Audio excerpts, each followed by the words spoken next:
Okay, guys. I think I'm waiting on Wukong to finish patching. There's an update for the game. So yeah, it has been a while. Hey RK. Yeah, it has definitely been a while. So I was planning on doing the Tech Thursdays yesterday, but I was delayed due to a flight delay, which is the reason why I wasn't able to go live yesterday evening. So I think what I'm gonna do at this point, we're just going to this past week we're just gonna skip Tech Thursdays and we're just gonna start next Thursday with the next episode. But I've been playing around with Zen 5 today, the 9700X. I've been playing around with overclocking it using the tools available, mainly PBO, CO, and CS. And it's pretty interesting. So this is what I'm currently running. The other thing too is the memory. I forgot to mention the memory. As you guys might have noticed here, there's a slide from Asus about memory on the new motherboard. So earlier in the week, well, I guess I should say last weekend, because I haven't had a chance to touch most of this all throughout this week. I've been away on business travel, which is the reason why there was no YouTube uploads throughout the whole week. At this point, I don't know what I'm going to do about the review for the 9950X. I don't even know if I'm going to publish a review at this point. I may just start doing overclocking content, since I think the reviews are kind of old news at this point. I do have data. I have a lot of benchmark data on the 9950X from before the Windows patch. And then now, as of today, I updated the Windows preview, whatever, 23 H2 thing. And I noticed that the behavior is definitely different. I don't know if I like it. However, the performance is improved. Although now it's without doing anything with the chipset update. I did not update any chipset drivers. But with the new Windows update, the 9950X behaves like a 7950X 3D in the sense that it uses core parking when a game is running, which I don't know if that actually helps. But the one benchmark that I tested earlier today, which is Final Fantasy 14, it scored quite a bit higher in the Final Fantasy 14 benchmark after the Windows update. So maybe if I do a review on that processor, I'll probably include some before and after, or maybe I guess I'll just do like a, I don't know, out of box, no Windows update, and then another follow up comparing the two, since there'll be two sets of data there. But yeah, all the tests for the 9950X were done on Windows 11. The first set was pre-patch. Well, I don't even have the full data set for the patch, but it is what it is. But that being said, I will start overclocking the 9950X. I have to formalize, I guess, put all the data for overclocking on the 9700X together. So as you guys can see here, I've tuned the memory. We're running at 8,000. It is better. Now the thing is, you guys will notice right here, the TREFI, I've never actually ran it this high before, so I'm running it like 62,400, and the TREFI nanoseconds is 15,600. I don't know what exactly this does, but everyone was telling me you want to try to get this number higher. Higher is better, supposedly. Tuning the memory does help, though. Like, I think I posted in the Discord. Well, actually, no, I didn't post in my Discord. I posted in a different Discord today. But the Geekbench score with these tuned timings and with Curve Optimizer and Curve Shaper and PBO and all that stuff, Geekbench, the single thread is almost hitting 3,500 on the 9700X, and the multi-thread is like 19,000 something. So yeah, the TREFI thing, what I did was I loaded the XMP profile for this RAM kit from G-Skill, and then all I did was, so in the Gigabyte Aorus Elite, there is a setting in the BIOS. It's somewhere on the main tweaker page. It says something like XMP/Expo, like memory performance or something. I forget what it's called. I turned that on. It was disabled by default. I enabled that, and that is what changed all these subtimings here, like TREFI and all this stuff. Because if you don't turn that on, the default TREFI from XMP is something like 15,000. It's around 15,000. But when I turn it on the Gigabyte board, it makes it go all up to 62,000. So I don't know. I'm assuming this is 100% stable. I actually have not verified the memory stability outside of doing like 3 passes of memtest, and it passed on the 3 different runs or 3 different loops, so without any errors. So I assume it's okay. I had put the computer to sleep and I woke it up to do this live stream, so it has not undergone any reboot. It's literally it was using S3 sleep, suspended RAM, woke it up like I always do, and we're about to test Black Myth Wukong to see if it's stable. But yeah, so far, I still, from what I can tell, the memory speed targets are no different from Zen 4, meaning if you're in Gear 1, 6000 is the easy button. If you're in Gear 2, 8000 is the target speed. So I'm running mine at 8000. The other computer, so the 9950X, I will be tweaking that one next. That one is running, well, okay. I was running 4 sticks of memory for both of these, but I wanted to see how I could improve the maximum speed. So I got rid of the second kit of RAM in both setups. This setup was previously running 4x24. The other one was running 4x48. So this one had 96 gigabytes across 4 sticks. The other one had 192 gigabytes across 4 sticks. Now we're running 48 across 2 on this one at 8000. And the other one is currently running 96 gigabytes total. So 2x48 at 6400 with the same gigabyte enhancements. So at this point, so far from my testing with 4 sticks of memory, Zen 5 is not really any different from Zen 4, at least with these motherboards. With the current X670, X670E motherboards, the 4-stick memory setup is really exactly the same as it was on Zen 4, which is a little disappointing, but I think it's really more of a limitation of the actual motherboards, and that's the reason why I have this slide from Gigabyte on the screen. So if we shrink this, or I guess hide this or something, get this out of the way. So far from the motherboards that we looked at, Asus is the only one that has really gotten my attention with this unique feature that they're calling NitroPath DRAM technology. Now, I don't know. It remains to be seen if this actually makes a difference. They're claiming up to 400 megatransfers per second higher speeds with their proprietary NitroPath golden, like they're shortened golden contacts that sit further down in the DIMM slot compared to the standard DDR5 DIMM slot. So what I'm hoping more than anything, I really want to see if this improves 4 stick setups. I don't really care about 2 sticks of memory. Like 2 sticks of memory, 8000 is very easy. Like any random X670 board can do 8000. But if you want to go for like 9000 or 9600 or some higher number that's above 8400 on the memory, just if you're trying to overclock the RAM and see how far you can push it, this definitely should help, but I don't actually really care about that.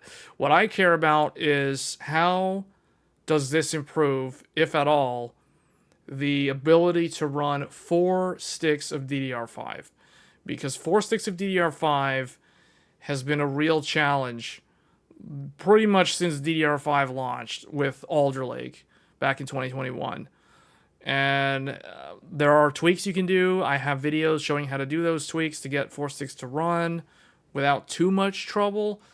The main challenge, though, is hoping that you have good enough wire traces on your motherboard so that you don't run into errors due to signal reflections.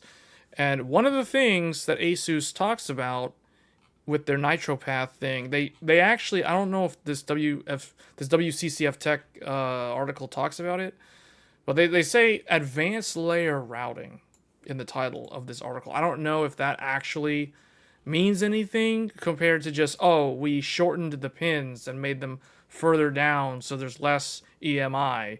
Like, I don't know if that actually matters more so than the physical wires that are underneath the layers of the PCB of the motherboard itself, because I think those actually make more of a difference.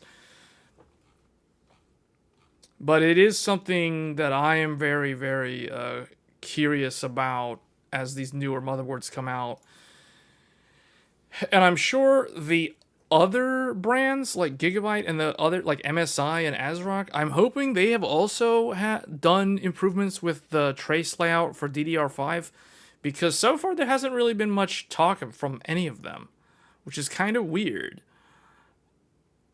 Because I think that could be a really good selling point for a lot of these motherboard brands, like if they want to try to get somebody to upgrade, or even trying to get somebody to upgrade from an existing AM5 motherboard.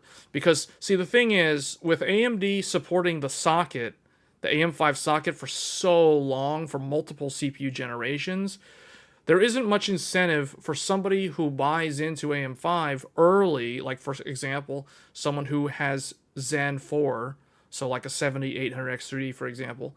There's not a whole lot of incentive to upgrade your motherboard unless there's something very, very specific that improves the performance. And one of those things that I consider low-hanging fruit would be memory, like memory speed, memory compatibility, memory density.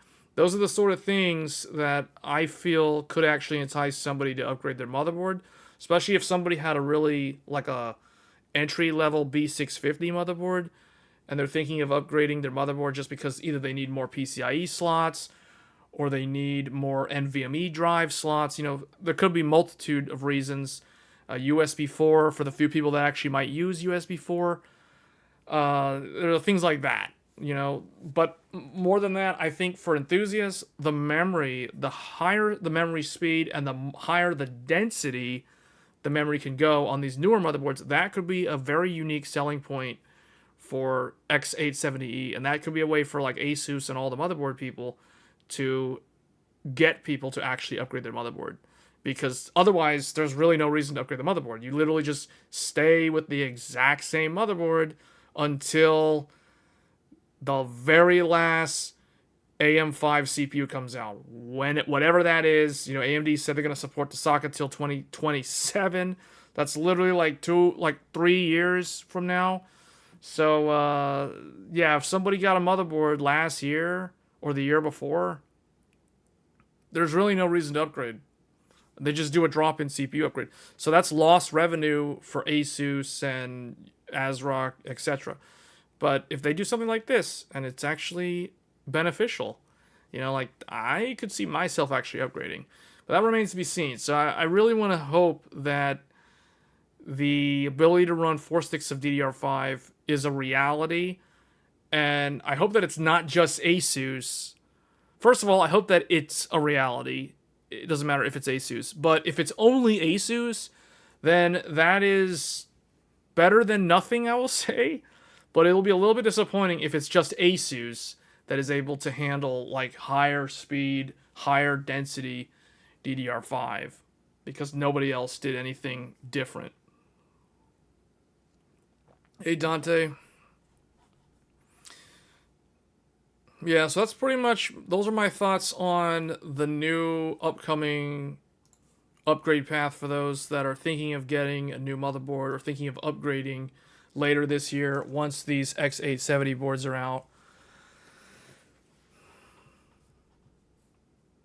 I don't know how much of this matters, the actual physical interface between the memory and the motherboard. I think it's really it's the trace layouts, but I could be wrong.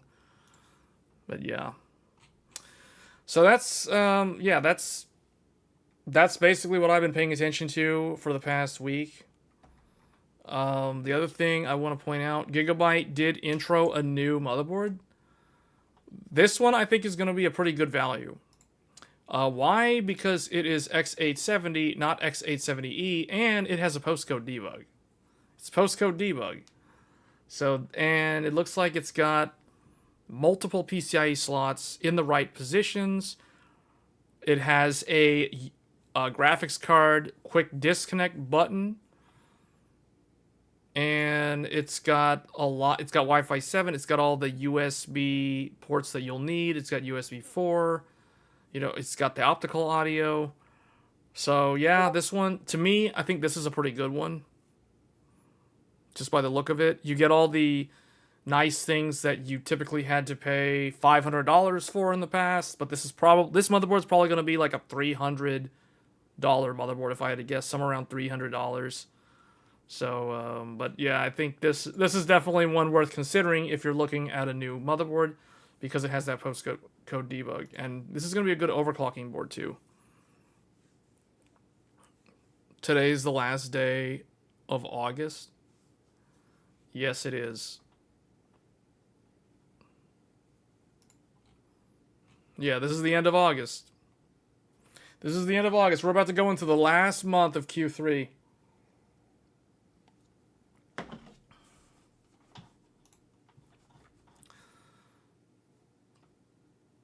Yeah, this motherboard supports up to 256 gigabytes of memory, too.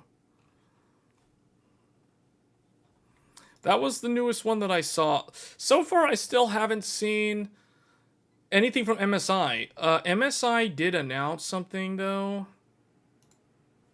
Hold on, where's the MSI? Like, there was a story about MSI. Oh, Devil May Cry and Dragon's Dogma's director is leaving Capcom. That was a story that I noticed today. What was I trying to find, though? There was an article. Not this. We'll talk about RDNA 4 in a little bit. Man, what was it? MSI. It has something to do with MSI. No, not this. Was it this? Oh, MSI basically put an easy button to set the TDP of a Ryzen, or a Zen 5 Ryzen 5 or Ryzen 7 to 105 watt TDP, which is basically the TDP of the Zen 4 equivalents, for those wondering. So that doesn't really, I don't know. I mean, that's not what I was thinking of. Where's the MSI? Oh, well. Anyway, moving on. ASRock.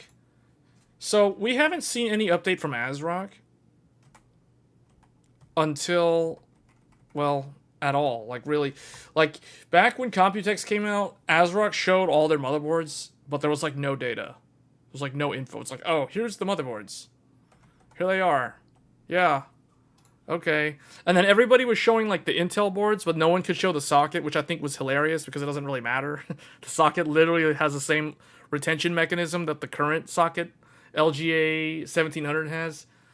So, but, like, no one was allowed to show the socket, and no one was allowed to show the socket at Gamescom either last week. But it's weird. Like, we have no info on any of these motherboards from ASRock. We have, like, no info from MSI on these motherboards. There's, like, no info on the Intel motherboards. Like, I don't know what's going on.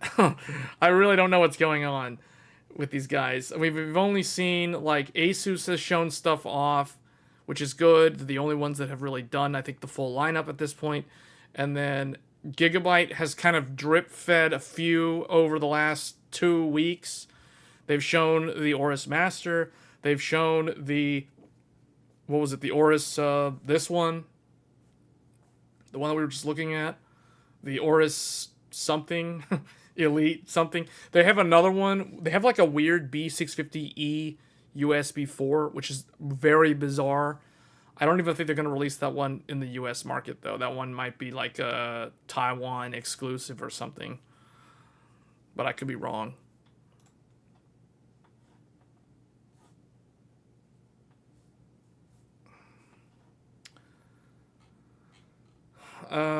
Yeah, that's pretty much it. It's a little bit annoying that there's so little info on whether or not how DDR5 has improved on these newer boards, but only time will tell. Okay, let's talk about this briefly. So Radeon RX 8000 RDNA 4 GPU, similar to Radeon RX 5000 RDNA 1. This is something that we already assumed to be true. So this article is really nothing new. The only difference is now it's saying that there's a Navi 44 XL. XL does not mean extra large. In Radeon language, XL means cut down. This is a cut down die. So it's not the full die. And then there's somebody on where is this? Looks like this is a Twitter, or no? This looks like a Discord thing. This is probably like on Twitter. The positioning of RDNA 4 is similar to that of RDNA 1. Don't expect too much flagship performance. The core is to reduce cost. I think they meant to say the goal is to reduce cost. If Navi 44 can improve the performance of mid-range cards, it'll be a good thing. Otherwise, it will become the norm for NVIDIA to sell 8107 as a 4060 in the future. I paraphrased that a little bit because it needed to be paraphrased. If ray tracing can be improved as rumored, that would be great. Cheap is fine. I wish the heat dissipation mold is good looking. Oh, okay, it's so obvious that this is translated. Like, all this stuff is translated. So this is not Twitter. This is from Weibo. That's why it sounds so weird if you just read it literally and you don't paraphrase it at all. But anyway, here's the shipping manifest that shows there are some graphics cards here. Navi 44 XL. So this will be interesting to see.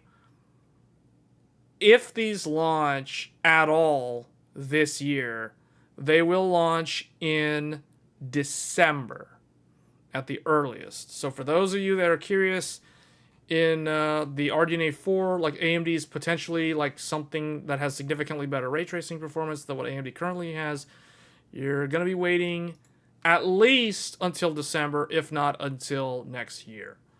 So that's RDNA 4. Like Matt was saying, we kind of already knew most of what this is talking about. The other thing that was also leaked this week was PS5 Pro. And I don't know why when I search PS5 Pro, I can't find the proper article. This is not the right one. Okay, we have to go somewhere else for that. PS5 Pro, 3 days ago. All right, here we go. This is it. The PS5 Pro. Yes, this is what it looks like. So, it has been leaked a few times. In fact, those of you who went to Gamescom, people already at the show were talking about it. So, yeah, it looks like this. So, the thing is, and this is not, is this the article? No, this is not the article. Why is WCCF text search so garbage? Anyway, this is an older article, but this one gives me the info that I was looking for. So here's what it says. While I wait for Sony to announce that the whole industry seems to know at this point, let's recap the credible leaks. 45% performance improvement in rasterized rendering thanks to a larger GPU and faster memory. Hugely improved ray tracing architecture, delivering 2 to 3x speed up on average with peaks of 4x. Ray tracing up to 4 times faster. Custom machine learning architecture that supports 300 TOPS at 8-bit to power the PSSR upscaling technique. Okay, that's their upscaler. PSSR is an ML. Okay, they talked about the upscaler. Okay, so what do we know? We know that it's going to be about as fast as a 7700 XT. We know that it's going to have ray tracing that is going to be on average 2.5 times better than the current PlayStation 5. and that it is going to include a new form of upscaling called PSSR, PlayStation Spectral Super Resolution, and this is an upscaler. This is a machine learning based upscaler, so basically it's using AI to do upscaling, and it is a version of temporal anti-aliasing, which is basically the same for like pretty much all the upscalers that exist today.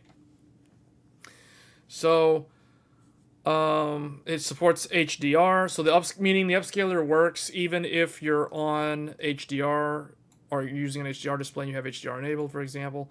So that's actually pretty good to know. It does not require per game training like the latest version of DLSS. So it sounds like it could be pretty interesting. So I've already done like a few, I've done a little bit of research on the side to figure out if people are actually interested in getting a PS5 Pro. And at least reading online, now I know the internet also oftentimes is not a very good way to gauge like the average person's interest in something. But from what I could gather, most people that have a PlayStation 5 today are probably not going to upgrade. They're planning to skip the PlayStation 5 Pro, and they are going to wait for the PlayStation 6, assuming there will even be a PlayStation 6. But what I don't think these people realize is that if they're going to wait for a PS6, assuming there will be one, they're going to be waiting for at least 3 more years, if not longer. So, yeah, they've been waiting for a while. But a lot of people only recently bought a PS5 in the last year and a half, or even earlier this year. So those are the same people that are not going to want to buy the PS5 Pro later this year. Now, what I'm going to imagine what's going to happen is Sony is going to have either sometime this month, sometime in September, Sony is going to do an official unveiling on their own. They're going to do some kind of PlayStation Direct, and they're going to show it off that way. Otherwise, what they will do is they will have that formal unveiling at TGS, which is in Tokyo, which takes place in September, just like how Gamescom takes place in Germany in August. So when we think of August, we think of Germany. When we think of September, we think of Japan when it comes to the video game industry, because that's when they have their big press conference expositions. So TGS is later this, well, okay, it's not, today is the last day of August, but pretty much we're in September at this point. But the back half of September will have TGS. And so if Sony doesn't do a formal unveiling independently on their own, because that's typically how they operate, they'll just show it off at TGS, and then that's when we'll know. And most likely, after the unveiling, it will probably launch 2 months after the unveiling at the earliest, meaning you can expect to see this thing available on store shelves in November of this year. Otherwise, it will be in December. It'll be like in the first part of December. But I kind of think they're going to aim, at least in certain regions, they're going to try to aim to launch this in November, because I think that's the right window of opportunity, because that's when the holiday season starts.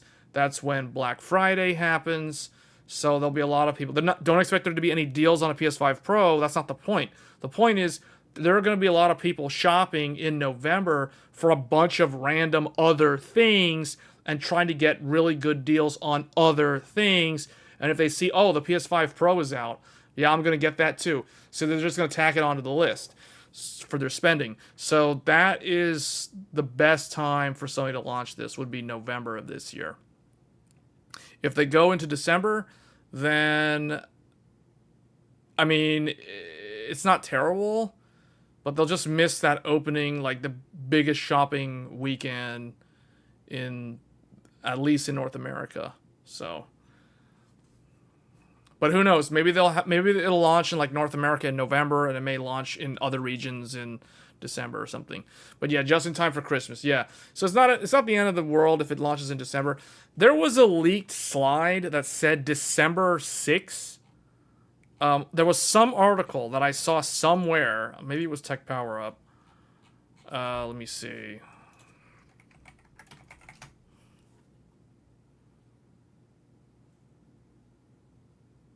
No. Was this the only one? No. There was... Maybe it was like Anantech or something. Anantech is shutting down too. That's another news article that I kind of wanted to cover, but... yeah. So anyway. So this is going to be a pretty interesting console because it may end up being the last console. At this point, I don't even know if there's going to be a PS6 because I feel like the console market is rapidly declining. It could very well be that if there is a PS6, it alongside the Nintendo Switch 2 are the last, well, okay, not counting the Switch 2 because the Switch 2 is still kind of like a mobile device. So there's a chance that the PlayStation 6 could be the very last traditional console. If at all. If at all. Because maybe the PS5 Pro will be the last console.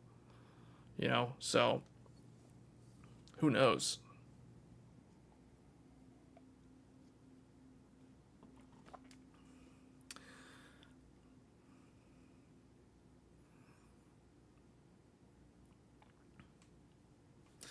All right, well, that's pretty much the news for hardware. PS5 Pro and motherboards are still very, like, there's not a lot of info. Oh, for those that are wondering about Space Marine 2, Warhammer 40k Space Marine 2 is coming out. I think it is the 9th. So currently, there is a way... So if you upgrade your CPU or your GPU, you can get... Not only do you get Warhammer 40k Space Marine 2 for free, you also get another game called Unknown 9 Awaken. I'm forgetting the name of the game. Here, let me see if I can find it. Where is it? Space Marine 2 and Unknown 9. Yeah, I think it was this deal. Yeah, this one. I think we covered this. We covered this back when we also talked about the Black Myth Wukong deal. But since that game's already out, that one's already old news. But this one, so there is a bundle that actually, is there like an AMD site for this? Because it's an AMD thing.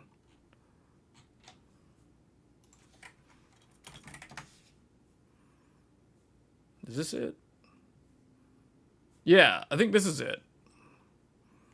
So, right here, these two games are available if you do an upgrade. Let me see. There's like a thing to show the actual eligible parts. Because not everything is included. Like, there's pretty much... I think it's pretty much any Ryzen CPU except the Ryzen 5 9600X.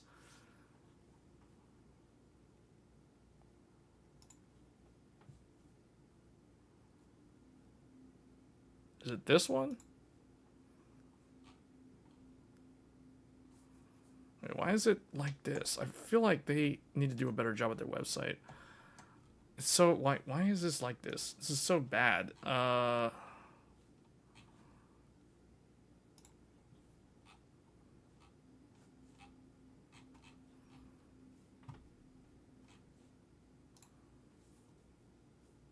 anyway, this is it. It's in this dorky PDF file. But right here, yeah, here's the list. Okay, so see, This is new because originally the Zen 5 CPUs were not on this list, and now they are, except for one.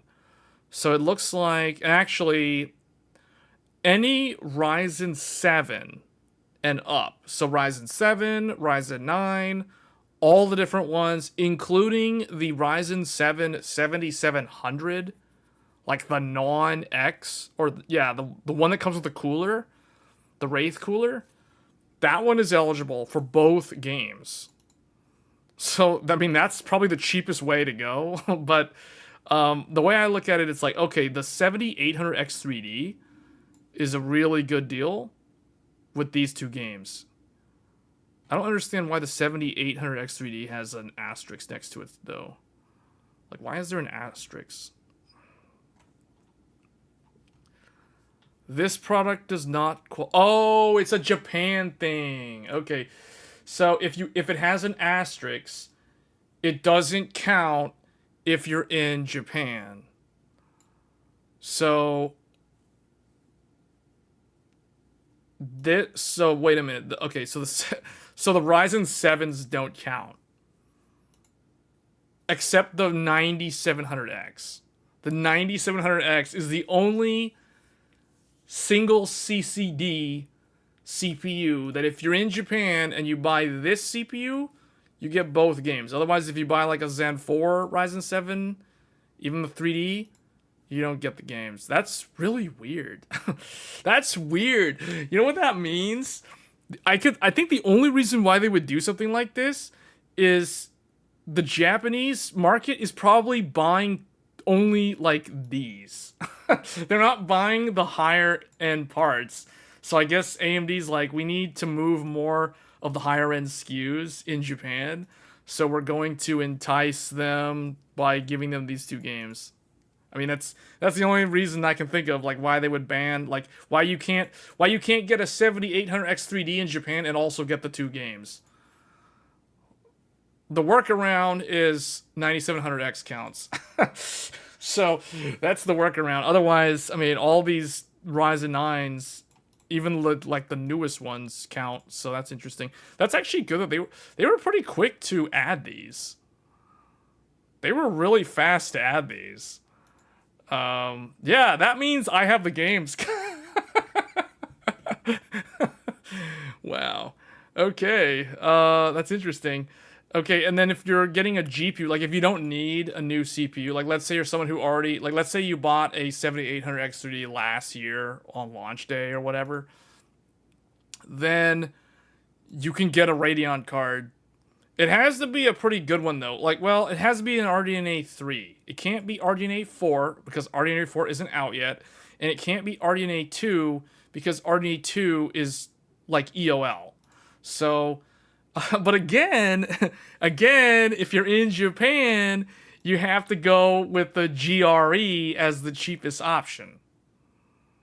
Otherwise, if you're anywhere else where this promotion is available, the cheapest way to go is the 7600 XT, which is really interesting because the 7600 XT is a 16 gigabyte entry-level GPU, similar to the A770. So this has 16 gigs of VRAM, whereas the regular one, the 7600 with no XT, that one's not on the list. So that one, if you get the 8 gigabyte card, you can't get the two games. Doesn't matter where you are. That one's not even on the list at all. So, man, I feel like the Ryzen 5 is always... Ryzen 5 and the lowest end GPU is always screwed over. Like, they never are included in these things. Like, anybody who wanted, like, a 7600 or a 9600X or a Micro Center exclusive 7600X3D, those are all omitted from these sort of deals, these game bundles. And then the laptop stuff, it's basically this is like last year's model, these laptops. So that, I feel like these won't, I mean, I could be completely wrong. I'm not someone who pays attention to gaming laptops that much though. But yeah, like gaming laptops with Ryzen and or Radeon, like the few Radeon, I'm surprised the Radeons are here because I have not seen I've barely seen any laptops that have discrete Radeon in them, especially RDNA 3. Like, those are completely missing in action. It's pretty much just been GeForce plus Ryzen the whole time. But apparently, if you get a laptop and you want the two games, the laptop has to be Ryzen plus Radeon. It can't be Ryzen plus GeForce or Intel plus Radeon. So, which is, I don't know. That's, well, whatever. Yeah, it is what it is. So I think table B is definitely going to be the more rare one. I think most people that are going to take advantage of this because they're upgrading and they're going to get these two games, like, they're probably going to choose something from this list, and that's how it's going to go. At this point, more GPUs are coming our way at this point. Wait, well, oh, you mean like RDNA 4? Because the thing is, like, RDNA 4 is not coming out until December at the earliest. And by the time December shows up, this promotion will be gone. I think this tells you when it ends. They normally tell you when this expires. It's usually like 60 days or 90 days max for these sort of things. Anyway, it's somewhere in there. Like, if you actually get the reward, it'll tell you, like, you have a certain amount of time to redeem it. Usually the redemption period is pretty good, but the actual duration for the campaign, oh, right here, look, check it out right here. The campaign period begins August 6th. So basically, when the new Ryzen CPUs launched is kind of around the time when it started.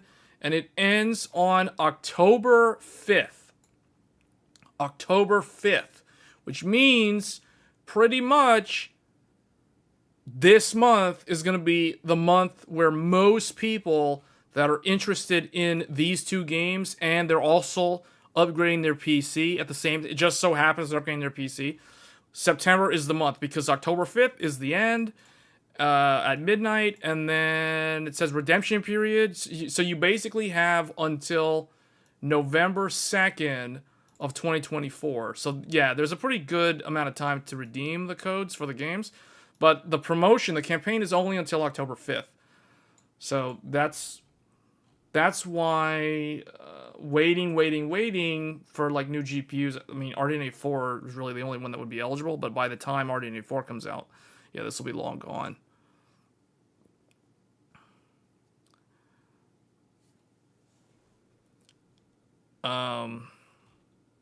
This is a pretty good deal, though. Like, Warhammer 40k Space Marine 2, this is actually, I don't know, I think this game is going to probably be more fun than Helldivers 2. I could be wrong, but from what I've seen, if you're somebody who enjoyed Helldivers 2, you're going to really like Space Marine 2. On the flip side, if you're somebody who is a big fan of the Warhammer franchise itself, like the lore, this is the franchise that inspired Blizzard Entertainment to make Diablo, Warcraft, and StarCraft. All three of Blizzard's primary franchises from way back when, they were inspired from Warhammer. So this game has an insane amount of lore. So if you're someone who likes lore, Warhammer is an amazing storyline. Amazing IP. So this game is going to be pretty good. Now, the other game, I don't really know much about Unknown 9. Unknown 9, I think, is a game... I looked it up just to understand what it was. It looks like a Tomb Raider / Uncharted / almost like... man, what's that one game from PSP that was so good? The Last Birthday. Unknown 9 is like Uncharted and Tomb Raider meets The Last Birthday. That is what Unknown 9 looks like. So Unknown 9 actually looks like it could be a pretty fun single-player game. But definitely Space Marine 2, I think, is the main one that I think a lot of people are going to want to play out of these two games. You have a habit of starting a game and not finishing it?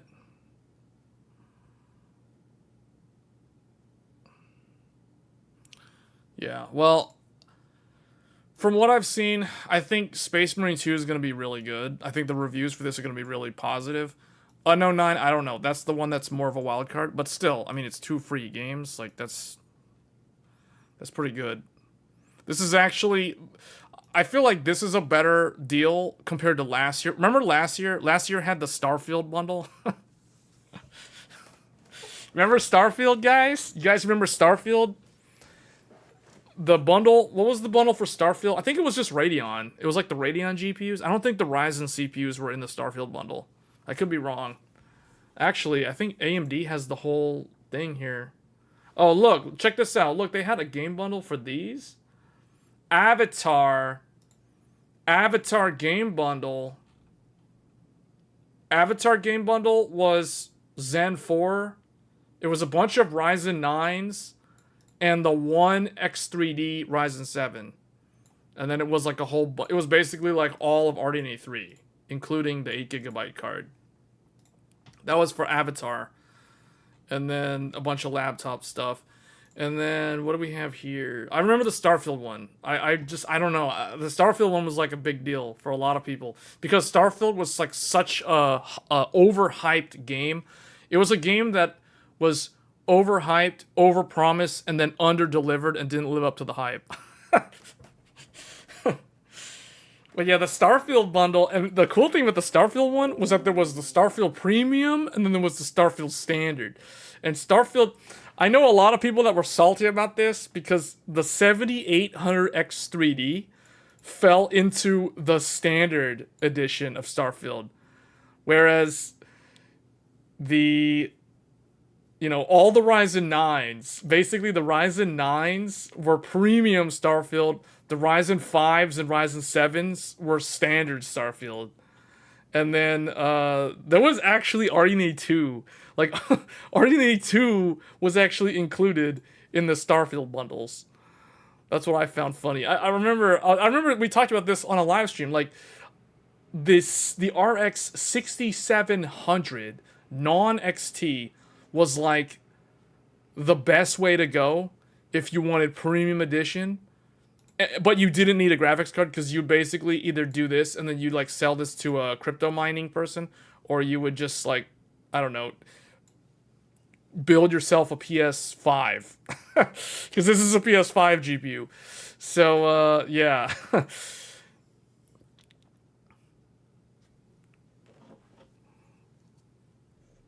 You're working on the achievements for The Last of Us Part 1.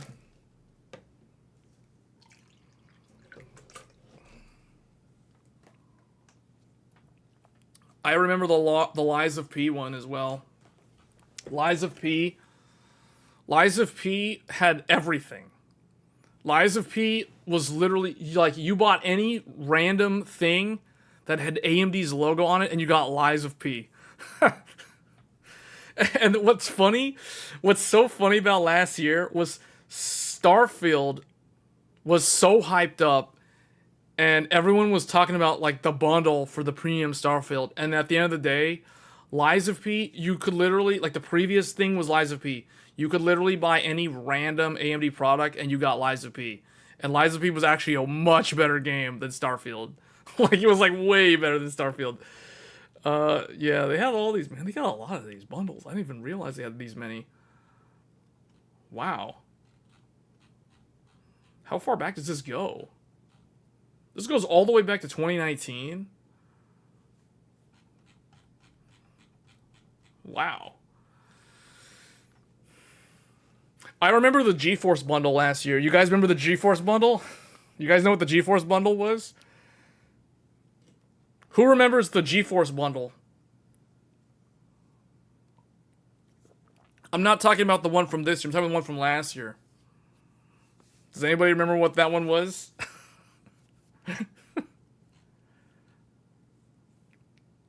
What is this Frostpunk 2, though? I don't remember this. Frostpunk 2? I don't even know what this game is.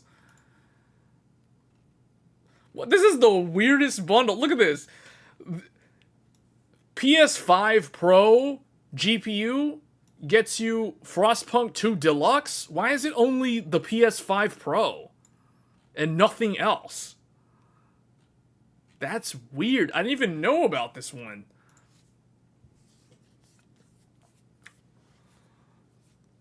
Was Overwatch 2 one? No, Overwatch 2 was a different one. I think the Overwatch 2 one was, it was not Overwatch 2, it was like a download thing for something in Overwatch 2. No, the one from last year for Nvidia was Redfall. Redfall was the GeForce bundle that everybody was talking about last year. Redfall, for Nvidia gave you Redfall, AMD gave you Starfield.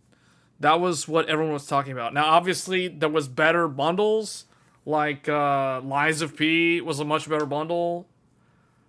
Avatar was a much better bundle. So, yeah, I don't know. Like, yeah, I remember something about Overwatch 2. I don't think it was actually Overwatch 2. It was some kind of, like, you put in the code and it gives you some kind of DLC stuff within Overwatch 2. That one was later in the year, though. The main one that I remember was the Redfall bundle with GeForce.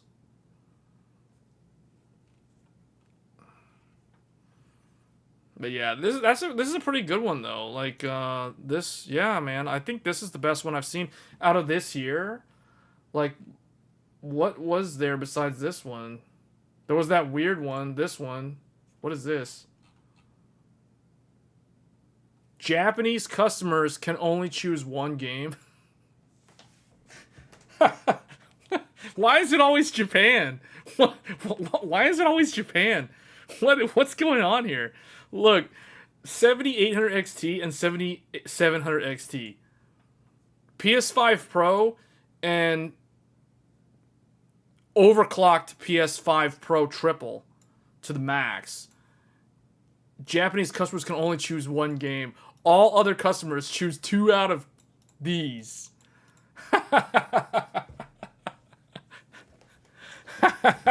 What is going on here? What is this? I like how it's in bold and it's all caps. Japanese customers can only choose one game. All other customers choose 2 out of the following.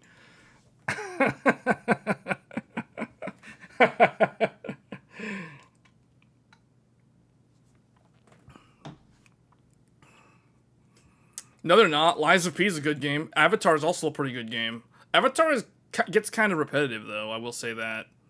Starfield, yeah. Company of Heroes 3, I don't know anything about it.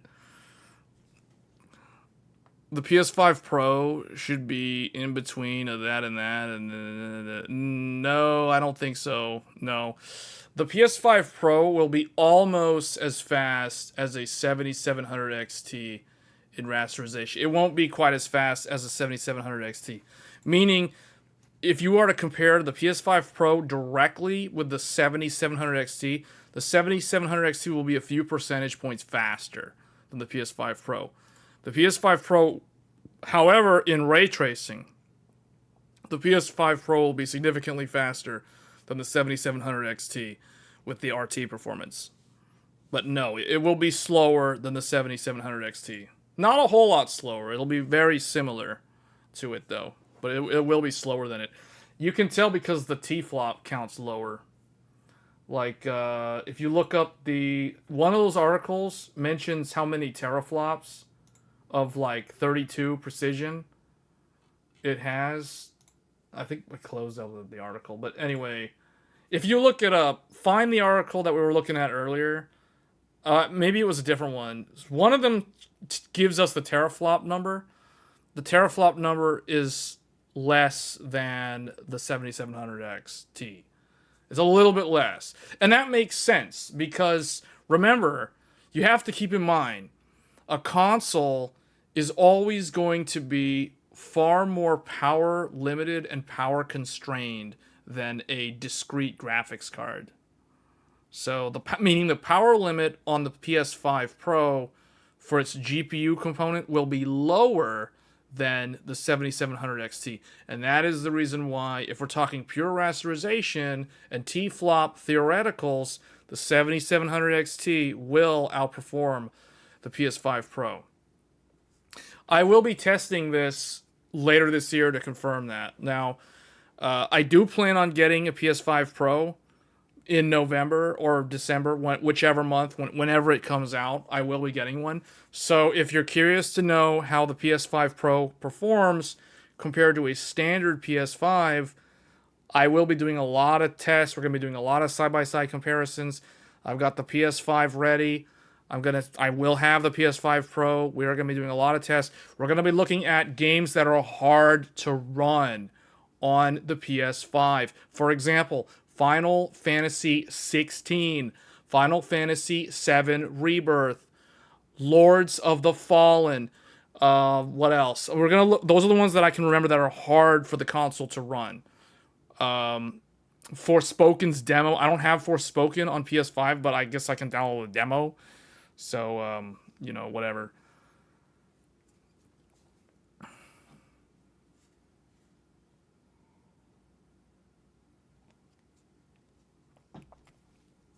If you're gaming in 4K on a PS5 in performance, you're gaming at 1080p. Yeah. And if you're gaming on a PS5 Pro, it's going to be 1440p. So if we look here, let's look at the PS5. This is a PS5. It is also known as the RX 6700. RDNA 2. And it is a 1080p graphics card. So, let me put that into perspective. This is a PS5, sort of. This is the recommended gaming resolution of a 6700. And therefore, that is the recommended gaming resolution of a PS5. Now, let's look for the PS5 Pro. The PS5 Pro, what do we have here? 7700 XT. Here it is, PS5 Pro. Now, what's interesting is it puts all three resolutions in green for the PS5 Pro, but realistically, the way I see it, the PS5 is a 1080p console. The PS5 Pro is a 1440p console, at best. So, neither one of them are 4K consoles. So, regardless of what Sony says in their marketing, neither one of them are actually well equipped to handle 4K at all.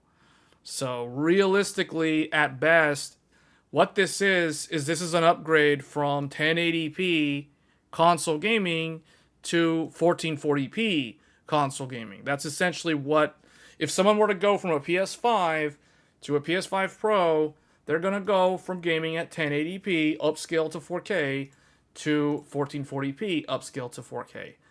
And with things like PSSR, and the fact that 1440p to 4K is not nearly as bad as going from a much lower resolution all the way upscaled to 4K. I think the PS5 Pro is going to be pretty good. Especially considering GTA 6 is going to be a console exclusive for at least the first year. I think most people that really, really want to play GTA 6, they're going to want to play it on a 1440p console versus a 1080p console.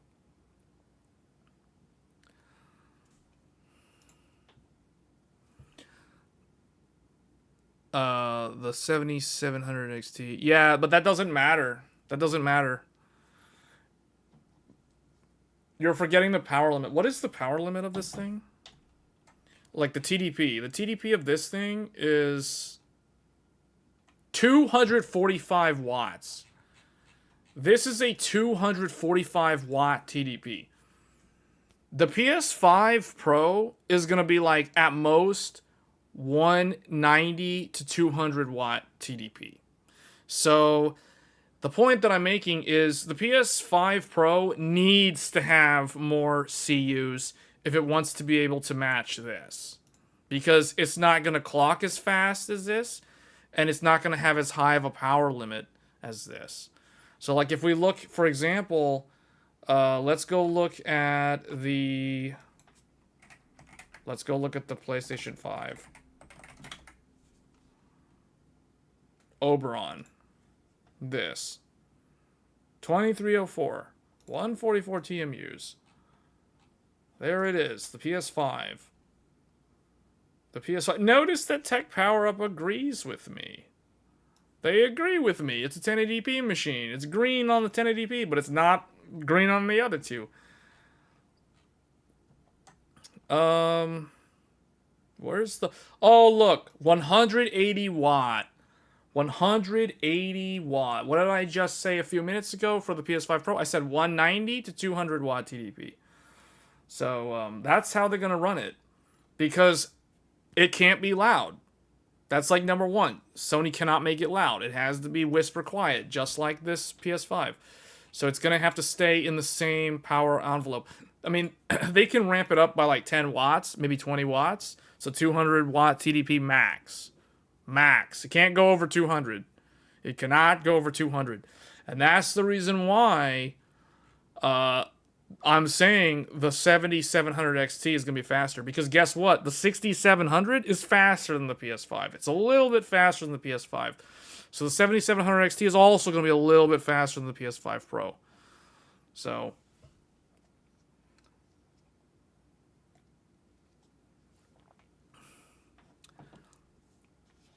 yeah, if the PS5 Pro had less CUs than the 7700 XT, that would be bad. That would be very bad. It has to have more. It cannot have less. It can be equal, but it cannot have less for it to be successful. So yeah. Let me see. Actually, I'm curious now.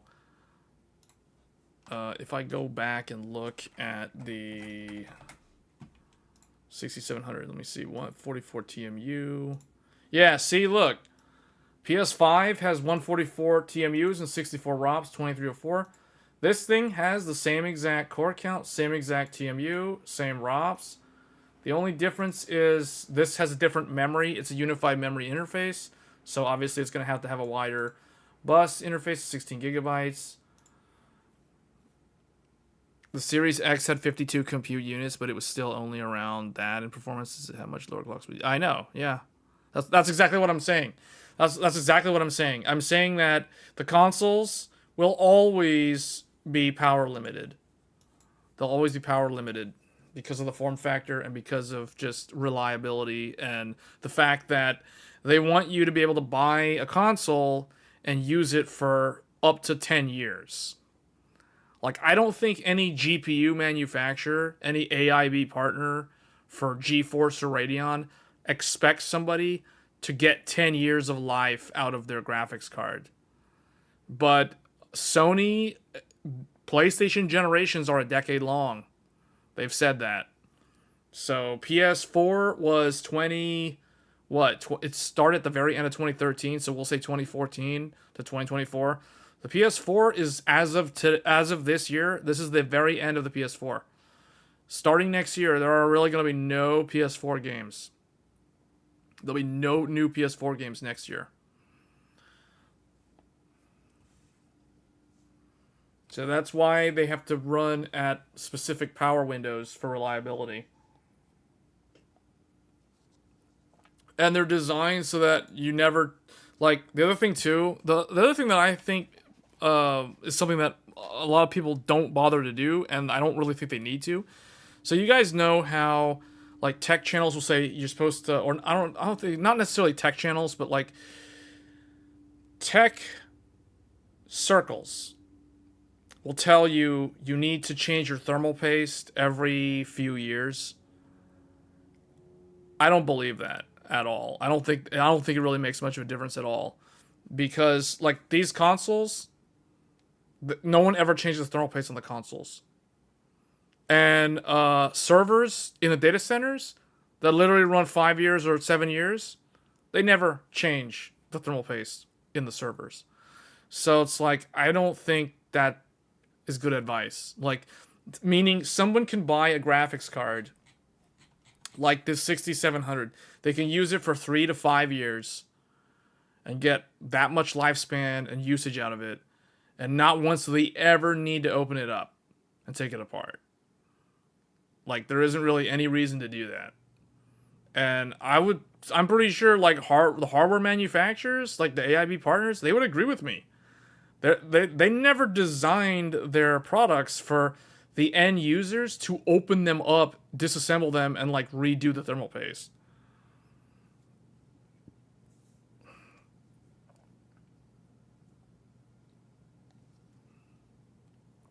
You're not spending another $800 till then? You're on the 5-year plan? Yeah, cause see, I've told this, I've kind of preached this in a couple of live streams in the past. I'm a strong believer in the 3, 5, and 7-year life cycle for computer hardware. Meaning, if you buy a piece of hardware, like for example this graphics card, the 6700, you should use it to get the most usage out of it. You should have it for at least 3 years. At least 3 years. If you keep it after 3 years, then you want to try to go 5 years. But once you're at the 5-year mark, once you're at the 3-year mark, you can consider upgrading. When you're at the 5-year mark, you can consider upgrading. And when you're at the 7-year mark, you can definitely consider upgrading. Anything outside of 7 years, I consider that legacy hardware at that point. So it's 357. Just remember 357. So so the example that you have with the 4070 Ti, you want to do the 5-year plan. Yeah, that's good. I mean, a lot of people do 5 years on their graphics cards. Most people will do 3 or 5 is typically the average. And the hardware companies that make graphics cards, they know this. They know this. So that's why, like, if you guys remember when Jensen opened up his oven and pulled out a graphics card that was cooking in the oven, how he famously said to the gamers, our friends on Pascal, it is safe to upgrade now. The reason why he was specifically talking, this was in regards to the art, he was revealing the RTX 30 series graphics cards. He pulled a 3080 out of his oven. He pulled a 3090 out of his oven. And you know what who he was specifically talking to? People on Pascal. Meaning people on 1080 Ti, 1060, 1070 Ti. He was talking to those people. He was not talking to people on 20 series. Because they have only had their GPU at most 2 years when he was doing that. So he's well aware that most people will wait at least 3 years before upgrading. And the people who were on 10 series, when he was showing off his fancy oven and what was cooking in the oven, they had been on, depending on when they bought their 10 series GPU, they probably got like 4 years out of that thing. Some of them, like if they got it in 2016, like a little more than 4 years, but pretty much 4 years. So they were beyond the 3-year minimum life cycle.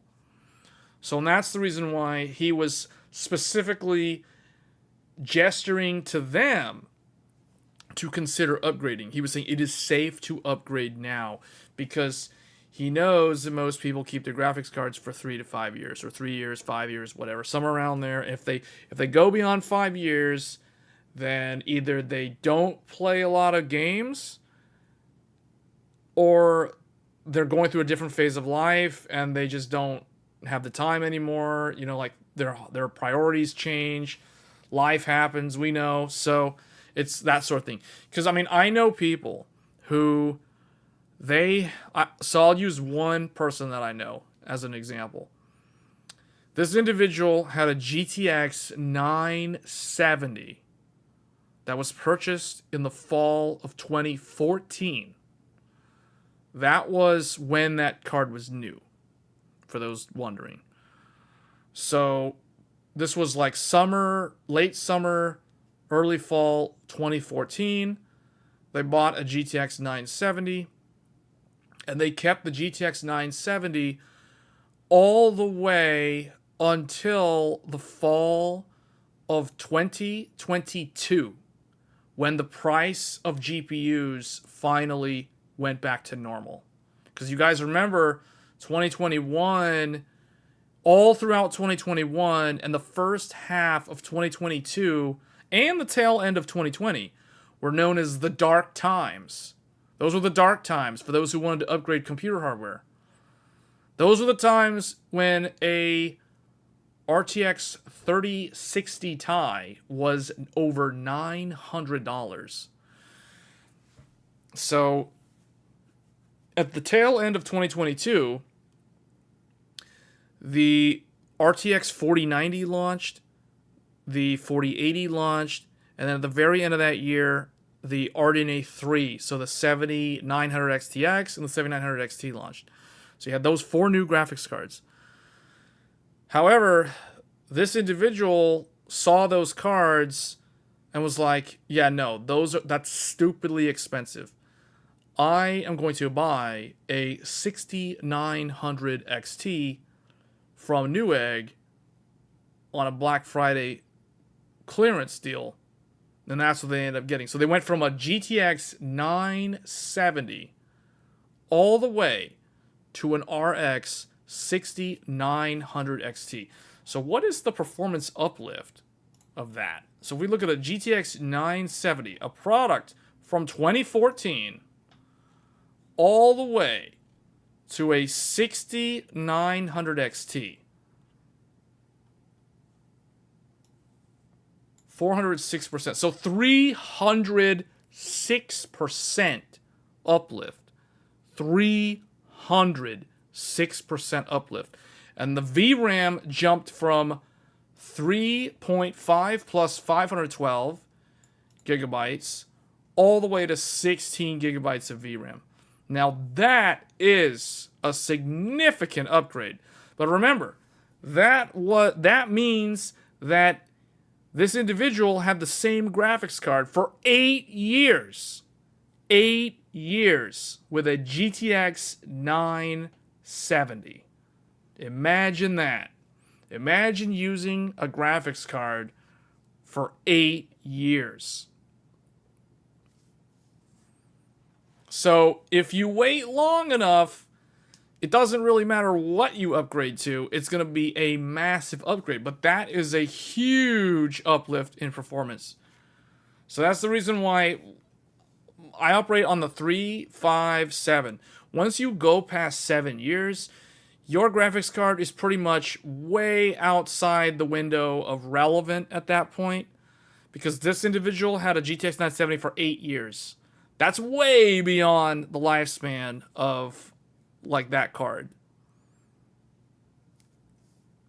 And you know what's even weirder? This individual was playing games with a GTX 970 at 1440p. 1440p with a GTX 970, a 3.5 gigabyte VRAM GPU at 1440p. Imagine the compromise on graphics settings. Imagine that. Trying to play games at 1440p on an 8-year-old GPU. It's 10 years old this year. This is now 10 years old. 10 years old. So they went from this to a 6900 XT, which can definitely handle gaming at 1440p no problem. So that's a massive difference. Huge difference. And the type of games that they were playing include the following: StarCraft 2, Battlefield 1, Battlefield 5. I'm forgetting some other first-person shooter games. Maybe Call of Duty, maybe some of those games. But like those are the type of games that they were playing at 1440p on a GTX 970 with a Ryzen 7 1800X. This was the CPU that was paired up with the GTX 970. So, get this. The upgrade was from a first generation Ryzen with a GTX 970 to a 5800X3D and a 6900 XT. Imagine the difference. Like it's like the computer is completely new. It feels like the computer is completely new when you go from Zen 1 to Zen 3 X3D, and you go from a GTX 970 all the way to a 6900 XT flagship. That is a completely different computer. Like, it is a completely different computer. But see, what that shows is the longevity of the AM4 socket. The fact that you could be on the very first Ryzen CPU and jump all the way to the very last AM4 CPU, the 5800X3D. And just the CPU change by itself is such a massive change. Like, huge change in performance uplift. Going from Zen 1 to a 5800X3D.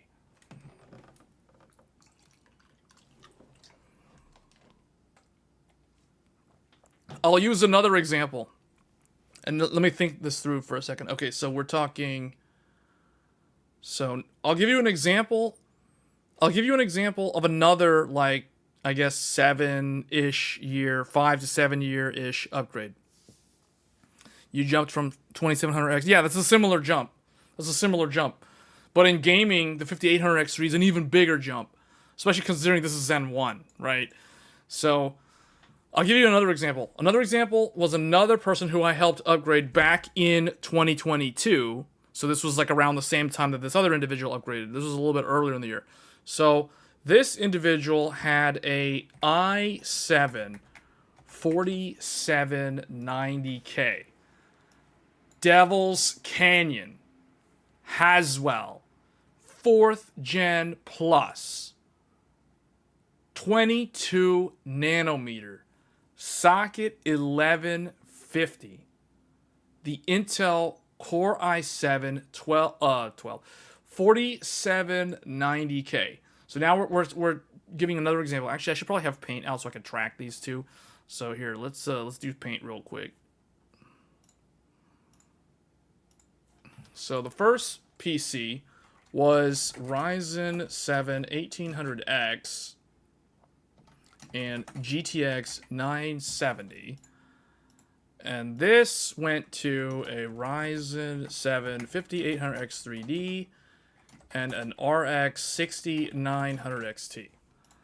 So this is like... This is example 1 of a 7-year... Well, we'll call it like the maximum upgrade cycle. Now I'll give you guys another example. Example 2. So this individual had an Intel Core... Well, let's get rid of the word Intel. Just do Core i7 4790K. And their graphics card was a GTX a GTX 1080. So the i7 Devil's Canyon and the GTX 1080. So they went to the following. So this was a different upgrade. This one was a Ryzen 7 5800X3D and an RX 60, I think it was a 6800 XT. So, looking at these two, what we can say is both of the CPUs were similar overall in terms of their gaming performance. The Ryzen was an 8-core, 16-thread. The Intel was a quad-core, 8-thread. So in terms of longevity, the Ryzen aged better just because it had more multi-thread. And the gaming was pretty much very similar on both of them. But person number 2 had a much stronger graphics card to start with compared to example 1, or person A. I guess I should have called this person A and person B. Both of them went to the exact same CPU, which is interesting. But they went to different GPUs. So the jump from a 970 to a 6900 XT is an insane jump. That is a massive jump. That's an 8-year jump. Or, well, no. Well, technically, it would have been a 6-year jump maximum. Or minimum, I should say. But they got this in 2022 when GPU prices normalized. And I'm trying to remember. This one was also a Black Friday deal from Newegg, I believe, in 2022. So both of them got these in 2022. And 2022, May of 2022, was when the 5800 X3E came out.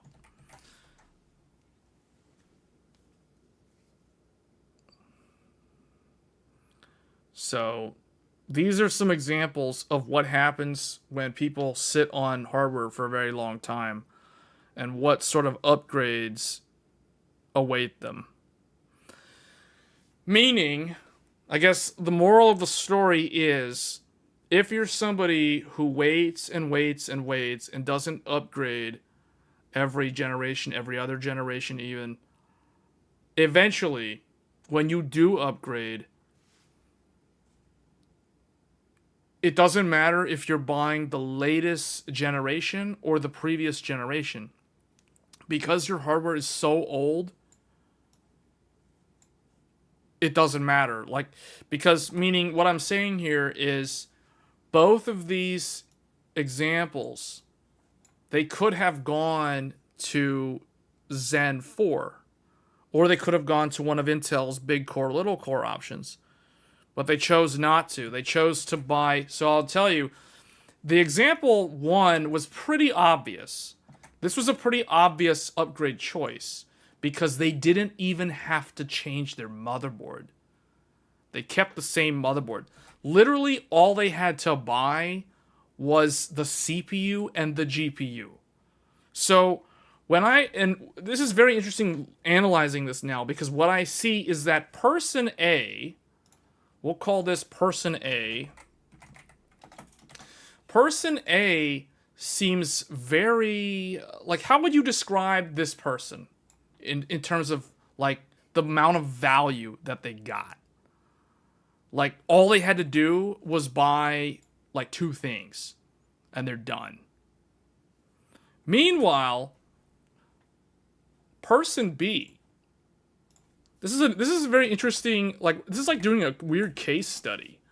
This is like doing a weird analysis of people's, value for money or something. I don't know, person A got an insanely good deal when you think about it, because with AM4, they invested in AM4 when the platform was brand new. So they already had DDR4. Which means they did not only did they not have to buy a new motherboard, they also kept their RAM. So all they had to do was buy 2 things.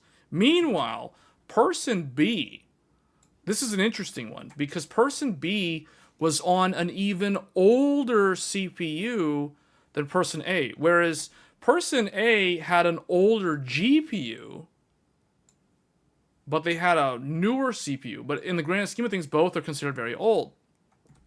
Person B is on DDR3. This is DDR3. and they're going to a 5800X3D because at the time it was the best gaming CPU, especially for the money. But they had to buy a new motherboard. And they had to buy DDR4 RAM. So person B actually had to spend quite a bit more money than person A, because they had to buy these things. See, because I was waiting for somebody in the chat to ask, well, why would person B, like, going from a 1080 to a 6800 XT, that's still a massive jump, but that's not the same massive jump as a 970 to a 6900 XT. So I was waiting for somebody to ask, like, why didn't person B get a 6900 XT instead of a 6800 XT? Well, the answer is because they had to spend money on more hardware. They had to buy additional things that person A didn't have to do. Therefore, person A was able to save that money and get a higher end graphics card. So that's just an interesting observation, analyzing these two different upgrade examples here. So, yeah, that's interesting. But these are real world examples of people upgrading. And see, these are typical upgrades. Like, what you guys see, because I think a lot of my viewers are tech enthusiasts like myself, and we tend to upgrade either every generation or every other generation. So we are definitely not representative of the actual average individual or the average gamer. These people are what I would consider average gamers, like in terms of what they ended up buying, how long they waited to upgrade. Whereas I think people like myself, who tends to upgrade every generation just because I want to play with the newest technology, I always want to play with the latest and greatest chips and see how they overclock, do a lot of tweaking and stuff. So it's kind of a different mindset. It's a different thing. So whereas these people are more representative of the average gamer. So this is, I mean, I can give you guys another example. I guess we'll do one more.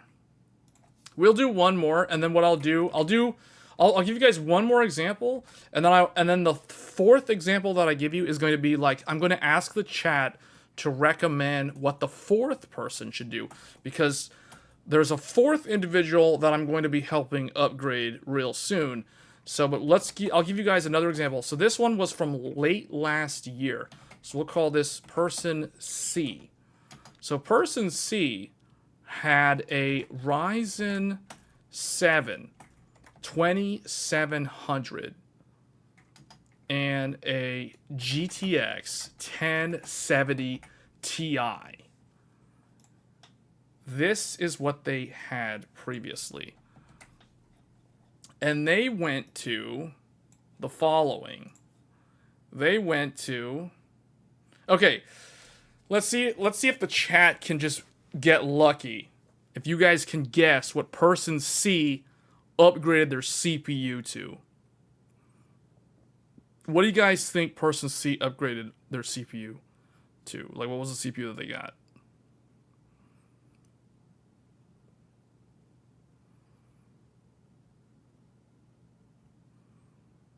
$5700X. Okay. Well, you're close because you got, okay. RK got it. Ryzen 7 5800X3D. The 5800X3D. As if it wasn't already obvious, considering the other two people previously already got that CPU. So it's kind of a no-brainer if you're on AM4 and all you want to do. I guess the hint that I should have given you guys, I should have said what the individual was primarily going to use the PC for. In this case, it was going to be for gaming and only gaming. Like, they don't really use their computer for anything else except playing games. So that would have been a dead giveaway. Oh, Max, apparently you're person C too. Okay, well, let's see. Okay, now let's see if you guys can guess. This is going to be much, much harder. This is going to be way harder if you guys can guess this. What GPU did person C get? Keep in mind, this was last year. It was late last year. around the holiday season of last year.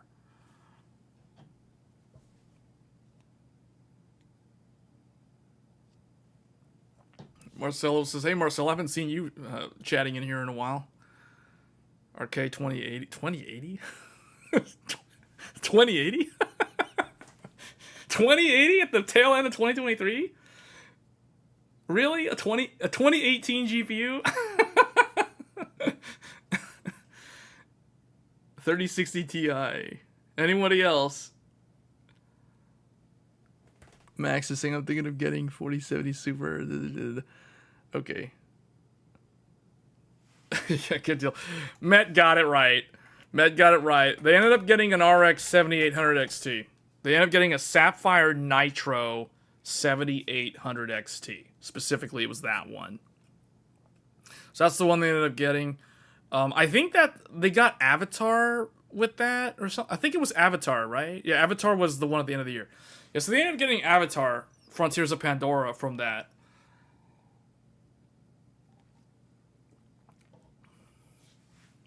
But this is another example.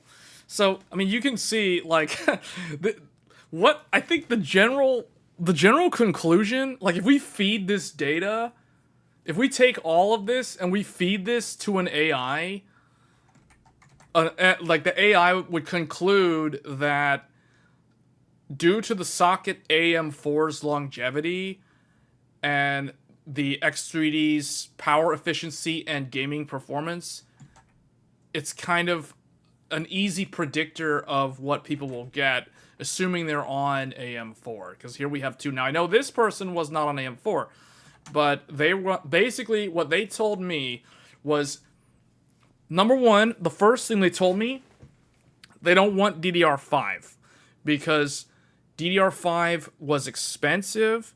They didn't think that, from their own research, they didn't think that there was much of a benefit of getting DDR5. And then the other thing that they looked into, they were looking at Intel's big core, little core, and they didn't like the big core, little core. There was something about some specific application that they had, I can't remember, but there was some sort of like known limitation with it. So that, like, the workaround was to disable the E-cores, and they just felt like that was going to be bad value. So, and, like, the CPU that they were considering was the 12700K initially. And then they ended up going 5800X3D because the platform was mature. Now, I told them that they can get DDR4 with the 12700K, but they didn't care because then when they started looking at the motherboards, they were complaining that the motherboards that were DDR4 were not as good as the ones that were DDR5. So, you know, there was all kinds of weird value constraints and propositions with what was on the market that was DDR5 based. So that's ultimately why they ended up getting this, and they were very, very happy with the 5800X3D. So, in fact, I don't know of anybody that ended up getting a 5800X3D and wasn't happy with it.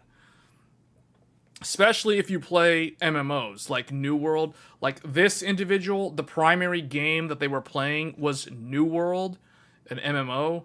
So, and a little bit of like Star Citizen, a little bit, not really though. But again, Star Citizen and X3D is like the best CPU for Star Citizen or any MMO. So that was another reason why this made a lot of sense. So like person A plays RTS and first-person shooters like PUBG, and oh yeah, PUBG was the other game. PUBG, Apex Legends, sometimes Counter-Strike, but sometimes StarCraft 2, and a lot of Battlefield 5, and those type of games was what person A plays. Person B plays RPGs, both single player and MMOs like New World. And person C plays a lot of survival type games, you know, like Sons of the Forest was an early access title, Pal World earlier this year, like sandbox type games, you know, like GTA 5 and those type of games. That's person C's style. So, and also sometimes like gacha games like Genshin Impact and Wuthering Waves. So it's very interesting seeing the different use cases, because here we have 3 different individuals with definitely different type of genres of games. Not a lot of overlap. This is an RPG person, MMO person. This is a typical competitive shooter, you know, like Overwatch 2, blah, blah, blah, Battlefield. And then you've got person 3 here with the sandbox, open world games. You know, like the creative type games, like maybe Minecraft might have been in there too. So those are the sort of games that these people play. Should have suggested Intel Arc to that person. To which person? Oh, wait, to person C? Out of all 3 of them, person C is the one that's most likely to play the really weird games that are probably not going to run properly on Intel's GPU. You're the same as person C. Mostly play City Skylines, gotcha games, like open world games, sandbox games. That's person C. See, so this is the sort of perspective that I take when I'm trying to give people advice on like how should they upgrade, because you know a lot of people will leave comments on my videos asking me for build advice or upgrade advice and that sort of thing, and it's like, well, I don't really know what type of games you play. I don't really know like what, you know what I mean? So I mean, I don't really have a problem recommending Intel's GPUs. It's just the problem with Intel's GPUs are they just underperform for where they should, for what the hardware is, if that makes sense. And we've talked about this before. But I personally don't have anything wrong with, like, I don't mind using Intel's GPUs. Like, I've given you guys an example, though, as to why I don't use Intel's GPU as a daily driver, and that's mainly because it's missing things like super resolution. You know, like AMD Radeon has VSR and NVIDIA GeForce has DSR. Intel's Arc literally has nothing like either of those things. So that's the main reason why I don't really use Arc, because I can't quickly simulate like 4K if I'm on a non-4K monitor, for example. So, or if I want to simulate 8K, I can't really do that on an Intel GPU. So that's the main reason why I don't use Intel's GPU. But otherwise, Intel, their GPU, like I actually haven't had any driver problems with Intel GPUs for a long time. Like I only had driver problems the first year, I would say, since the Arc launch. After the first year, I have not seen or ran into a lot of problems on Intel's GPUs. Now, granted, recently I haven't really tested Intel's Arc for the last 7 months, so but I did use it extensively last year, and I didn't really have any problems. So I think it's mostly fine.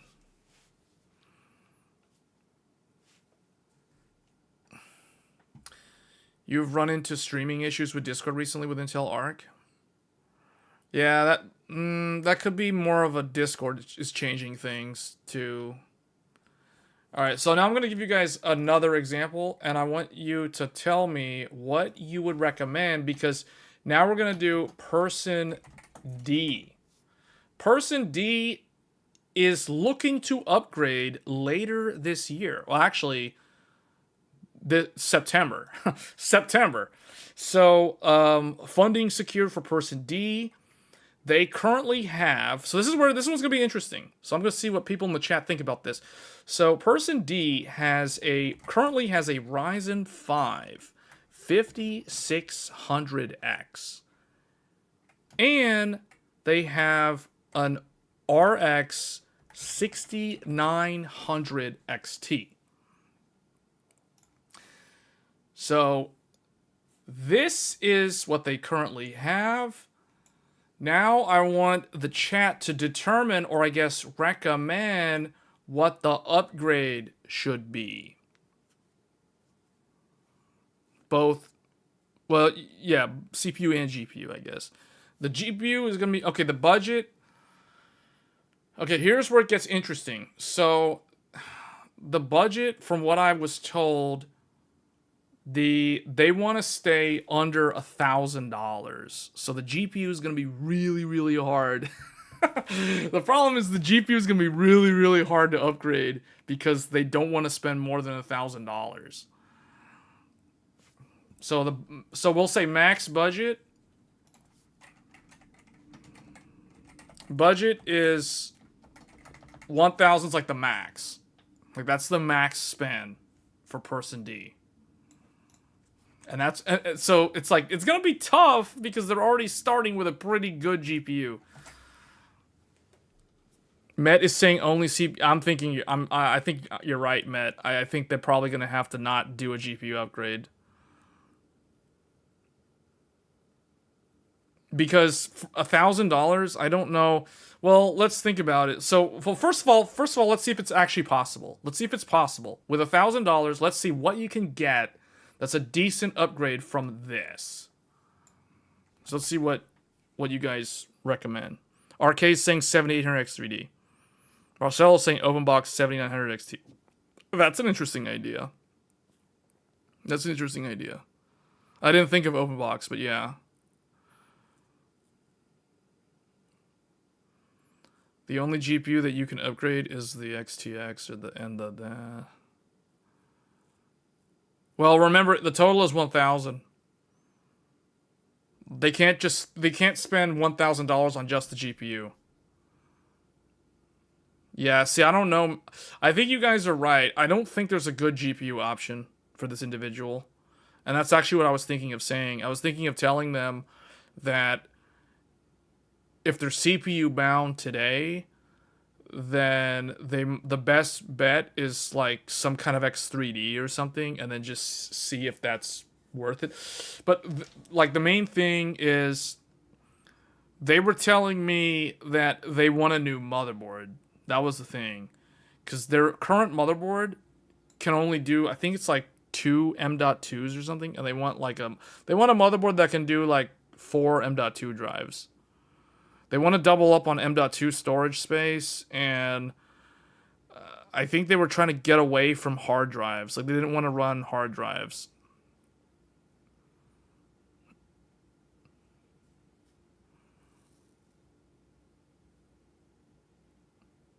$6950 XT is 16 gigabytes, not 12. But it could be worth it, depending on what you currently have. That GPU is not that old. 6950 XT was 2022. It's like 2.5 years old. Just a 7800X3D and a good B650E.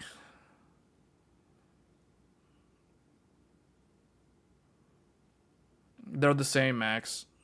It depends on the motherboard. Both of them today are typically 4. Some of them can do 5, but there's a caveat. If you run the 5th one, you like steal a bunch of lanes from your GPU.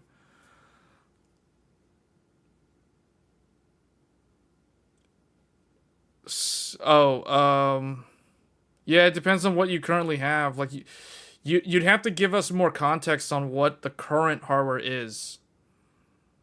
It's hard for me to just arbitrarily say yes, it's a good deal when I don't know what the upgrade is. Like 6700 XT coming from what? You know what I mean? Like you're going from, it's like X to 6700 XT. It's like, how am I supposed to know what the value proposition is when I don't know what the starting point is?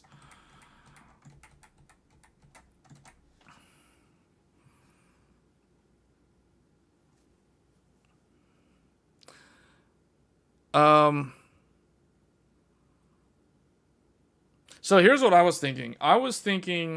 So hold on. Well, I'm trying to read through the comments to see, like, there's so many random comments, like OpenBox, GPU. Met says 7800. I'm kind of leaning in that direction. Current hardware is 12th gen. Oh geez, yeah. The 6700 XT is gonna be an amazing upgrade from a 1060. That's a massive upgrade.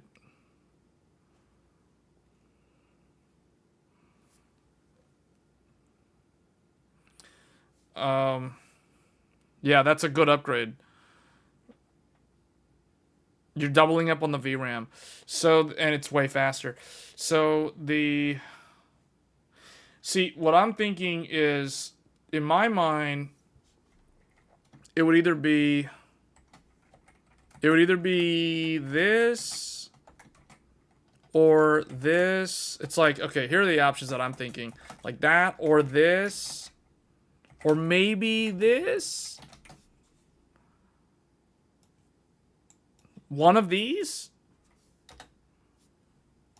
Because the thing is, if you go cheaper on the CPU, you can put more money into the GPU. But I'm just trying to think, like, what is a good upgrade with the $1,000 budget for the GPU? If you already have like a 6900 XT, that's like already a pretty good GPU. See what I'm saying? So it's like, it's hard to say, like, because this is cheap. 9600X is pretty cheap, and its gaming performance is pretty good. I mean, it's gonna be a lot better than the 5600X, I'll tell you that. So Max is saying just keep the GPU. Yeah, I'm thinking, because it's like, okay, this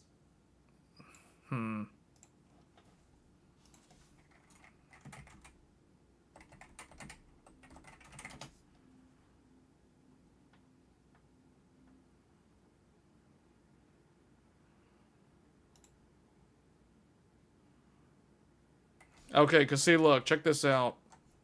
Micro Center has these Labor Day deals. Yeah, the main thing they want is the storage. So here, look at this. And they live near a Micro Center too. So AMD bundles. We'll look at the Intel ones too, but let's look at the AMD ones first. So see, look, check this out. They could go pretty cheap on like check this out. Look at this. 350 for a 9600X with, oh, but it's 16 gigs. It's 16 gigs. Okay, for 400 or 450, the Zen 4 or the Zen 5. See, Micro Center moves pretty quick, man. Like, these things have only been out for like a few weeks, and they're already bundling the new Zen 5 CPUs. That's pretty good.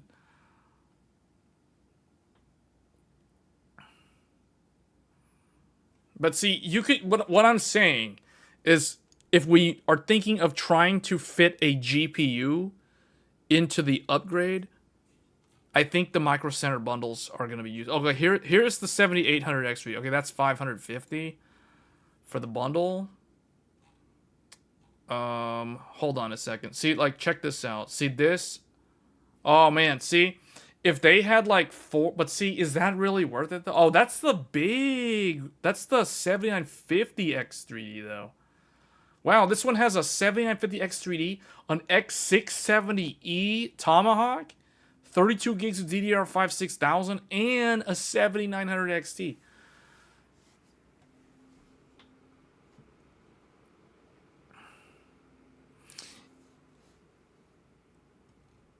Yeah, but RK, your stuff though isn't really an upgrade. I mean, unless you have, well, okay, you have a lot of motherboards. I know that. You've got some motherboards. You've got motherboards for sale. I know that. But keep in mind what this person's doing though. Like, they're going from this.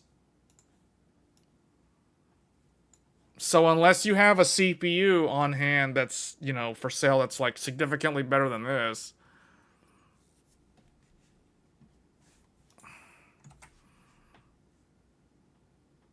Oh yeah, that's right, your GPU. But see, like, okay, what GPU do you have that's significantly better than this, that's worth upgrading from this? See what I'm saying? Like, this is kind of a weird, Person D, this is a very unique scenario, because they kind of have like a lower end CPU with a higher end GPU.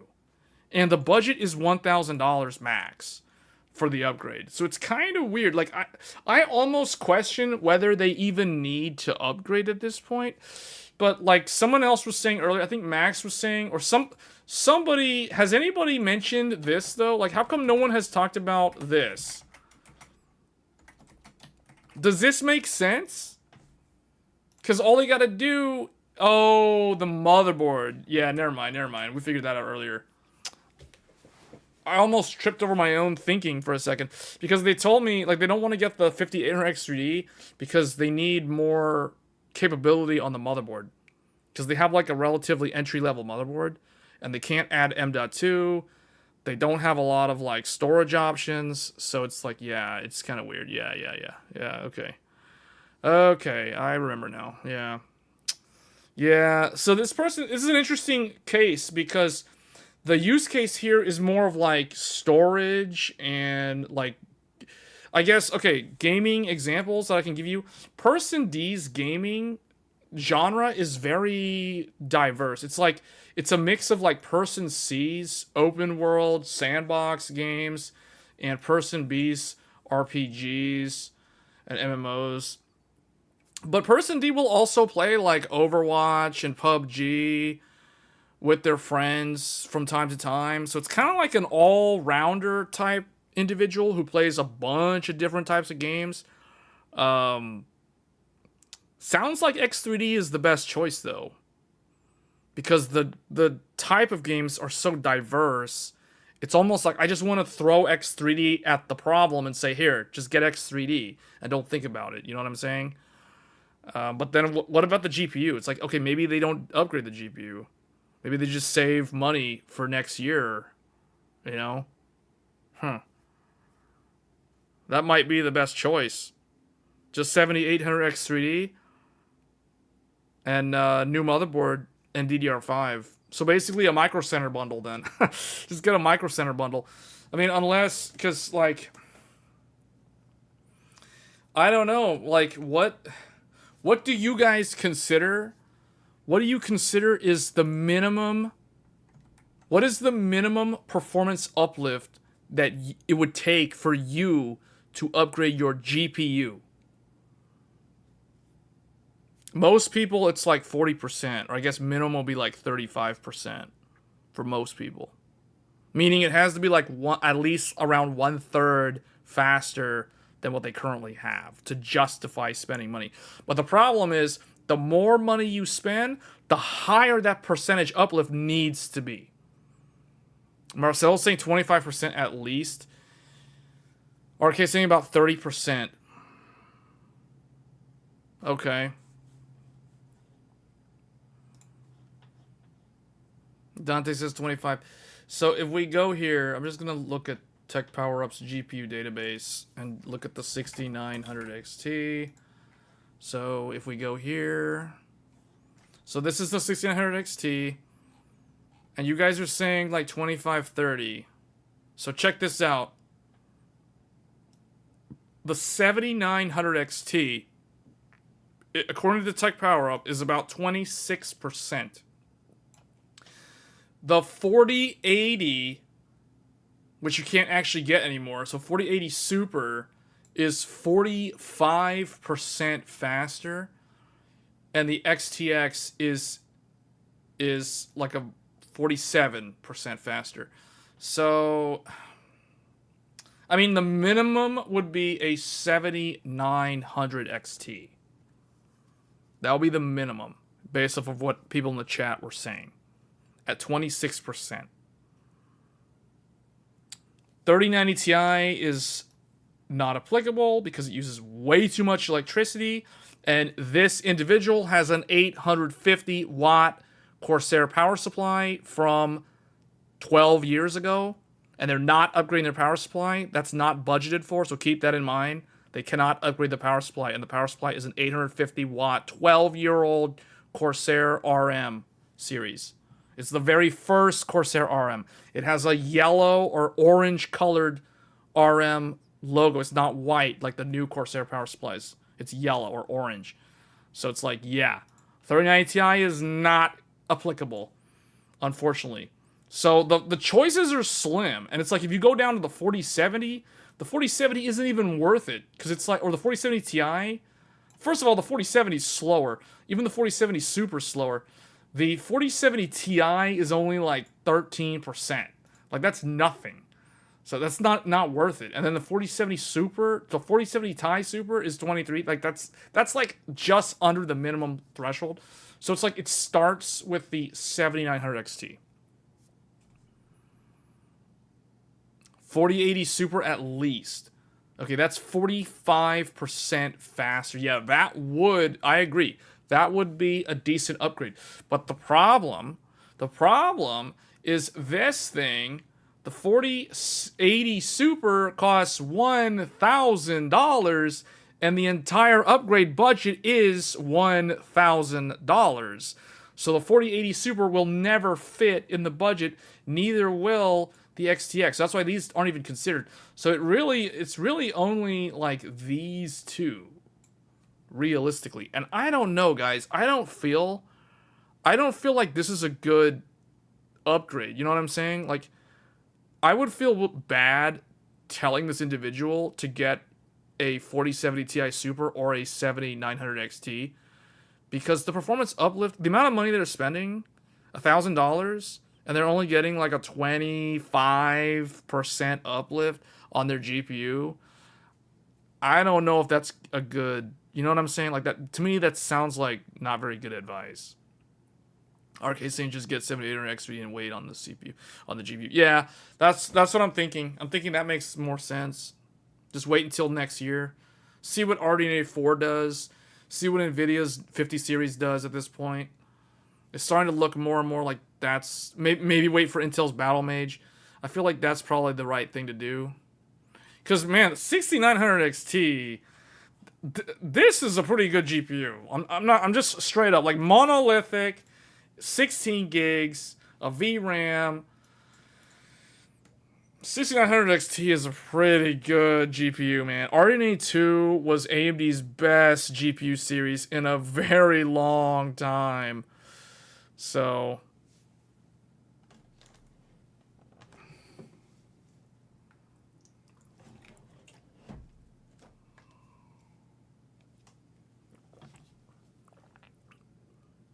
4070 Ti Super. That's not going to be high enough. Okay, so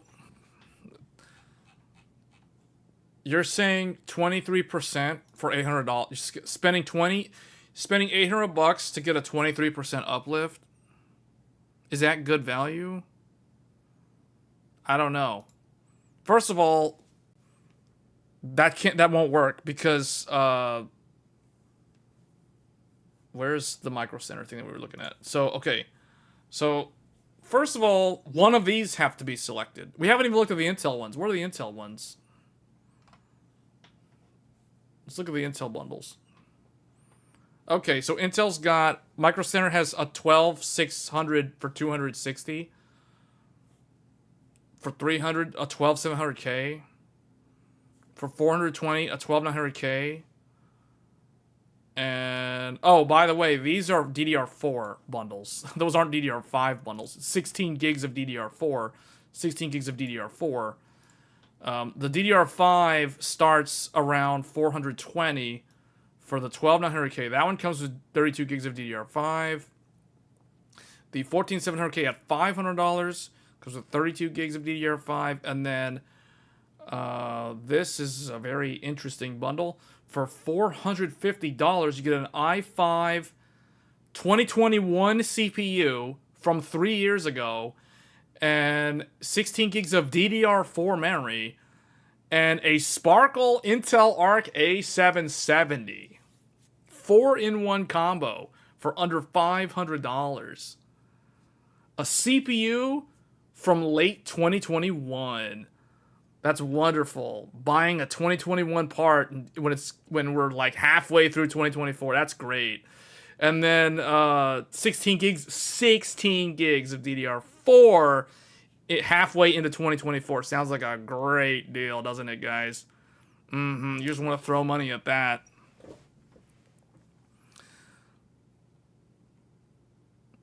That can beat a console. You just need a PSU. This... What? You just need a PSU. Yeah, it'll just be sitting there on the desk. This will just be sitting there on the desk. Just be sitting there in the open air, not properly grounded or anything. It's just plugged into the power supply. Yeah. Yeah, see, I don't know. The Intel bundles are weird, man. Like, there's so many 12th gen Intel bundles. Have you noticed that? They're all 12th gen. The only 14th gen Intel bundle is the i7. Where's the i5 14600K?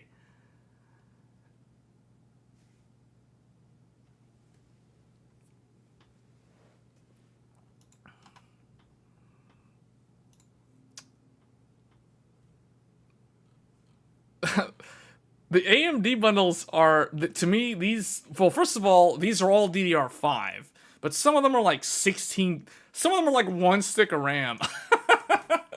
Like, the Ryzen 5s are always like 1 stick of RAM.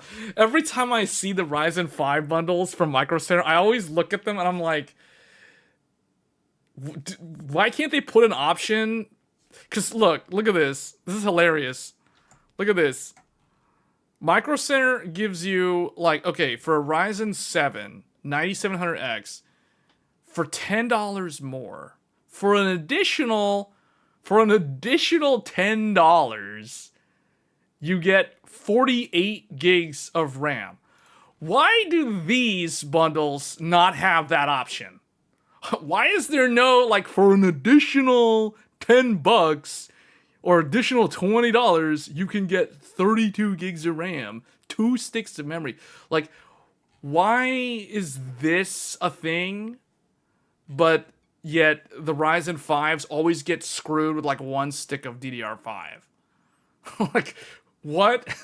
Is it just me, or is this weird? Like, okay, you can go to 48 if you want for $10, but you have to buy a Ryzen 7. Otherwise, you're just, like 16 gig. That's it. Like, you want a Ryzen 5 because you're trying to save money so you can buy a better GPU? Sorry, you're going to get 1 stick of memory, and there's no like additional extra option. It's like, okay, whatever. That's weird. Sometimes these bundles are just entertaining because it's like this is like the doorbuster style pricing, but it's like when you start drilling down to it, it's like, oh, it's a B650M. It's like the cheap Asus with, like, it isn't even the full length board, which for a lot of people that might not be an issue, but it's like 1 stick of memory. You're like, come on now, really? And there's like no option to upgrade that in the bundle. Meanwhile, like, they give you like extra things here, and then it's like extra things on this one, extra things on this one. And then you can even do the 48 gig bundle with the big $1,400, like, 4-in-1 combo.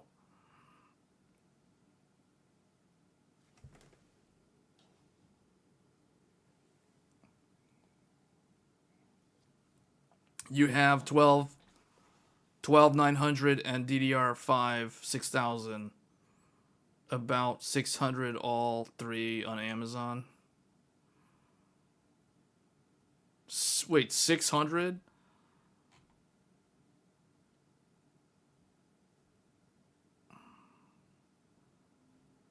For the... There was a motherboard included with that?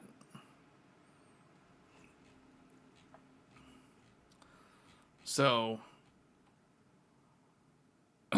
was that like a specific bundle or something? What were we talking about? But anyway... The point is, I feel like they need to add an option to double up to 32 on this, because that's just bizarre that you get an option to go from 32 to 48 on every other CPU choice except the Ryzen 5s, which is weird. And I feel like if they did that, they'd probably sell a lot more Ryzen 5s. Just saying, because it's like, I don't know, like, I feel like a lot of first-time builders, a lot of people who are building their very first PC, they don't want to spend a lot of money. I feel like the Ryzen 5s are actually pretty decent for gaming. Do you still get the free games? Yes, you do, Marcelo. That's the crazy thing about this. You get the games if you buy these Micro Center bundles. That's what I'm saying. So it's like someone could literally just buy, like, the The cheapest bundle. Oh, actually, no. You can't get them on these. You get them on these. Yeah. Yeah. Okay. Yeah, they have to be Ryzen 7 and up. Yeah, see? Only the Ryzen 7s apply. No Ryzen 5s allowed. So again, the Ryzen 5s get screwed over. Like, they don't get, like, first of all, they come with 1 stick of RAM from Micro Center, and you don't get the games. You don't get the games. So it's like, okay, so basically, realistically, the cheapest one is this one. $400 gets you the motherboard. It gets you a Gigabyte B650 Gaming X version 2, 32 gigs of DDR5 6000. This is 6000 DDR5. This is not some cheap, 4800 JEDEC. No, this is DDR5 6000, and it's the good one too with the low voltage. And that's what I like about this. Is Hynix. It's SK Hynix 6000 DDR5, 32 gigs. And then you're getting, obviously, the Ryzen 7. But then you're also getting the 2 games. You're getting Warhammer and Unknown 9. So it's like, man, that's pretty good.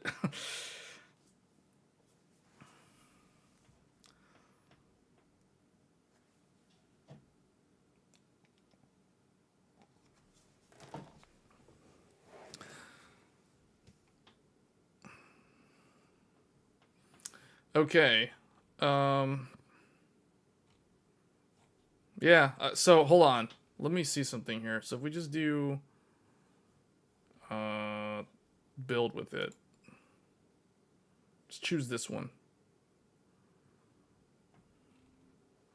Okay, what kind of option do we have for the GPU?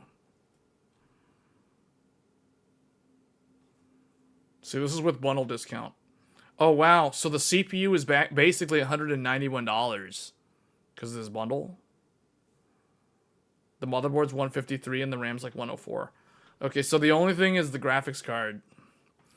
So now we need to find a graphics card that is better than a 6900 XT, and the total price cannot exceed $1,000.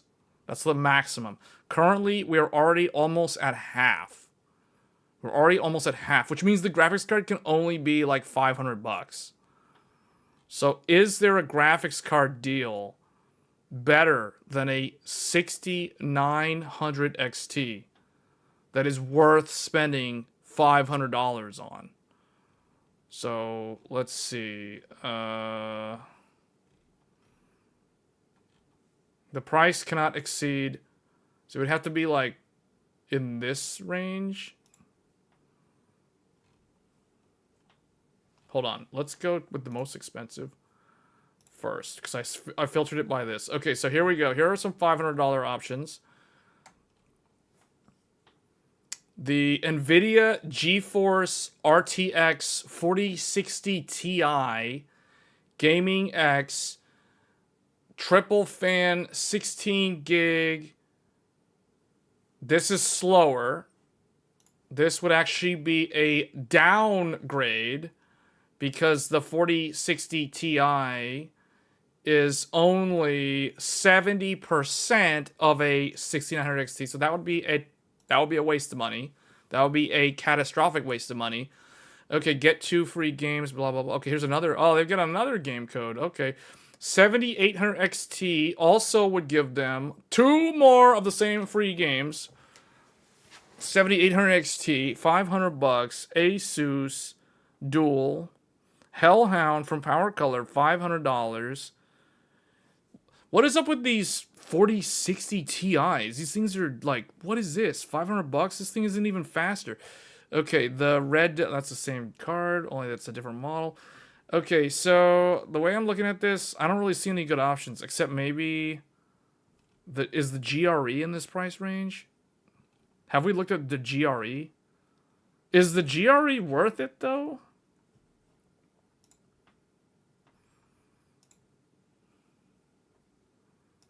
Let's go from 500 to 750 and look at the lowest price. Okay, here we go. Here come all the 7800. Here's a 6950 XT refurb. No, that's not worth it. So I don't understand why there's still 4060 Ti's showing up. 6900 XTs. Okay, here's one. Okay, hold up. So if I select this one.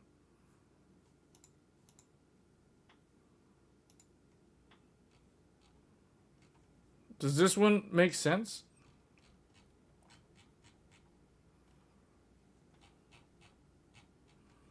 What's the power requirement on this? Recommended power supply, 750 watts. So this would fit. But I don't know. I feel like this would... So 530.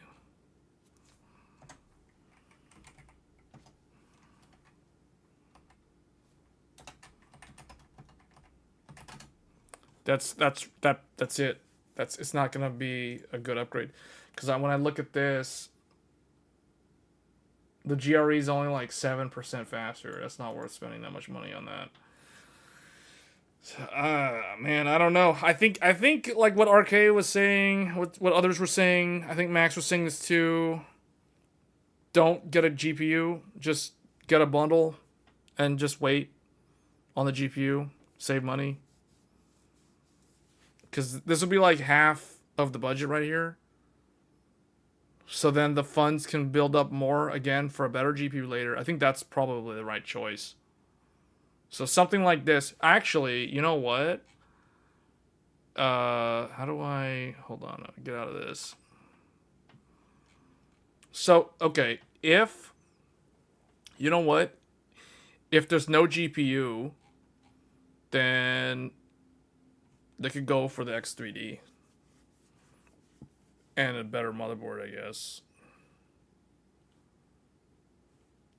Man, why do they have to do this? Like, why do they put the nice motherboards with the most expensive CPUs and they don't give you an option? Like, the problem with Micro Center's bundles, sometimes I feel like their choice of motherboard is really weird. Like, for the Ryzen 7s, the motherboard of choice is a Gigabyte B650. But then for the X3D, it's an Asus TUF. But then for the... Wait, there's another one? Oh, there's actually two. So there's a TUF and there's a ROG Strix. And they're both the same CPU. That's weird. One's more expensive, though. Okay, that's interesting. How come that's... Wow. So they don't have any bundle with the regular... Like the 7900X. It's only 7800 X3D.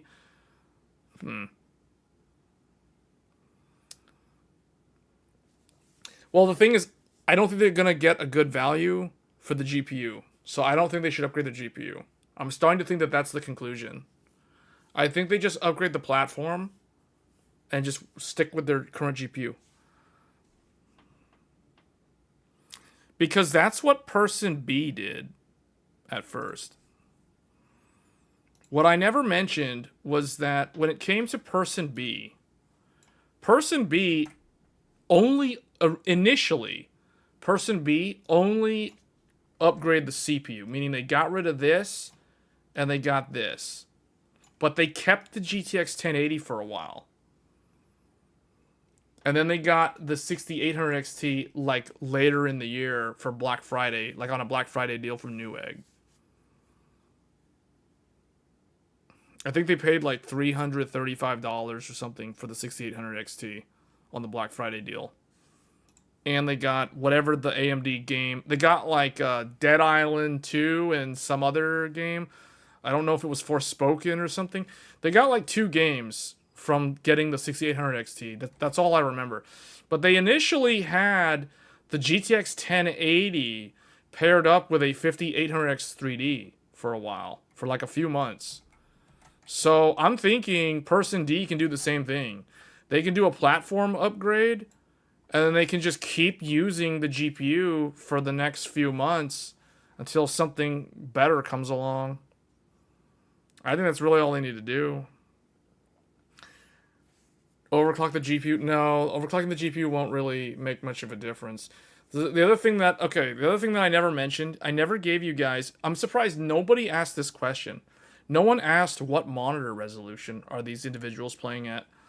So, person A is playing games at 1440p. Person B is, I can't remember, like, I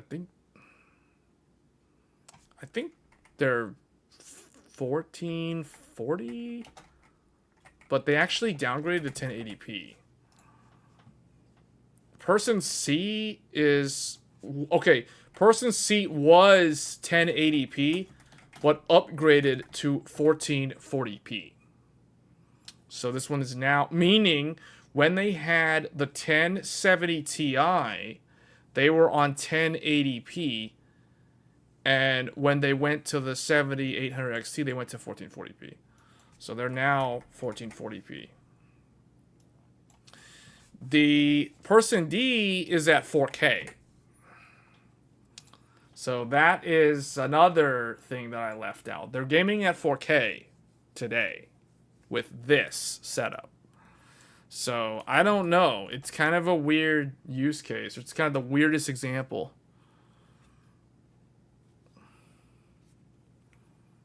So that shows you, like, there's so much variance in what gamers are using.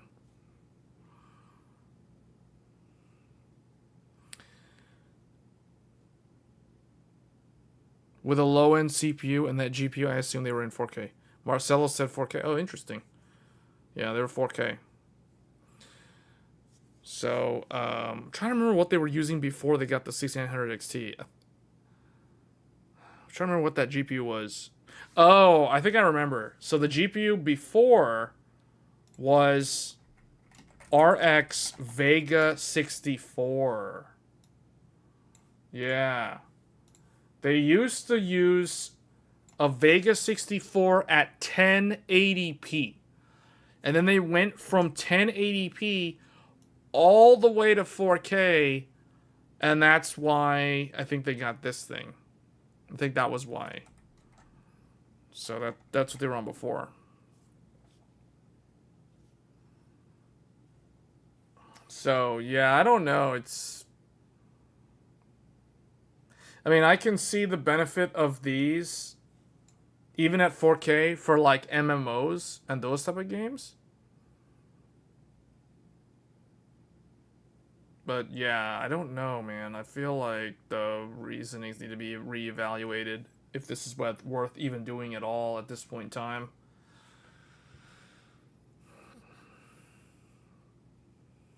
But anyway, that's... Trying to think of like another example. I can't remember what the CPU was, but there was another individual that is currently using RTX 2080, and they're thinking of upgrading also. So, okay, here's another one. We'll say person, what is this, ABCDE? Person E is using, I think it's Ryzen 2700X. I'm not sure on the CPU. I don't know. So the CPU, I don't know. The GPU, RTX 2080. And they game at 1080p. This is 1080p. This is a 1080p gamer. And they don't know what to upgrade to. There, that's like the last edge case. I don't know. I don't know what you guys would recommend. That's what 1080p gaming. I don't know. I have no idea what to say for 1080p because I haven't gamed at 1080p in like what 7 years or something. No, it's been longer than that. Okay, I went to 1440p in 2017. So yeah, like 7 years. It's been like 7 years since I've played games at 1080p. So I don't know what to say for someone who is not gonna upgrade their monitor. But they're thinking of upgrading their hardware.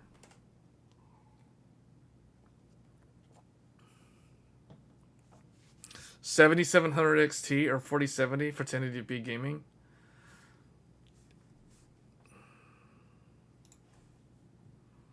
Is that worth it if they're on? Hold up, I gotta pull up the thing. So you're saying 7700 XT or 4070? Okay, yeah, that's like 36 to 50%, somewhere in that range, yeah. RK saying 2080 Super, that would be not what they would upgrade to. Yeah. 20. Wait, what is the percentage uplift between a 2080 and a Super? 5%? 5%? What?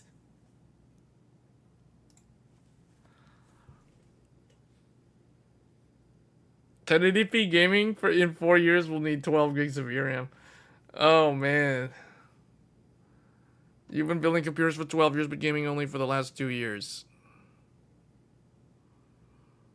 3060 Ti.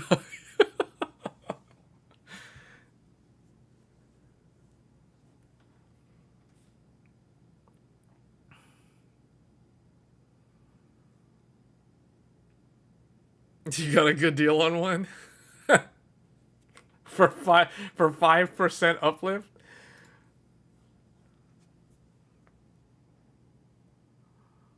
I don't know what the CPU is. I'm trying to remember what the CPU was. The CPU was either like a Ryzen 7 2700X, or it was some older Intel CPU, like an Intel Skylake, like a 6700K or some ancient thing. I can't remember what the CPU was. Either way, the CPU is so old that all I remember is it's DDR4.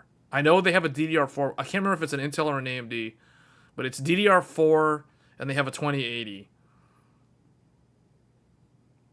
And they keep saying like they need more. They would like to have more cores because they notice that their CPU is always like capping out, which means they probably either have an Intel quad core or they might have like an AMD, like an older AMD Zen 1 or something like that, or a Zen Plus. By going with 4060, the person could save a lot of power. Yeah, that's a good question. That's a good point. I have no idea what their power supply is. I don't remember what the power supply is. I don't remember the CPU and the power supply. I don't even know what the motherboard brand is. 4060 is already too slow for 1080p. Are you sure? I think that 4060 is considered a good 1080. Like, I think NVIDIA would tell you that the 4060 is a 1080p graphics card. Like, that is what they would recommend. However, this individual already has a 2080, and the 4060 is a slight downgrade by like 1%. According to Tech Power Up, a 4060 is 99% of a 2080. So it's like, yeah, you get DLSS frame generation. I mean, I don't think they're going to want to buy that. They're not going to spend like $300 for frame generation. You know what I'm saying? Like, nah, no, come on. 4060 is not going to work. No, I do agree that I think the minimum would be like a 7700 XT. I think that's where it would start. Like, anything above that would be where the upgrade begins. You would need to go above a tier of every NVIDIA or AMD for a resolution? Huh? What do you mean? Like, they're gaming at 1080p. So if they're not changing the monitor, you would just look at the performance, the percentage uplifts from what they currently have. So it would start around 7700 XT at 36%, or 3070 Ti at 35%. But I can tell you, they're not going to buy 30 series because it's already old. It's super old now, so it's like, why? So it would be like yeah, I do think like 4070 is 54%. The 7800 XT is 65%. I think something in this range is what they would do. Like, the 2080 was, what, like $700 when it was new? So they would probably spend between $500 to $700. So you know what? The GRE might actually be a good choice. The GRE is 82% faster than a 2080, and it's like in that $500-ish range. I feel like the GRE is probably the best choice for this individual. Not knowing what the CPU is, I just think the GRE is probably a really good deal. They're doubling up on VRAM. It's like 82% faster. Similar power consumption to what they currently already have, so that they don't need to change their power supply. Yeah, I really think the GRE. Yeah, I kind of agree with what Matt's saying. Like for 1080p, you just get the GRE and you just forget about it. I mean, it has 16 gigs of VRAM. You're at 1080p gaming. You're never going to run out of VRAM with that GPU if you're playing at 1080p. So it's like, yeah, I mean, that would probably be it. Like GRE would be ideal if they can't find a GRE based in their region, because this individual is based out of Australia, and I don't know how readily available the GRE is in the Australian market. So, yeah, I don't know if Australia like has ample supply of GRE. Otherwise, if they don't, then either this or the 4070 Super would be good. Yeah, the 4070 Super would actually be good too.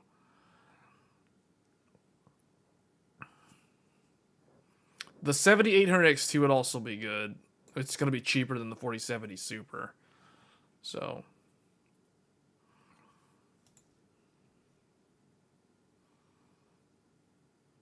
any of those, 4070, 4070 Super, 7800 XT, and the 7900 GRE, I think those are the four good choices for like what I would consider a borderline overkill 1080p graphics card. Because this person bought a 2080 when everybody, basically when they got their 2080, that was when everyone was saying like 2080 is a 1440p graphics card. So they bought it for 1080p on purpose, because they're the type of person that does the whole 5-year thing. And like Matt was saying, you gotta go a tier above if you're gonna hang on to your graphics card for like 5 years. So, because 2080 was 2018, guys, that was like 5 years ago, almost 6 years ago now. So, depending on when they bought this thing, they've had it for like at least 5 years, if not a little bit longer at this point in time. So they've got their 5 year. See, so this is an example of the 5-year upgrade cycle. Someone on a 2080 is at that 5-year mark. They've gone beyond the 3-year mark. They're in the 5-year mark. And they're actually between 5 and 7-year mark. Once they hit 7 years, their GPU is considered ancient. And anything in any of those price categories will be a significant upgrade at that point. So, yeah, at the 5-year mark, you're looking at, like for $500, you're getting like 65% uplift, or if not more. So that's why it pays to hang on to your GPUs for a couple of generations and not upgrade every generation. But, like if you're smart like this guy and you game at like 1080p resolution and you oversize your GPU 5 years down the road, now you're in a comfortable position to upgrade, and you don't have to spend a ton of money to realize a massive performance uplift. So, some people do it that way. I don't know. I feel like that's more of like a casual, that's more like a gamer doing that. Like a tech enthusiast definitely does not do that. I mean, some do, but like a true tech enthusiast, they're pretty much upgrading every generation or every other generation at most. Meaning, if somebody is on a 3090, they either went to a 4090 already, or they're going to go to a 5090. Like, pretty much. They're going to go from a 3090, they skipped 40 series, because they're doing the whole, 2-3 year upgrade. So then they hit that 3 year, and it's like, bam, okay, give me that 5090. So that's how it goes for the enthusiast market. But, what we're describing, these examples that I've given you guys, these are not enthusiasts. Like, none of these people are tech enthusiasts at all. None of these people. Like, they're the gamers. These are the gamers. These are not tech enthusiasts. These are gamers. You can tell by looking at what they did, how long they held on to their stuff. You know, that's not a tech enthusiast. Tech enthusiast doesn't hold on to a 970 for almost a decade.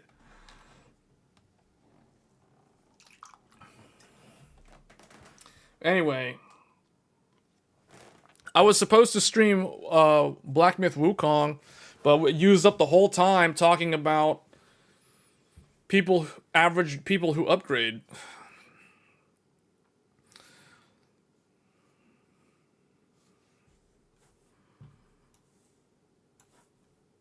Yeah, I was definitely supposed to play Black Myth Wukong, and I never got around to it. Oops.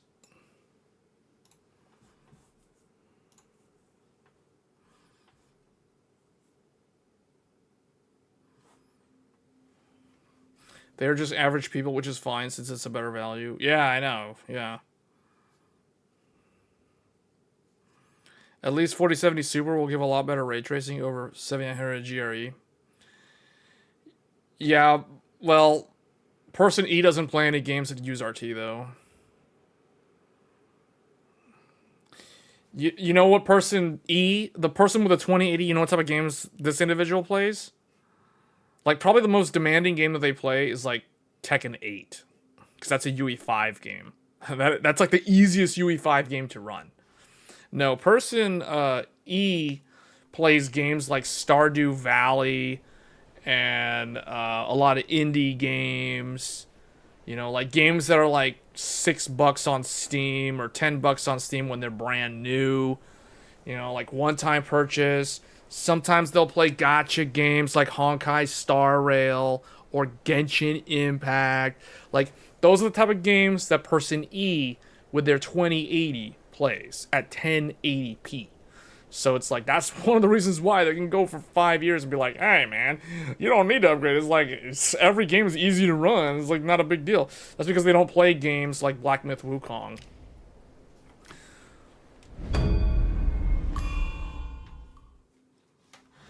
Save the money and get a Steam Deck then? I think they have a Steam Deck, actually. I think Person E has a Steam Deck.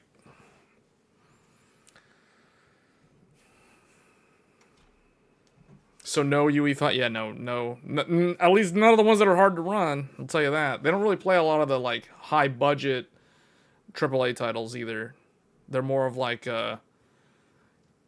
indie game, survival games, you know, like Skylines and whatever, those type of games. Alright.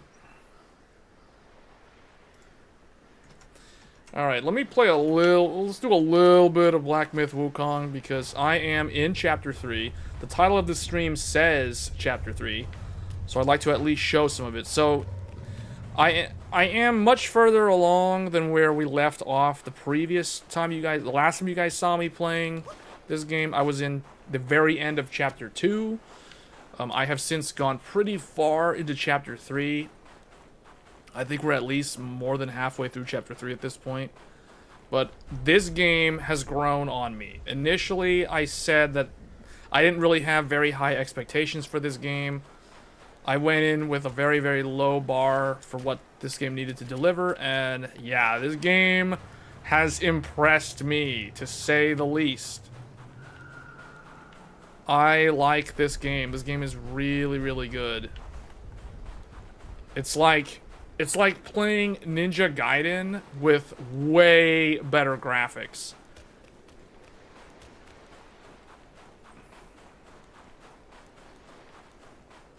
Yeah, I don't know what game Layers of Fear is. It sounds familiar, but I don't really know what it is.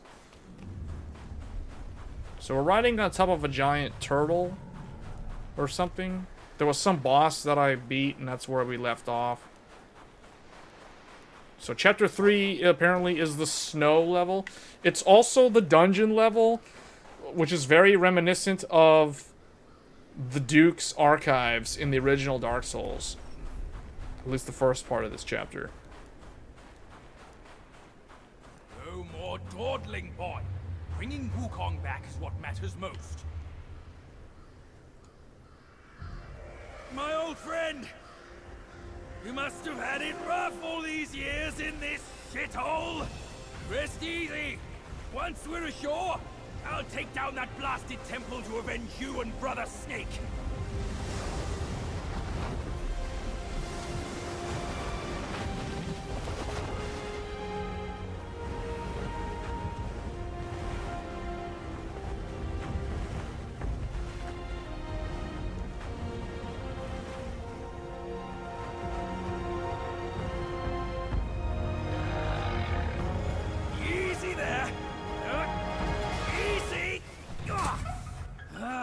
I hear you! Dead or alive, all suffer the same. You'd be better off staying a stone. Come on, cut the whips and wines, will you? You're too old for those. Yes, stop sobbing. Stay here and wait. I'll check on your snake, pal. This does make me want to actually read the book.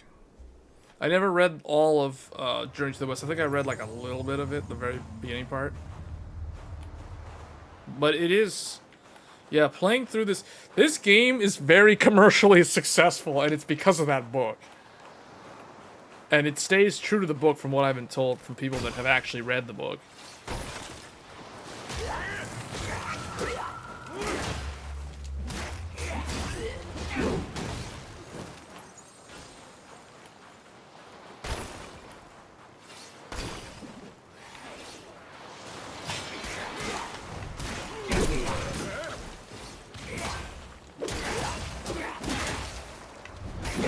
Oh, I actually have an ally. I just now noticed that the little rat guy's helping me.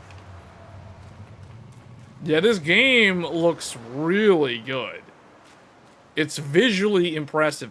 You know, the other UE5 game that I think had pretty good visuals was last year's Lords of the Fallen. Lords of the Fallen was probably my favorite game from last year. And it was a UE5 game.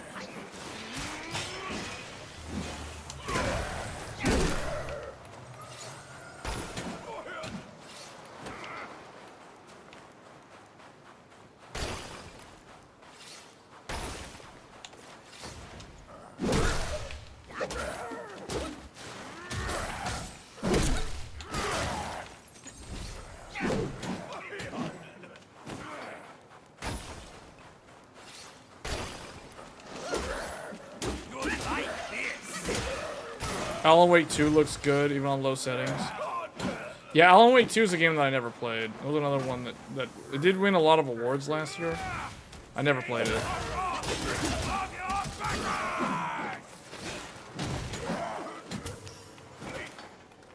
Well, there's actually a path down here.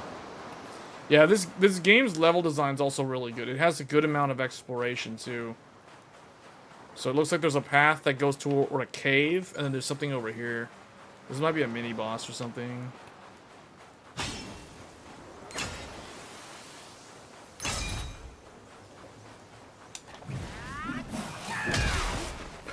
Wow.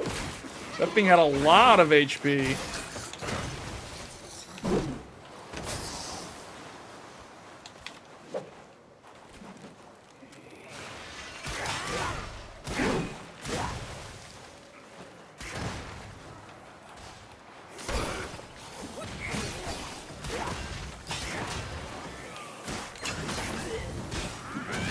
Oh wait, okay, for a second I thought those things were gonna be against each other, but they're not.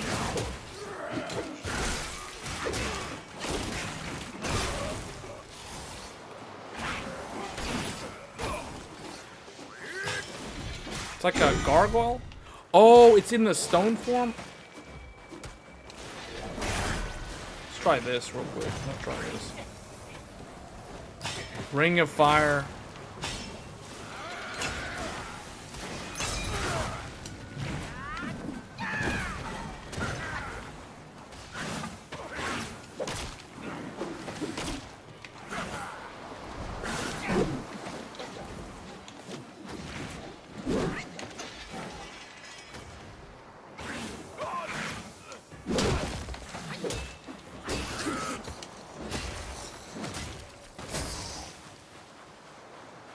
Started Alan Wake 1, but need to get back to it. Yeah, the problem is, I feel like if you have games that are more than 5 years old on your backlog, you might as well just, like, skip them and just go to the later ones, assuming you already have the later one.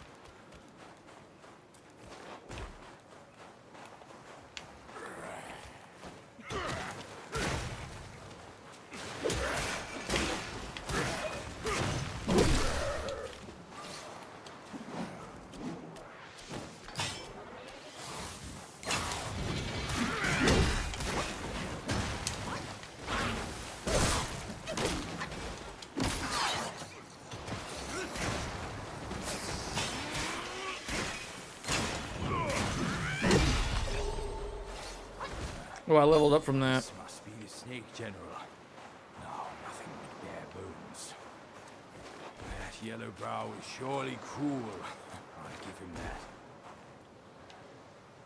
Wait, so this path... Half-wit like you will be a lamb to the slaughter. This path seems like it's leading to a boss fight.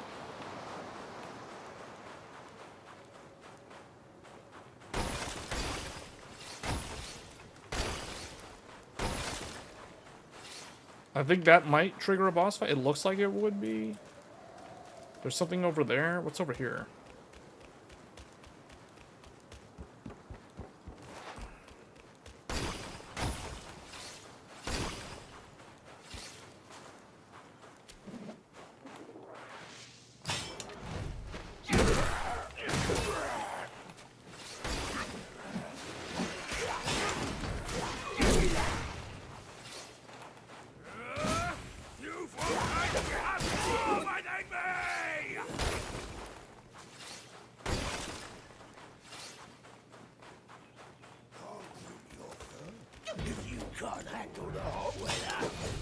Anyone who's remotely interested in this game should probably check it out. This game is really good.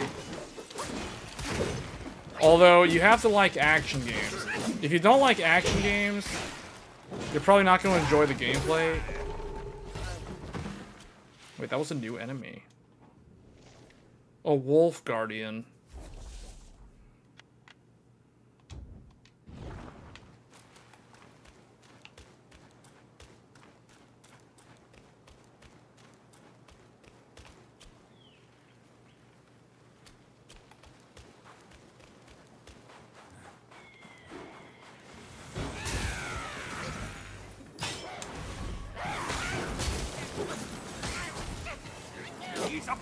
Oh, there's two of them.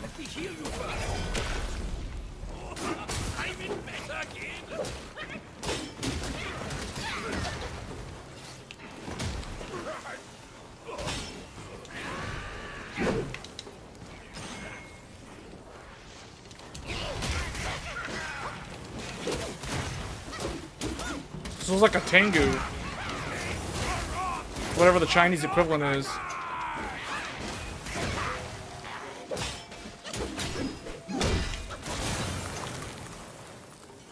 Oh, he froze the...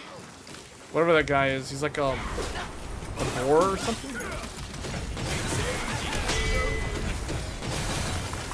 Oh, I'm getting frozen to death. Apparently there's an invisible wall there. No wonder I couldn't backstep.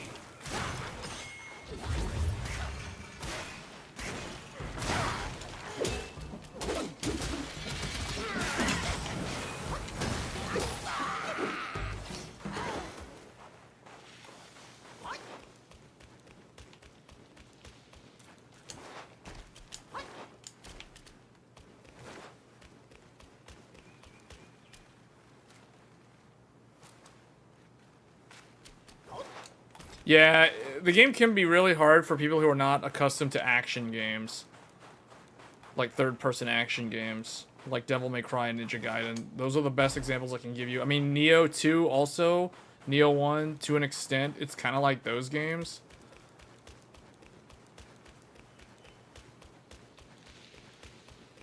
It has much better level design than Nioh. Although Nioh did have some pretty good level design.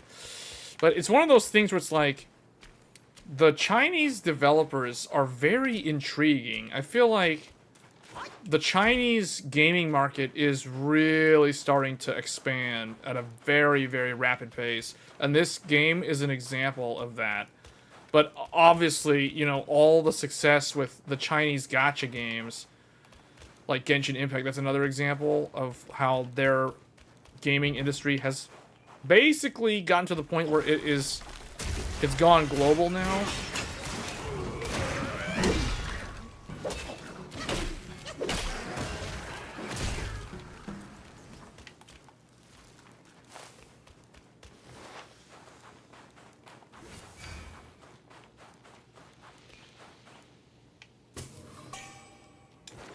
But I feel like the Chinese developers are very open to adopting newer technologies, newer graphics technologies, like Unreal Engine 5 and all the capabilities that it offers for a developer, like Lumen and all this other stuff. And then they're willing to collaborate with companies like NVIDIA to add the NVIDIA implementation of ray tracing, for example. So yeah, you don't really see a lot of other developers outside of, you know, like your typical Ubisoft and the Western developers that we're all very familiar with. Which some of them, they don't even bother utilizing a lot of this stuff in their games. Like, look at Starfield, how that game turned out. Actually, did I go? We may have to backtrack here. I want to see what was in that cave. There was a cave over here. TSR is Unreal Engine. It's Epic's own form of upscaling. Ooh, there's a save point. Okay, so it was worth going back. Yeah, and I'm playing the game using TSR. For those wondering, this is TSR.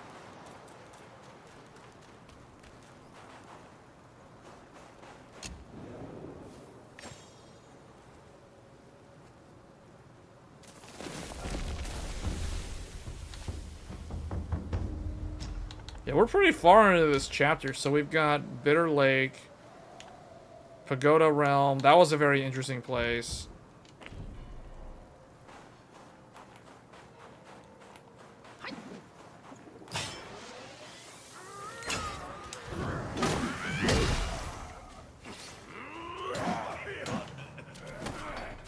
TSR actually is the best one.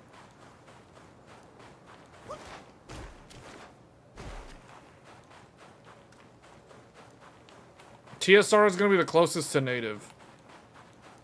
The others are going to have their own sort of temporal or spatial based way that they're trying to render things. That's true of FSR and DLSS and XeSS.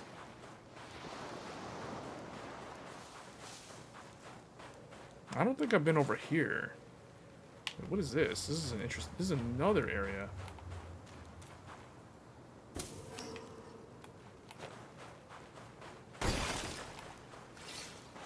Oh, there's a house over here.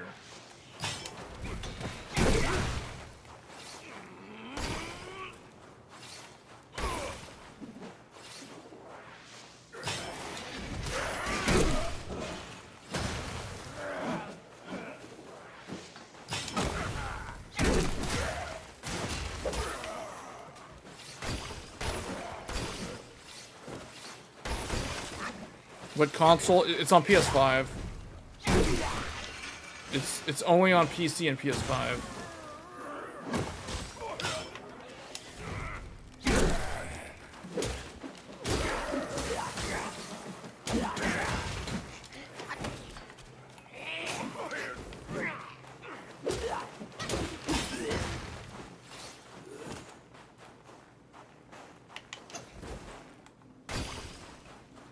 These drop willpower when you break them.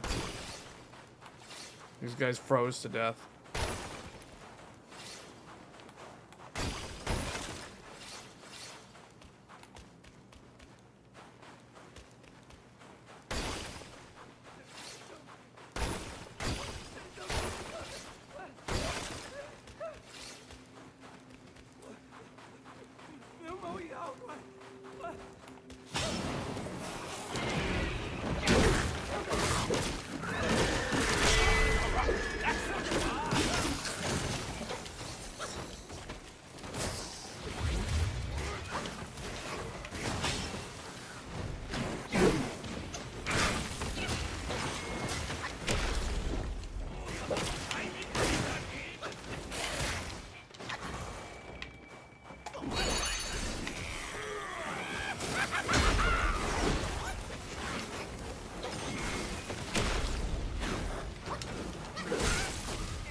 Oh, I killed that one. He killed the other one.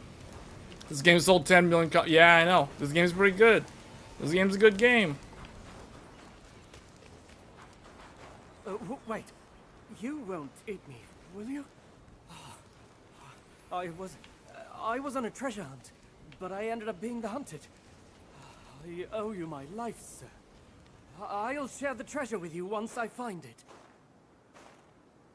Say, why is there nothing but Yaoguais in this so-called Buddha's realm? Can I look to you to save me again, sir, if they come back?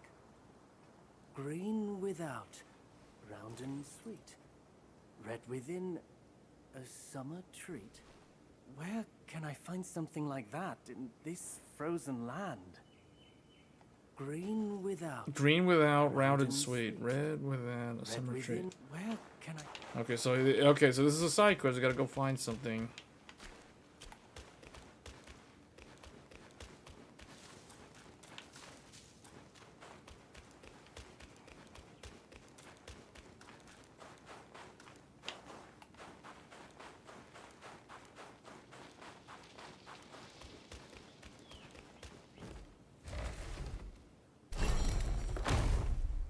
I have not played Concord. I have not been keeping track of it.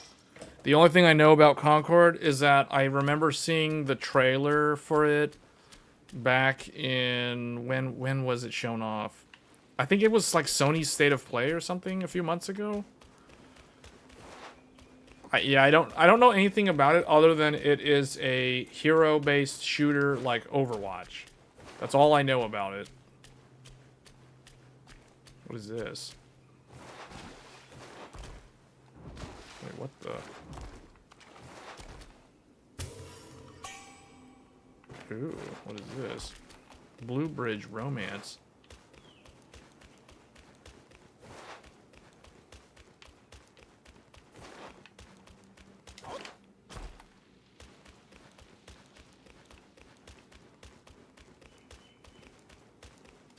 Yeah, I haven't really keep track of that game. See, I'm not someone who plays a lot of first-person shooters or third-person shooters. Like, I will be playing Space Marine 2, though.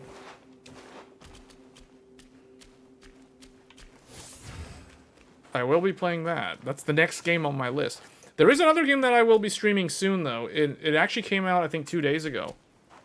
It is Visions of Mana. We will be testing how... We'll be looking at how that game runs on PC. Visions of Mana is another game that came out recently. So I'm surprised, you know, I thought there wasn't really going to be that many games worth paying attention to in the second half of the year, but apparently there are quite a few. This game, Visions of Mana, Space Marine 2. I mean, Star Wars Outlaws, I think that game came out yesterday, if I'm not mistaken.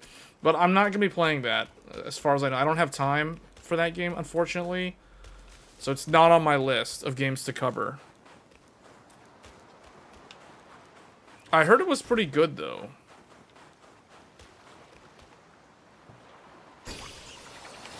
If I didn't have this game, then I would probably have covered Star Wars Outlaws. But because I went and got this game, that locked out Star Wars. And I don't know how that game compares to this one. In terms of, like, how it plays. I think it's like a third-person shooter. It's like a cover-based shooter/stealth game. Almost like a Tom Clancy game.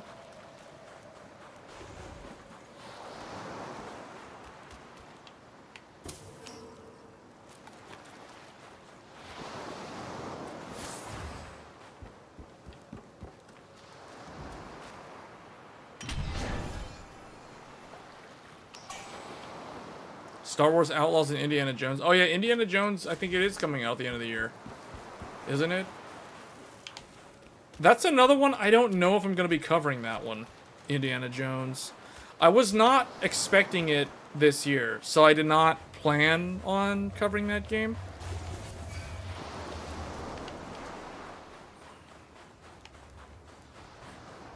One more familiar face. Are all my old friends in Yellow Brow's clutches now?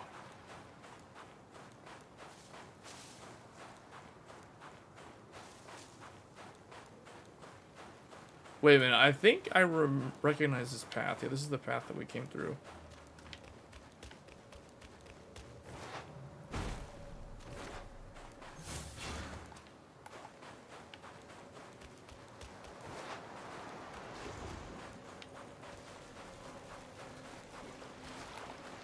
What is that? Is this an enemy? This is not for your eyes, young one. You have spoiled my... Oh, there's a boss.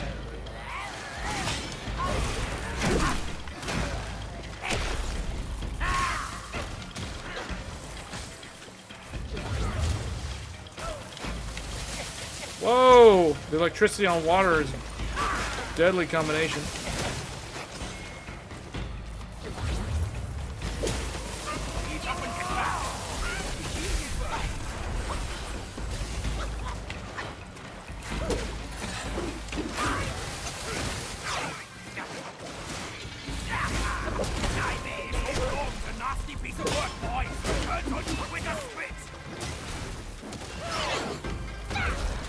Yeah, I didn't go in with full health. And I did not recharge my healing flask in so long. We basically ran through the entire area with nothing. Available December, yeah. That's Indiana Jones, right? Star Wars Outlaws is out now, if I'm not mistaken.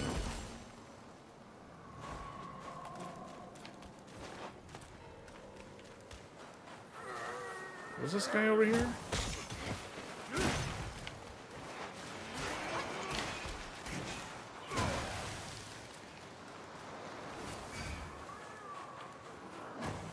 Where is that guy? He was in the water. But I think he was in a lake or something.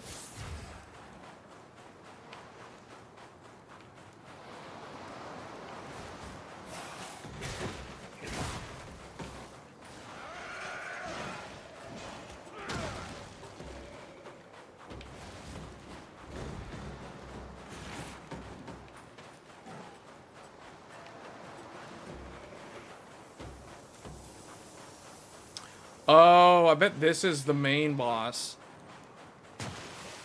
Yeah, this is the main boss. Okay.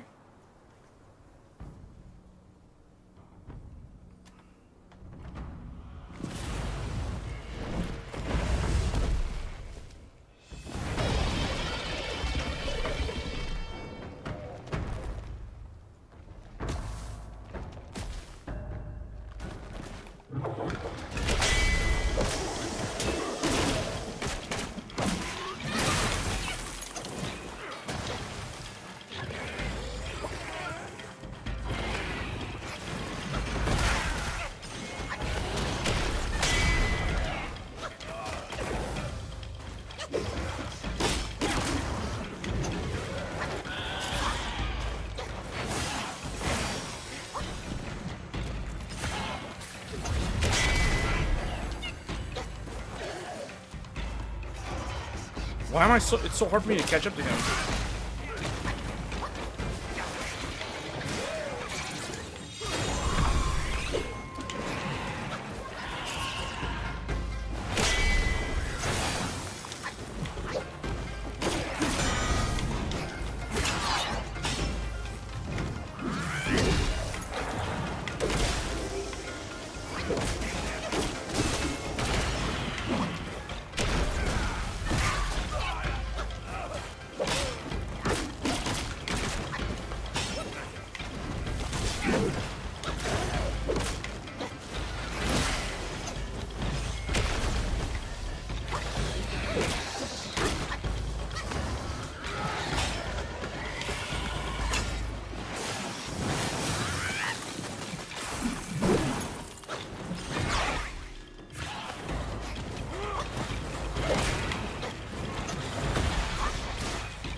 I think I'm supposed to spam the dodge button when he does that?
Okay.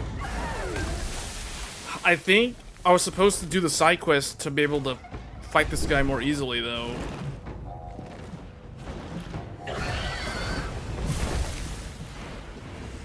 Because the side quest, I bet the side quest gives you frost immunity.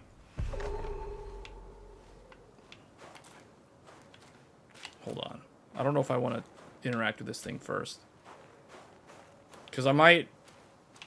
With these type of games, you don't want to advance the world state until you have made sure you've done most of the, like, all the objectives in the area. So I need to go find that NPC before we examine this, because I think that's going to probably end the chapter or do something. It's going to advance to the next thing. So before we do that, I need to go back and find that guy that I died to earlier in the water.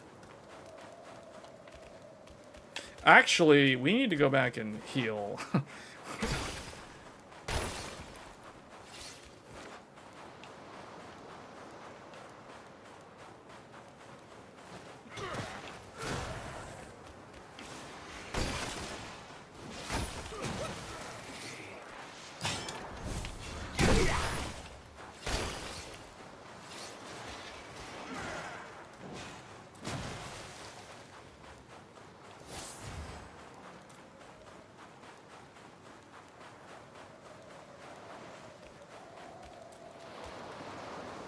Because I think there was, how many? Like 4?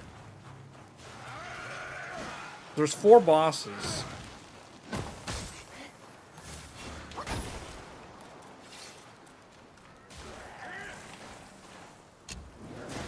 There's 4, like, side bosses or something.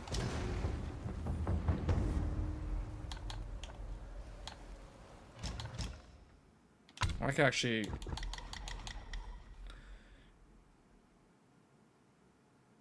Focus gain from perfect dodges massively reduces the stamina cost of jumping. I don't really jump that much in this game.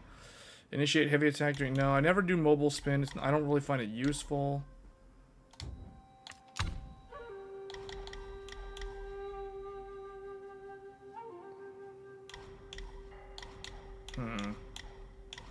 I don't really use this stance that much. I find myself using smash stance the most because you can move while charging. Increases the damage dealt by the charge heavy. Yeah, I actually like that a lot.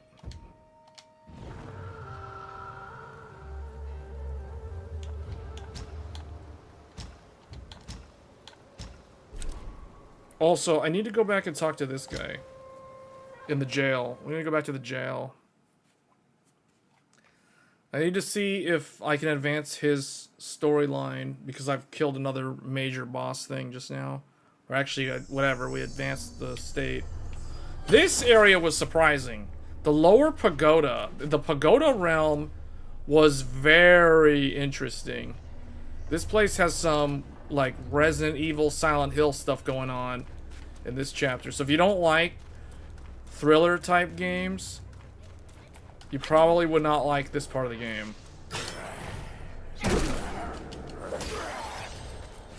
Oh wow, I just managed to level up again. Hold on, where is the thing? I think it's backwards.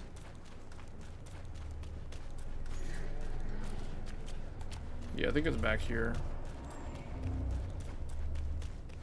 This is supposed to be the realm of the Buddha, but it doesn't really seem like it.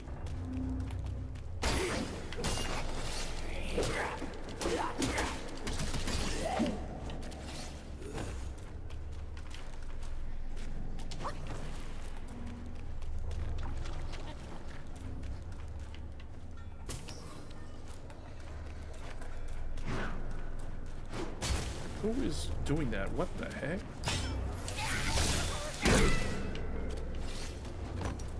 Yeah, this guy.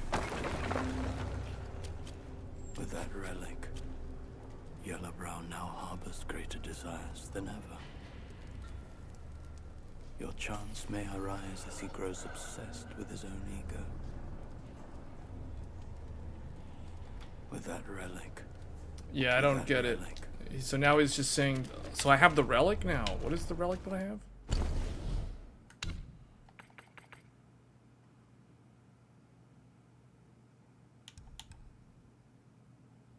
This?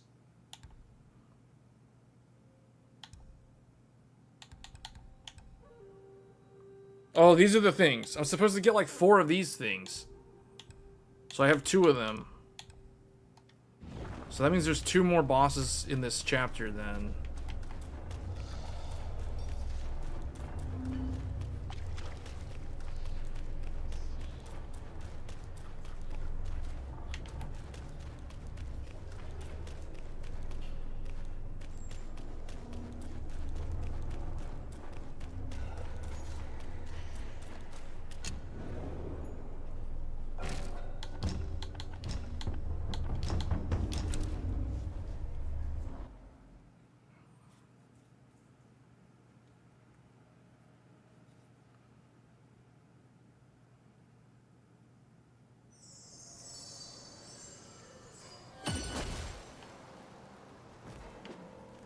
Okay, I just need to find where that dude was in the water. Was he back this way?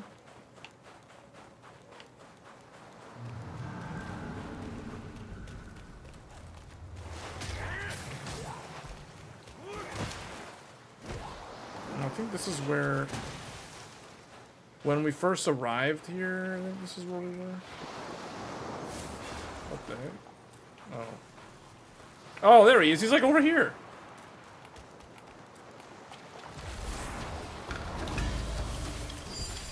I need shot quelling powder though, so he can't like...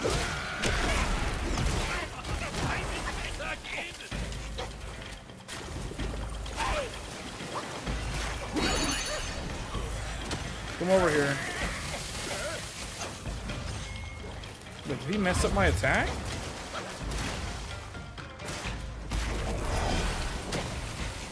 That can go through the ring of fire?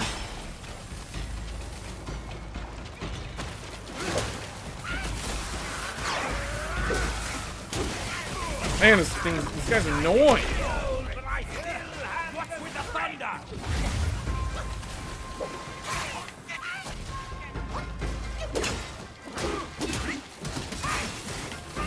I need to be able to stagger him.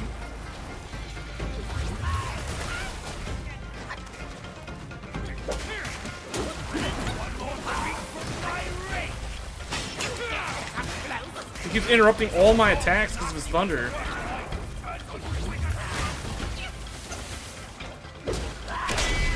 The water and the thunder combined is like so broken.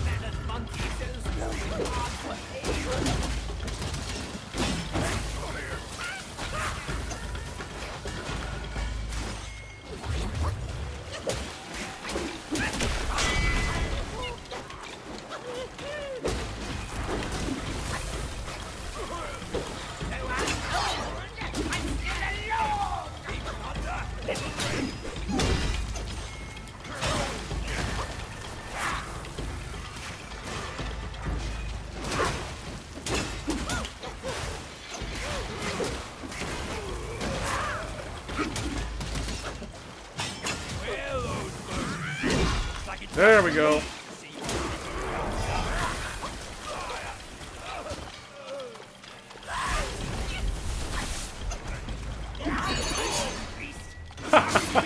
I just transformed into this guy. I'm like, okay, let's bring in Mr. Spire.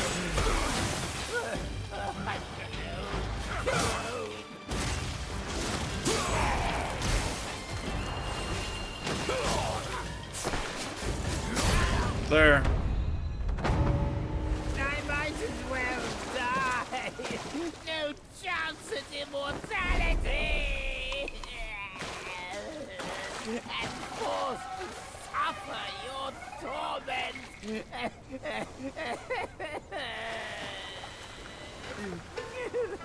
This old log can hardly move a muscle as he is.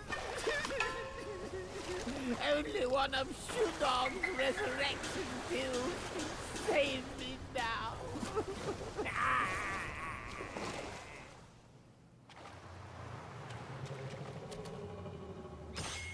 Why are you still here? This old log's living on borrowed time. Oh, the pain.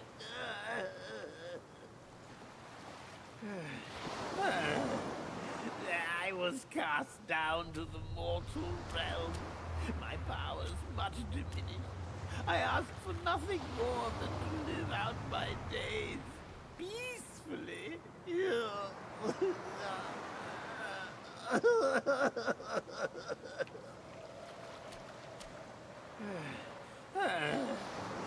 I was cast. Okay, he's just repeating himself. So there's like, what am I supposed to give him?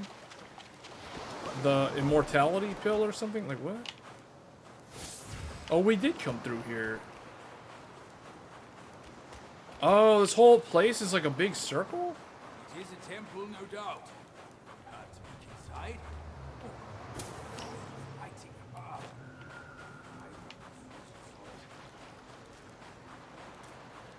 We make this journey one step at a time, kid.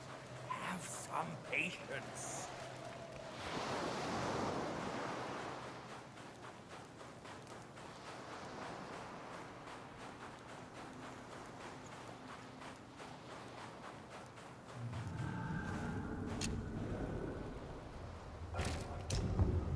I guess I can try to...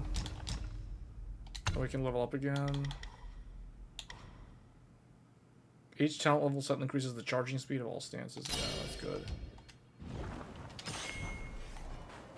Let me see if I somehow found that item that that one NPC was looking for at the temple.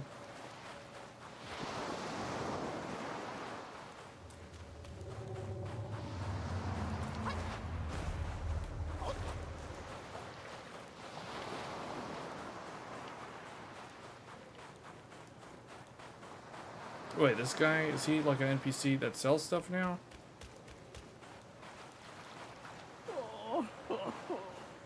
Wukong loves his medicinal arts.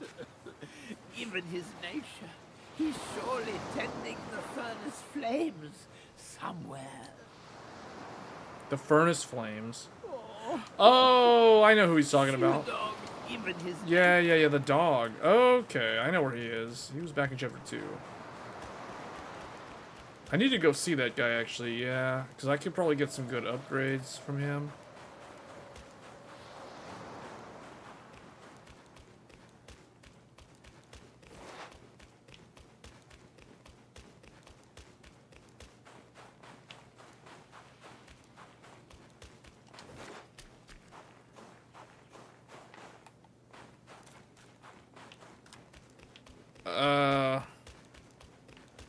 Well, I was gonna try to finish this chapter. I thought there was an NPC over here. Yeah, I thought there was an NPC that was looking for something. Wasn't there an NPC that was at the temple saying that they needed some kind of... They gave me... There was some riddle. Oh, but see, maybe because I killed those bosses... Maybe I killed the one boss and then this guy, I beat this guy. Maybe that changed the...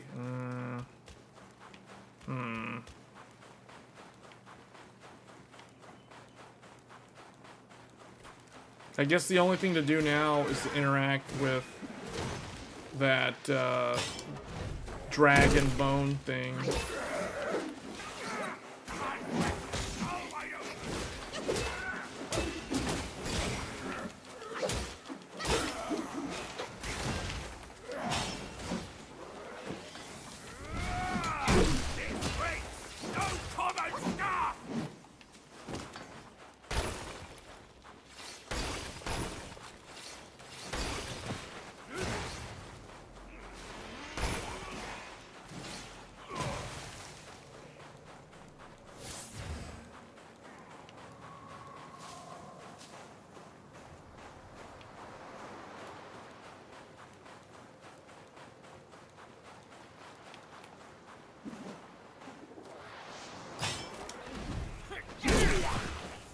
One more treat from my rake!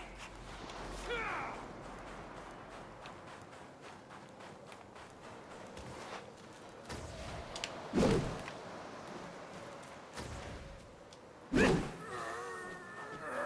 like this.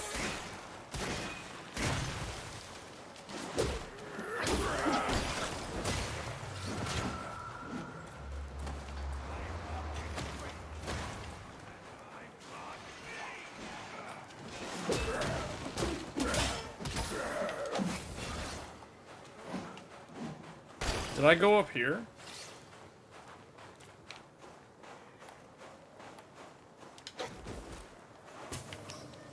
Oh, apparently I never went over here.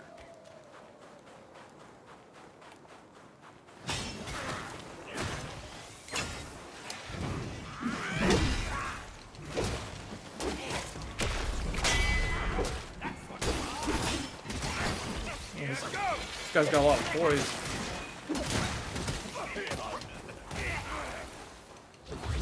Come here. I'll give you another hand.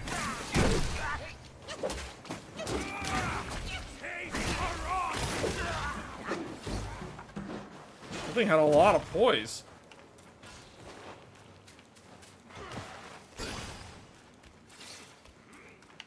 Okay, we've never been over here before. There's another area.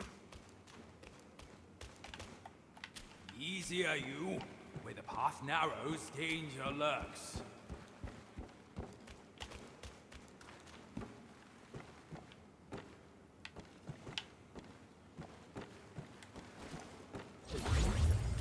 Oh, there's a save over here.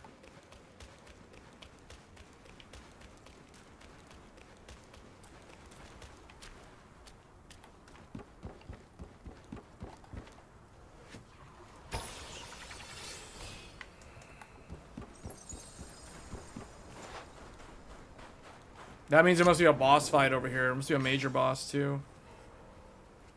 Alright, I'm gonna go and interact with that dragon thing.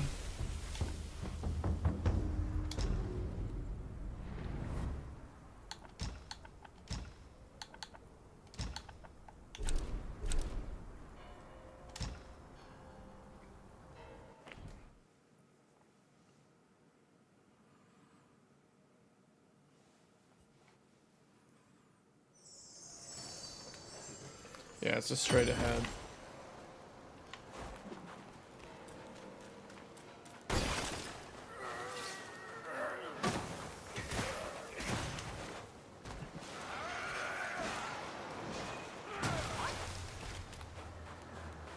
I do kind of wish the default movement was the running instead of the walking.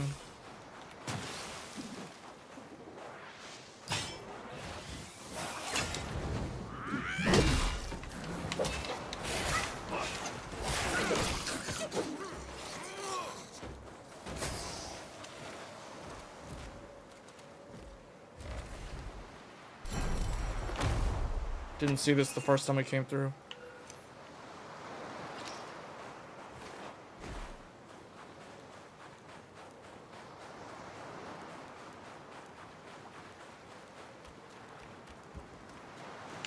Huh. What looks like something you should be able to walk through, you can't. That's my only thing about this game's world design. Too many invisible barriers.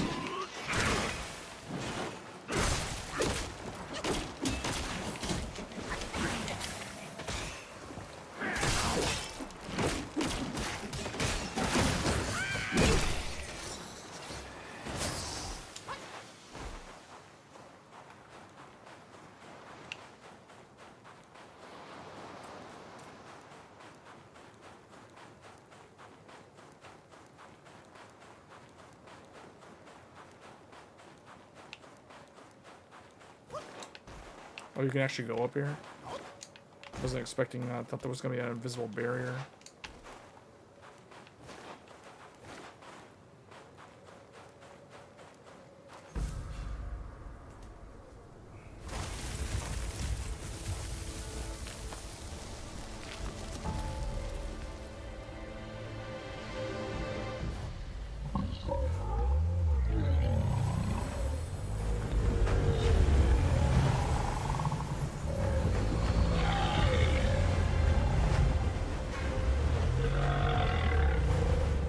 Turtle, enough with the tears. The Snake General has passed on.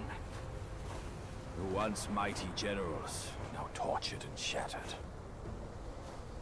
His teardrop holds great power. Take it, as his thanks to you.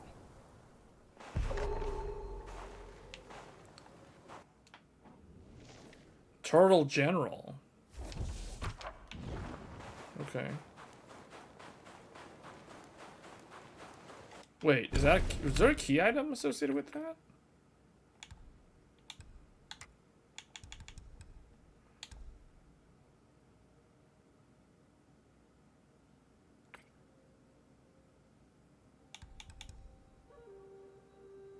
No.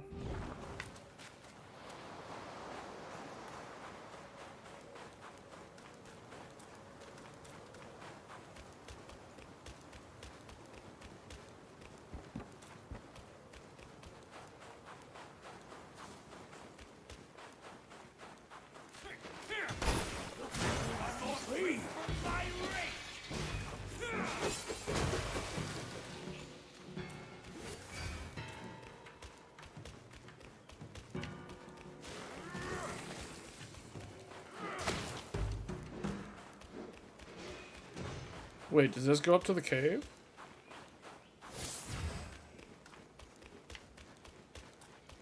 No, this way I've already been through.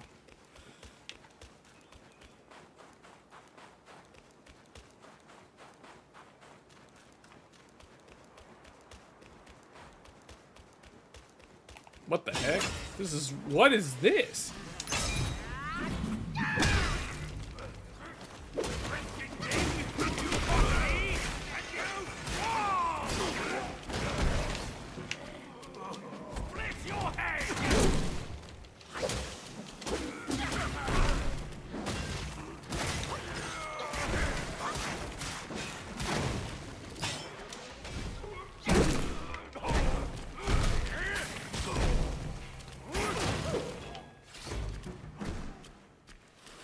This is another completely different area. Excellent fight indeed.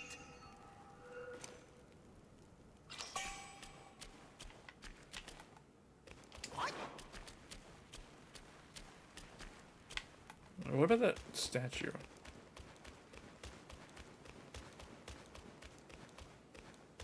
This almost reminds me of the very beginning of this chapter, where you just show up in like a cave and there's snow outside.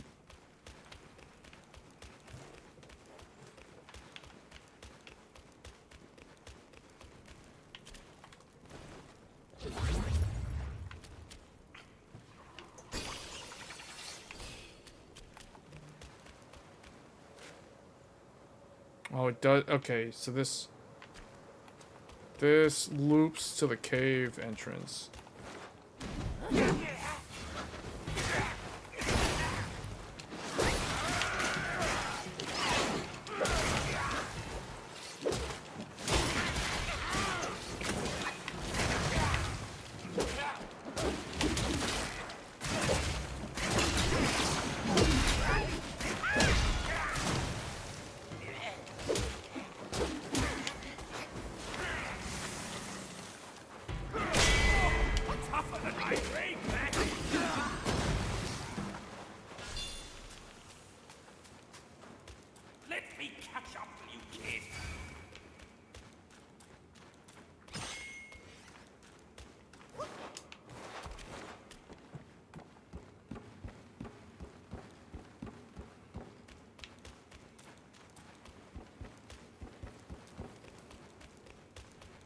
Okay, the save is over there, but if we go this way, where does this go?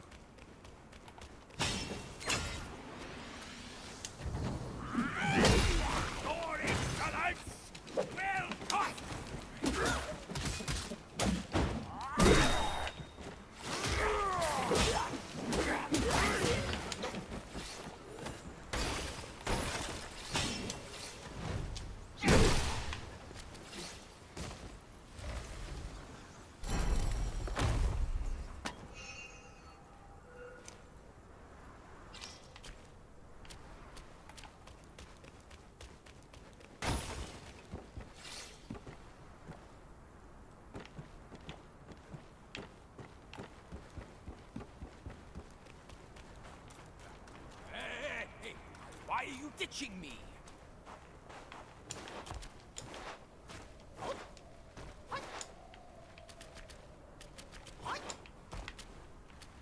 It's kind of weird how you can go on these areas, but you can't actually accomplish anything by going over there.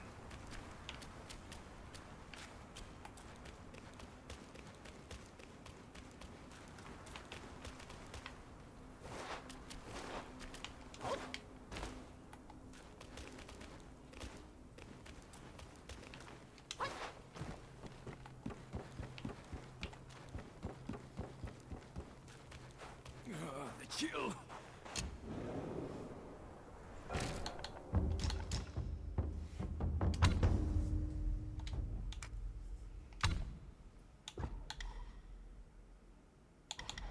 Ring of Fire doesn't really seem like it's that useful. I'm gonna actually change it to Immobilize. Immobilize seems like way more useful.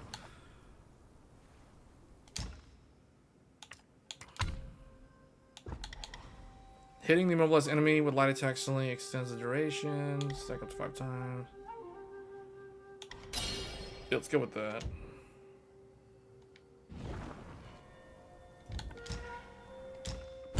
Can I make a better weapon?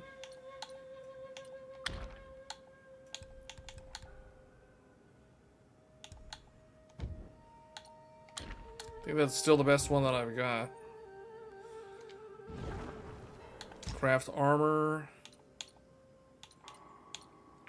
I think I'm wearing... Vengeful Mirage will inflict Thunderbane. Interesting.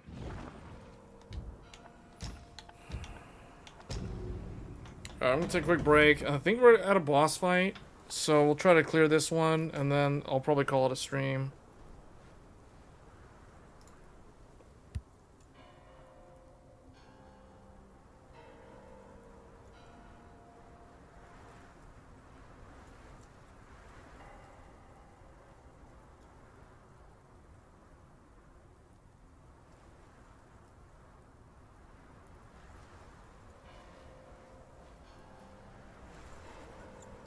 Young one, did you ever hear the story of Yellowbrow?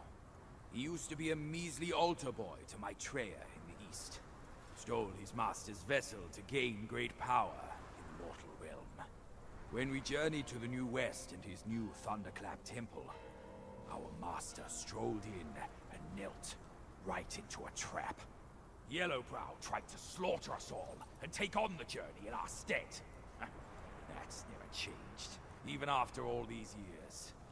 Wukong got trapped in the gold symbols then, just as I did. He was saved when Kang Jinglong broke the symbols with her antler. To think that she has sided with Yellowbrow himself. How odd. You don't think he's gotten his hands on some mind-twisting vessels, do you? Speaking of which, the most powerful thing Yellowbrow has should be the seed sack. The celestial deities above, the turtle and snake generals under Shen Wu, and the third prince with his 4 captains, sent by the Bodhisattva Guoshiwang. Once that wicked sack opened up, they were all devoured.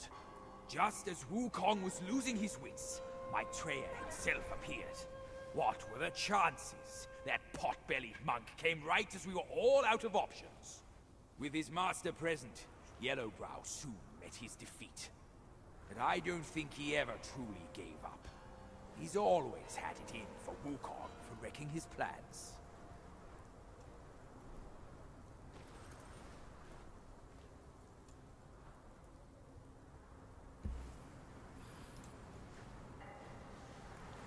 Alright.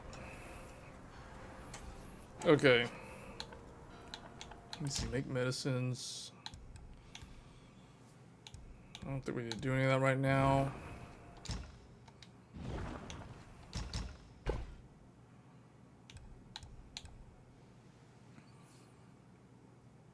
Oh, celestial medicines.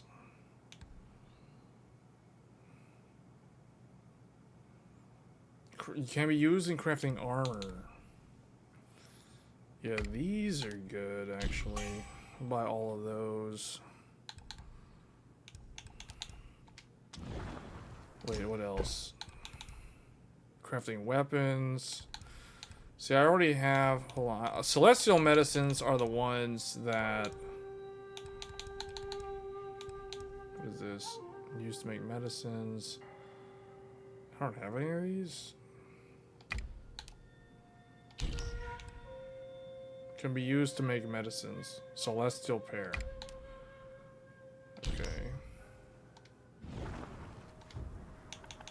Let's go talk to the guy. No, not him. Where is this guy at? The seller. Yeah, the wolf. I mean, the dog. The shoe dog. Let's go talk to him. Because he is how I will improve my stats without leveling up.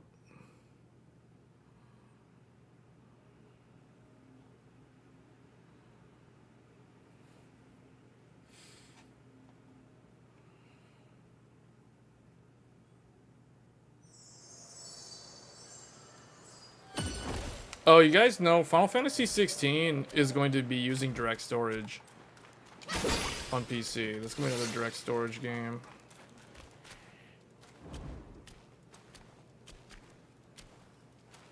Mine eyes doth see the dell from the confines of my abode. Greeting, brave one. Celestial medicines. So I can improve the maximum stats. This will take 3 mana. I really want to do like mana up.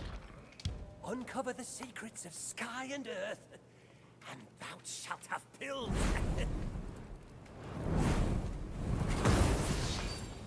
Come to me anytime if you need more pills.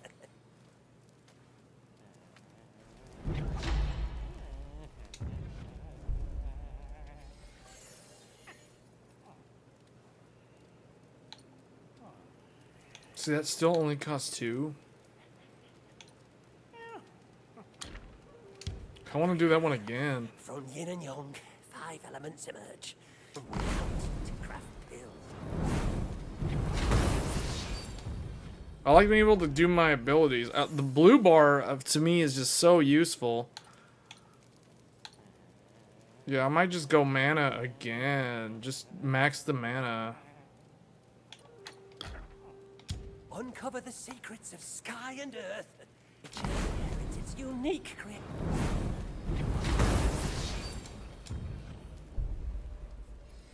That way I have more freedom in spamming more spells and stuff. Does he have any of that stuff? No. Wait, what does this do?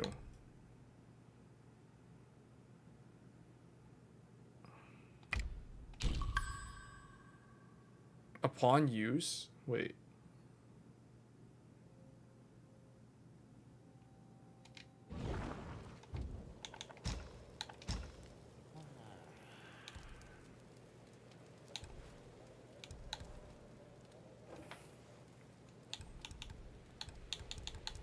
So wait a minute, did I just get ones that make it permanent? Considerably, oh, for a long duration, for a short duration, for a long duration.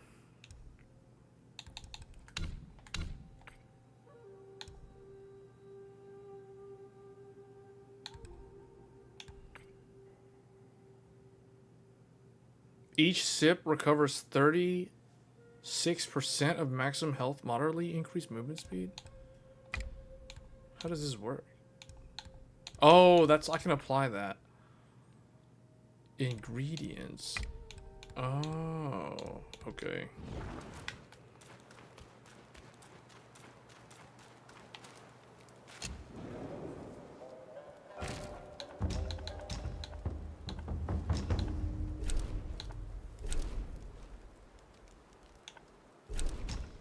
If I go talk to the dragon guy, because I went to go talk to the dog, will he have something else to say now?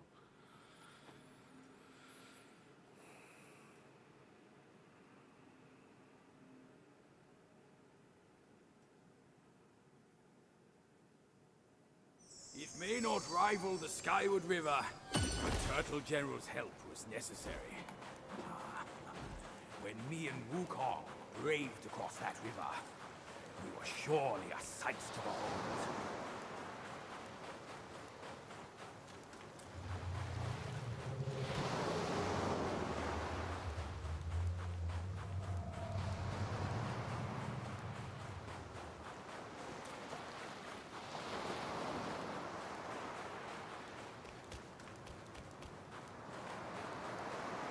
are you still here?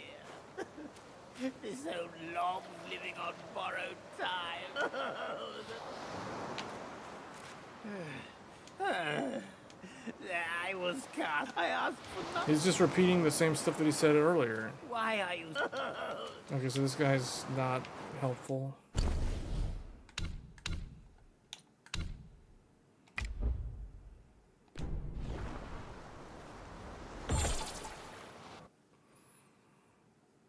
Just teleport back.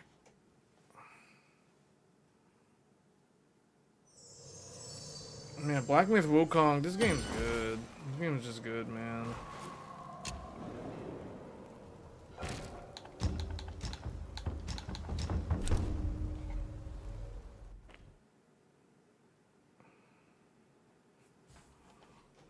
Oh, let me see something here. Okay. Alright, let's keep going.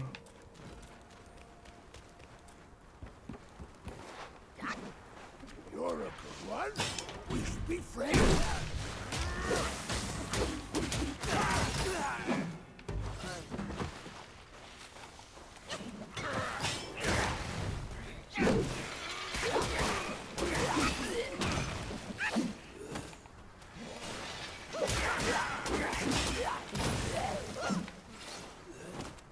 This is a meditate? Oh, meditate.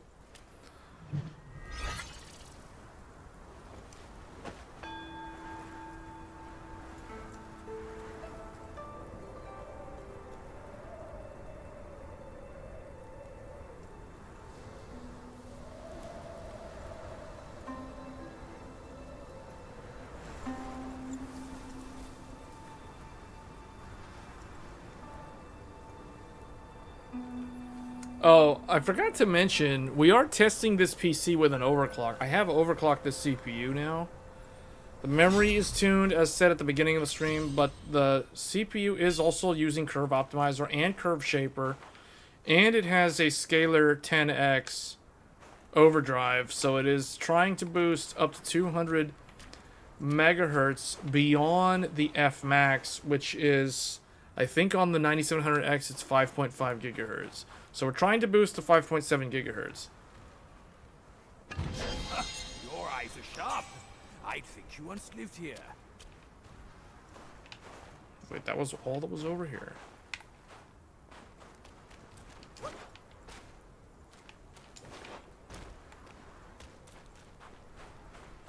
Oh, okay, so there's more.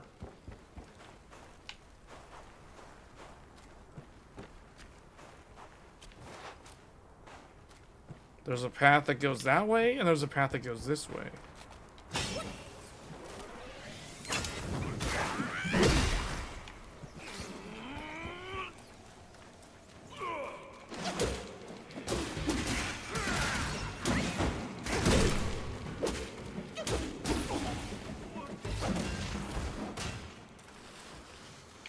That guy had an insane amount of poise.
Oh, it's one of these. Ghostbusters. Red-haired Yaksha. Supposed to be in the realm of the Buddha. We're getting into all kinds of Lao Gui and stuff. It's weird. I need a rest. That pavilion looks like a good place.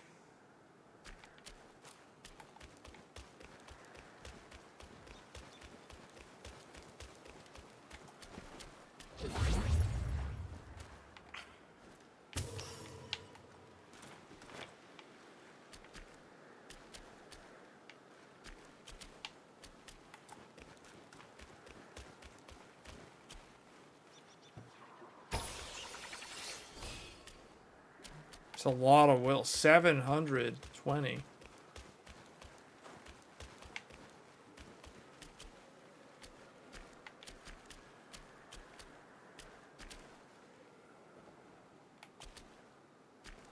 Looks like there's either an NPC or there's an enemy over there.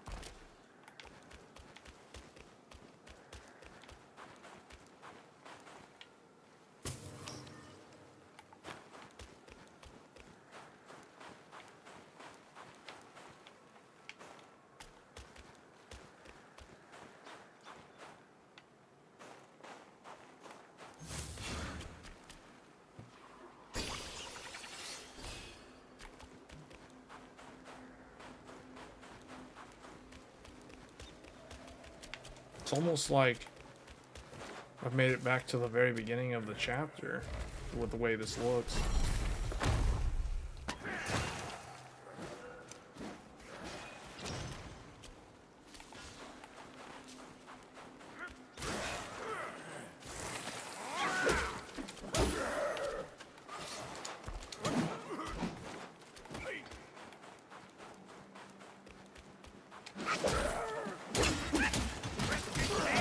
You caught me! And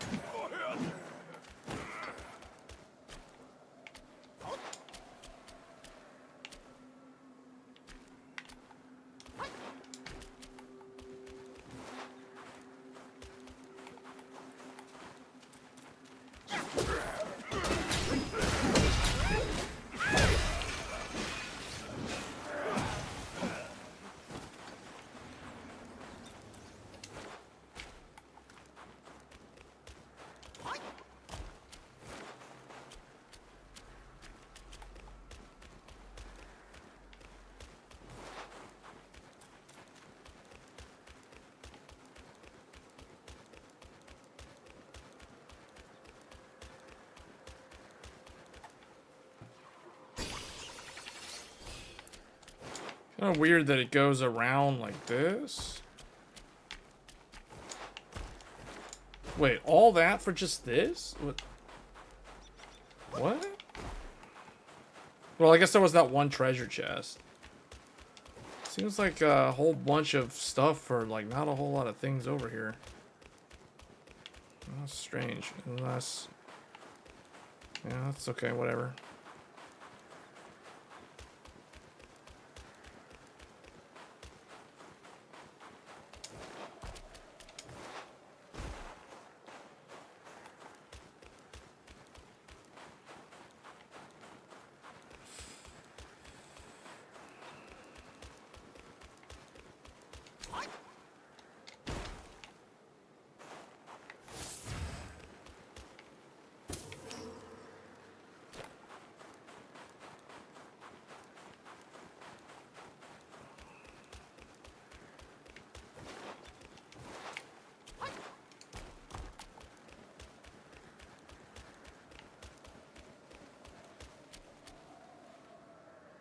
Oi, kid, you look suspicious. What kind of Yao Guai are you? I'm looking at that Buddha over there. See his belly button? It's so big. Me and you, we look way smaller. Buddha? Where is it? You see no Buddha because you think no Buddha. No thought, no sight. I, the sacred gourmand, saw enough Buddhas before you were born. Foolish brat. You didn't see that coming, did you? True hearts find their path, and the Buddha is on that path. Why not worship with a true heart? The path might just show itself. Worship my hoof. Visit temples, kneel to figures. You tell no black from white. That's my master. I am fed up with all these skin-deep rites. No true heart, the path is sealed. With true heart, it's revealed.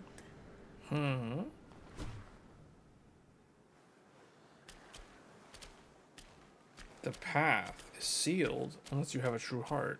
No, this won't do. I can't help you before you have that in you. Visit each temple you encounter and worship every Buddha you see, or the true face of Buddha will always remain elusive to your eyes. The true face? Why the rush? Try looking around. To see a Buddha, one must hold the Buddha in one's heart. Why the rush? To see a Buddha. Okay.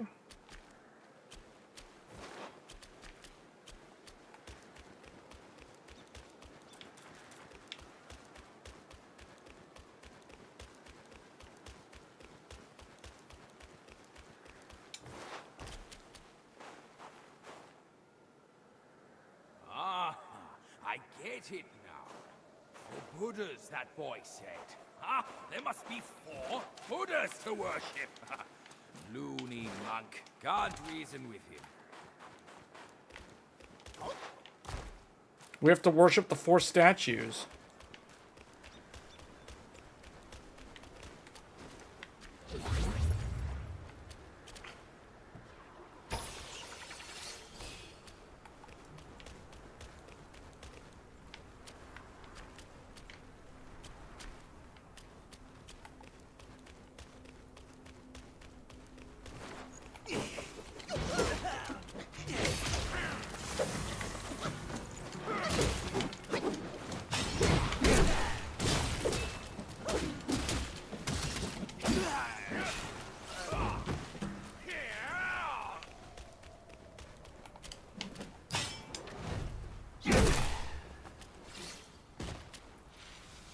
Just go through the motions, boy. Who knows if it's true or not? That little monk was speaking riddles.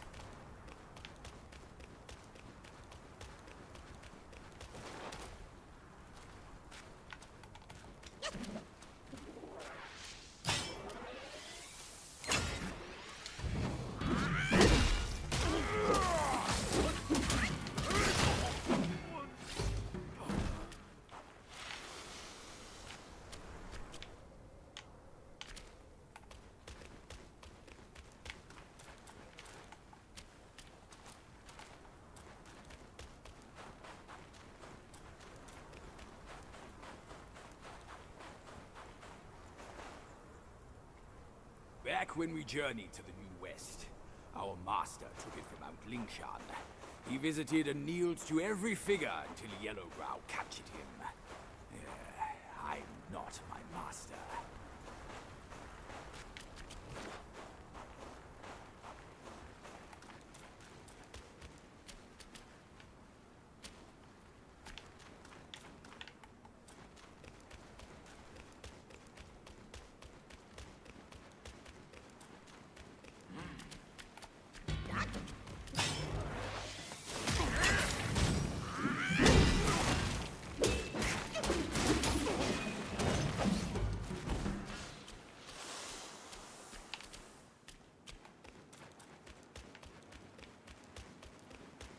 One more statue.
What's that sound? That little mug's up to his tricks once more. Worship my hoof. Let's go back. We worship the 4 statues. A door probably opened.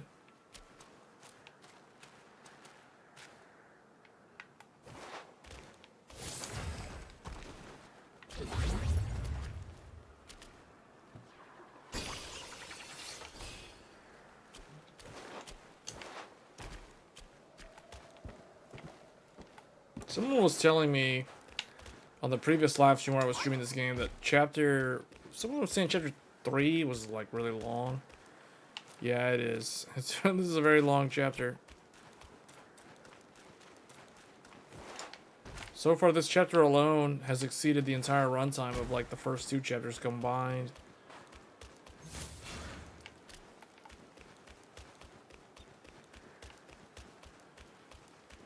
Excellent level design. Chubby one, we've done the rites. Where's the path?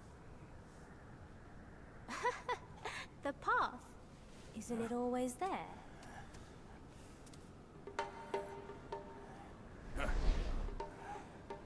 Don't you trick me, you bald, pot-bellied brat.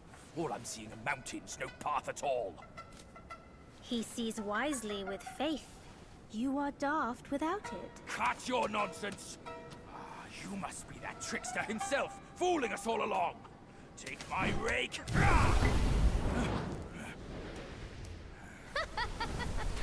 Why so rude? I didn't force you to kneel. Throwing a tantrum at your age? Shame on you! You brat! Save your stupid path. I'll borrow one myself. You go on first. I'll meet you at the summit.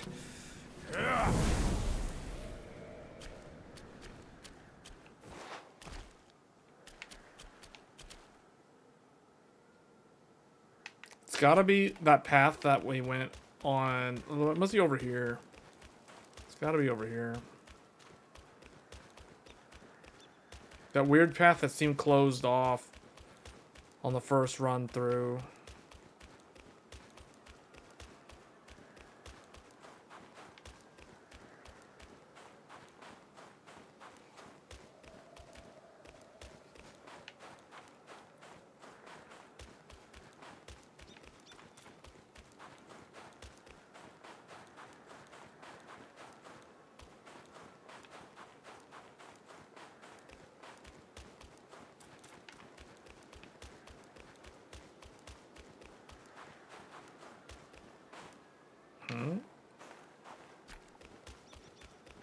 Yeah, it's this must be it.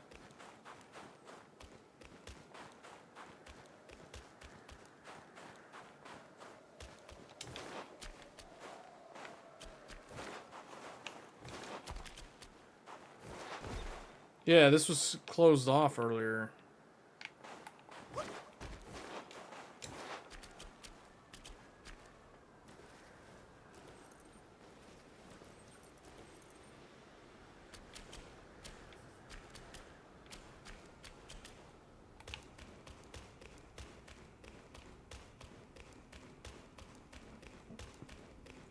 The only game that I can think of that reminds me of these sort of visuals and the lighting is Demon Souls Remake on PS5. Like, that game was so meticulously crafted and optimized for that console that it's amazing. To this day, that game still looks really good.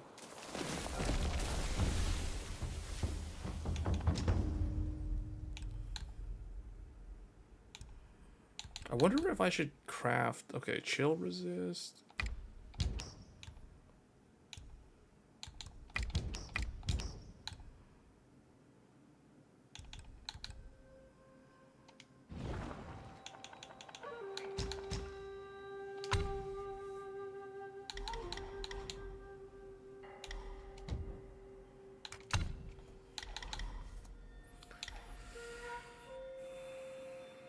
Increases the charging speed of all. Just max that. Try to get that one maxed.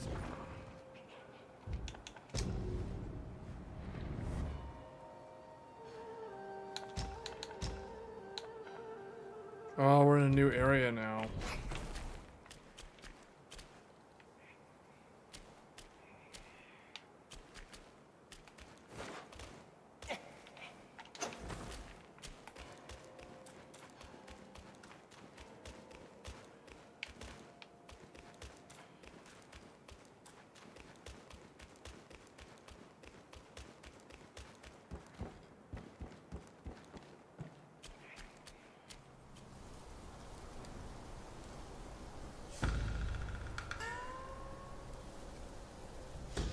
One monkey dead, and another shows up. The face of the destined one. It will fit me just as well.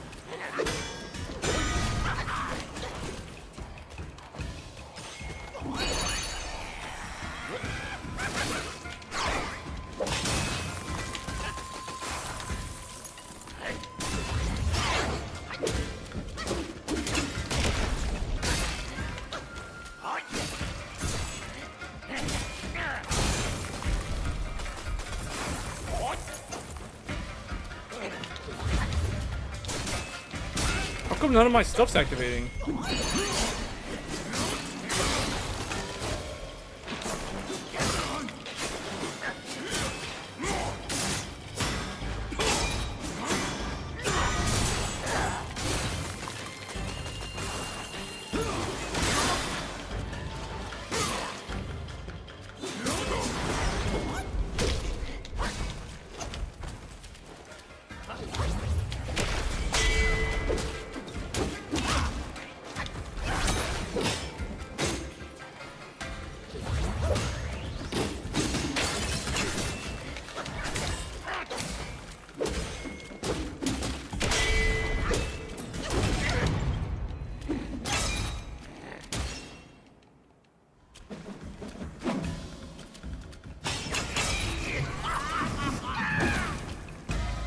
Huh?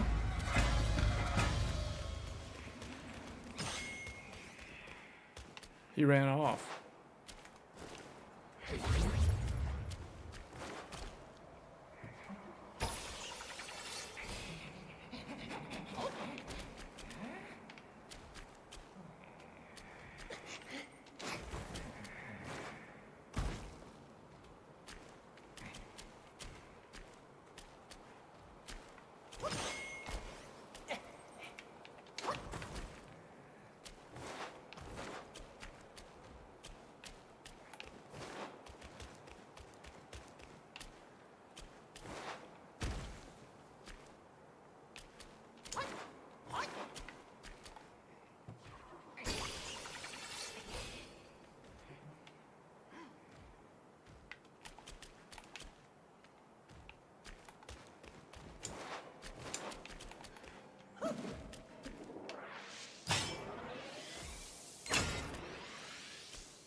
Did I find a completely different path by going down instead of up?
Oh, this increases my gourd count, doesn't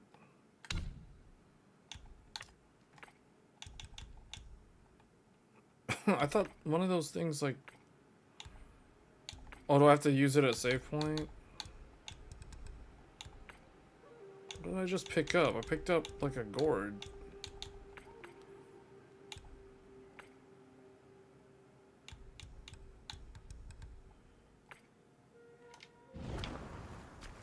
Fiery gourd.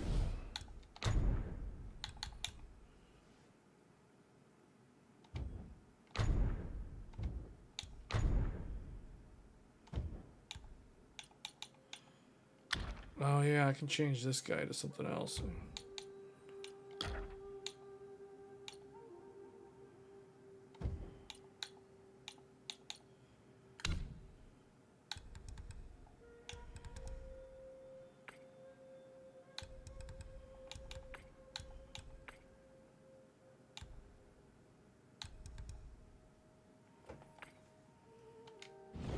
I don't know where it is. Fiery gourd. I don't know where that is.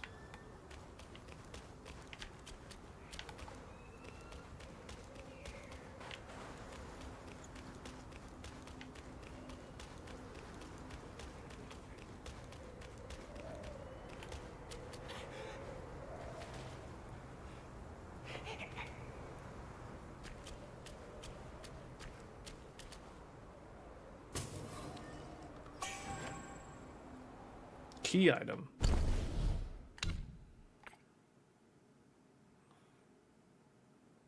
Once hidden inside the Buddha's head, this treasure has a secret yet to be revealed.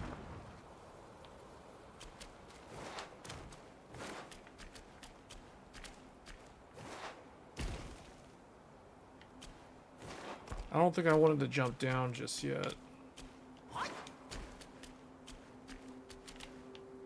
Yeah, I did not want to do that.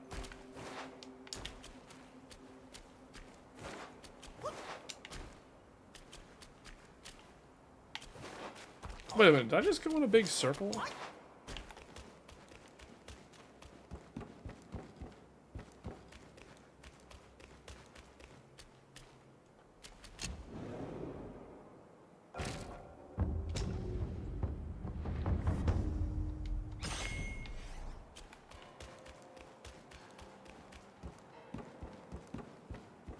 Oh, I was up there. By going down, I ended up there. Okay, but this is the way I need to go.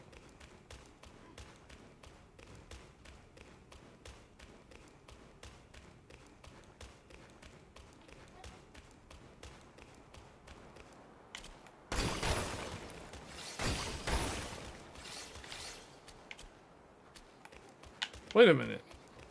Hold on, that guy that ran past me was different looking than the other one.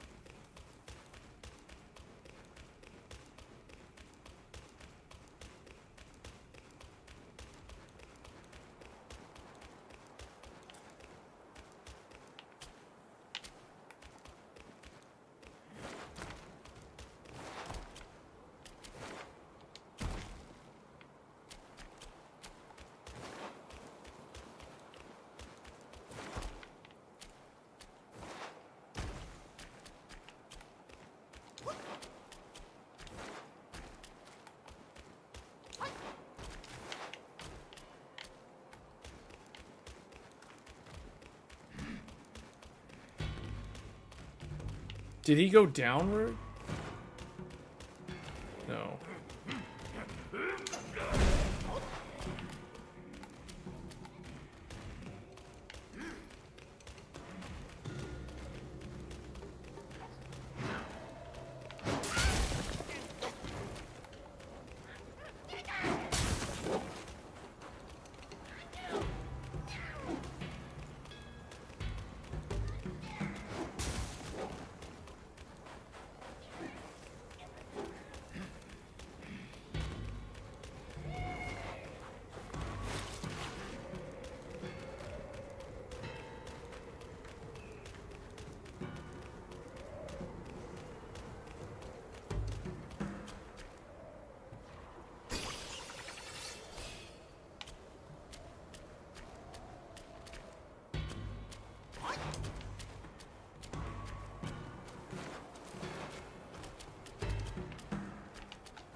Well, I guess we go this way.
That's a new looking one.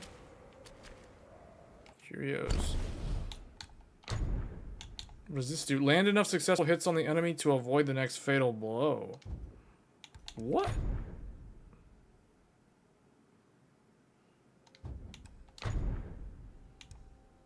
Try that.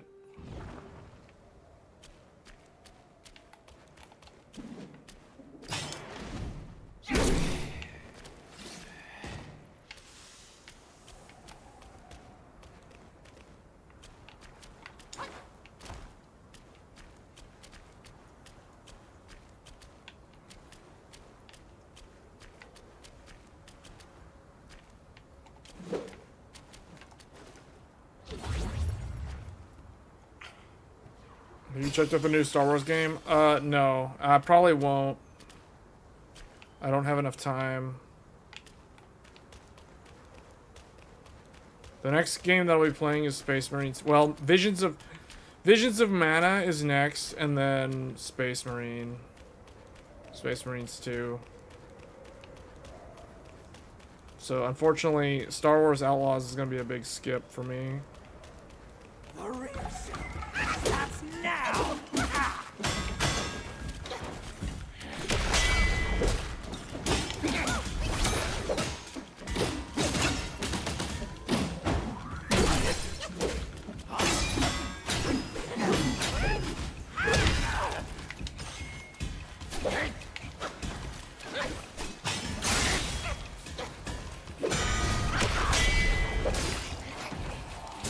Interesting, so this guy's got his own counter.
What, he got out of that so fast?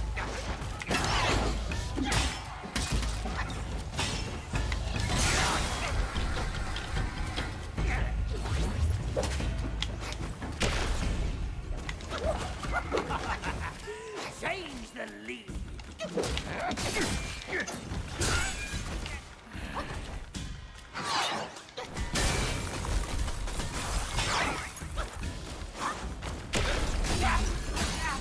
Like a jester.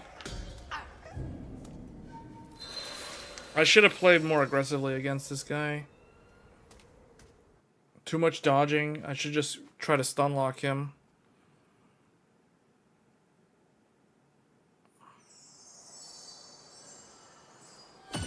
Oh my god, that is a long run back. Unless there was a save point that for some reason I overlooked.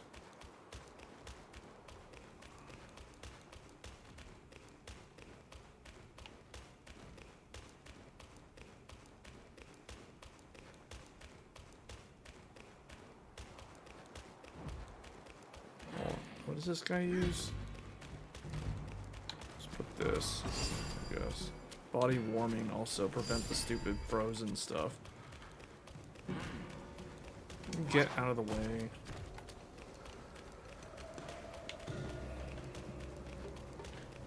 Really? There's no save?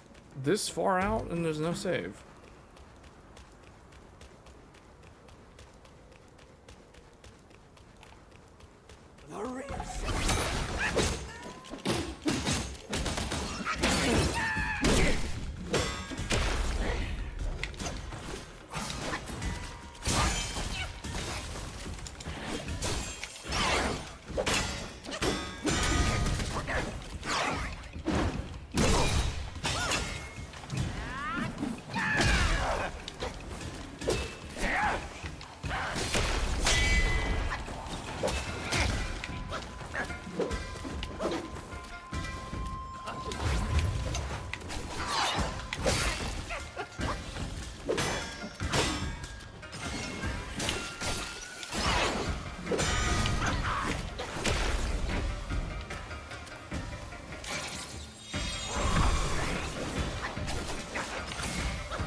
There we go. This is what happens when you play more aggressively.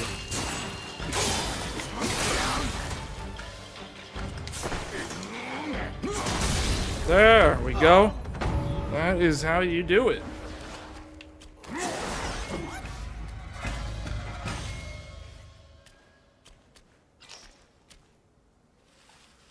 Who is this guy? What does that mean? A jester's face with powder white?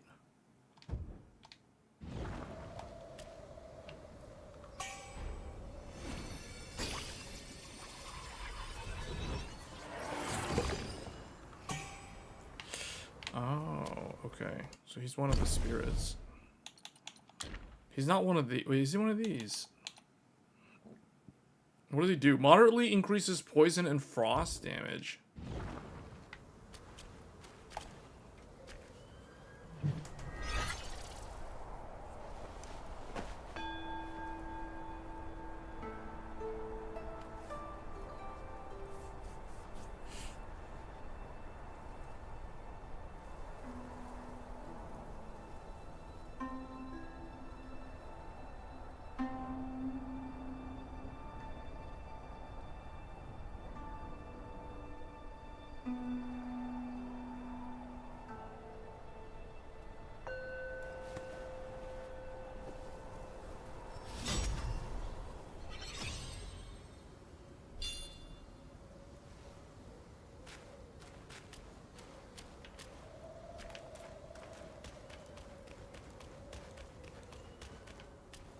Wait, he was on this side, so we go. It's this way.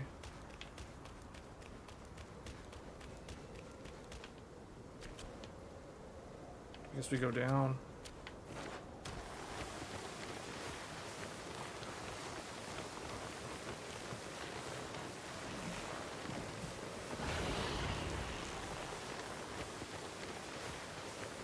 Well, we're going far to the down. There's like a dragon. What is that?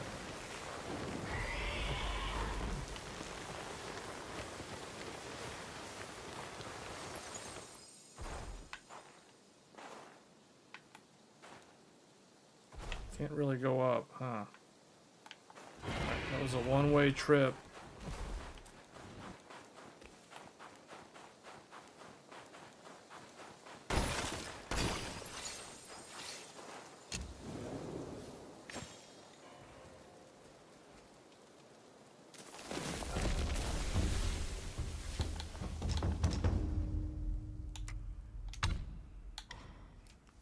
Each talent increases the damage dealt. When an enemy is immobilized, massively increases the engaged distance of light. Oh, that's nice. Yeah.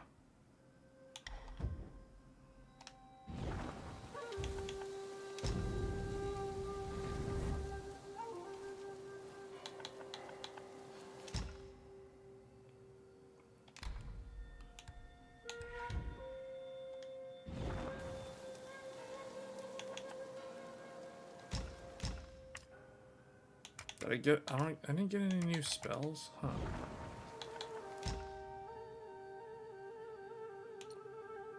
Oh, I guess those are for cultivating spirits. I should probably try a different one. This one gives me a really nice mana bar increase. Moderately increases poison. Focus is also really good, though. So stamina cost for jumps and jump attacks. Moderately increases poison damage and poison resistance. Moderately increases critical damage. Considerably increases defense. I like that. Moderately increases poison and frost damage. I don't deal any frost damage, though. I feel like if I was gonna switch to being a frost build.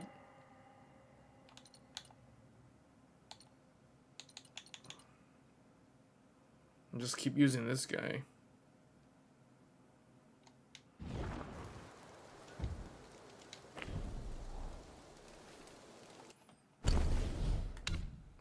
What's weird is I still only have 2 of these. I think there's supposed to be 4 of them.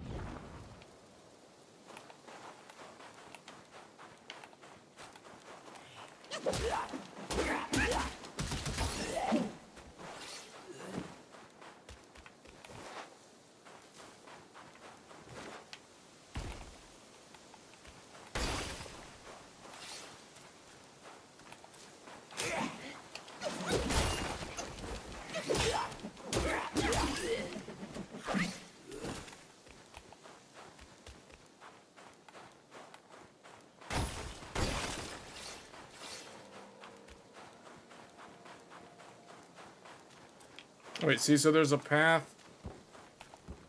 Oh. Kind sir, pause your steps and heed my story. I was a fox guy who practiced to become one of the humans. One day, I was foraging for food and found myself caught in a hunter's trap. A young scholar saved me and kept me in his home to let me heal. I couldn't move, yet my heart swelled with gratitude. I thought I could aid him in his career in return for saving my life. Little did I foresee that following a dream, he would take my life. My soul lingered, yet he left without a trace. I sought tirelessly, only to find he had become a monk in the new Thunderclap Temple.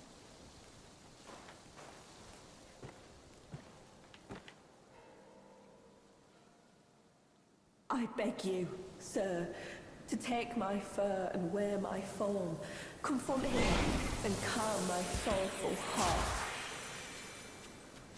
Wait, what? He's hiding in the side hall of the temple. Kind sir, will you lead me to him? In the side hall of the temple?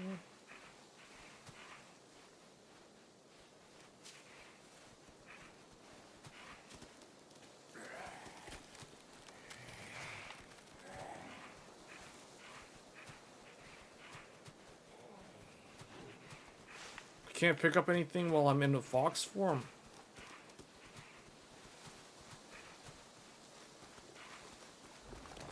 Oh boy! What the?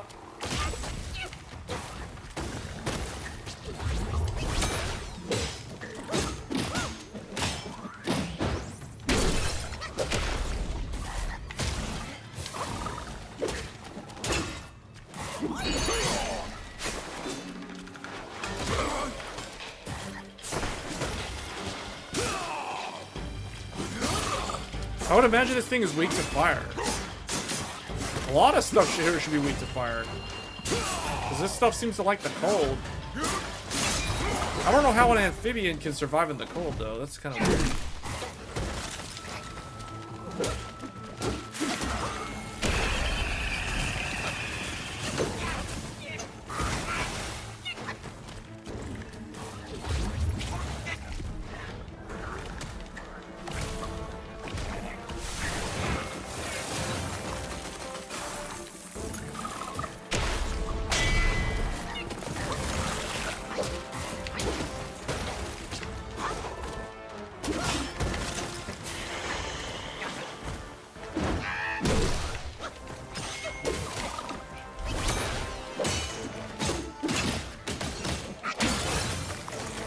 What the?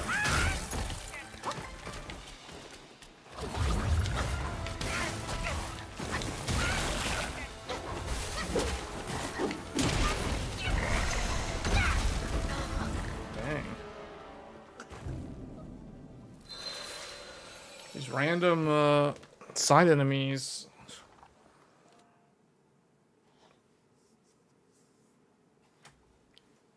Yeah, it basically is a boss gauntlet. That is kind of how you can think of this game. How do I get back to that guy? That guy was like...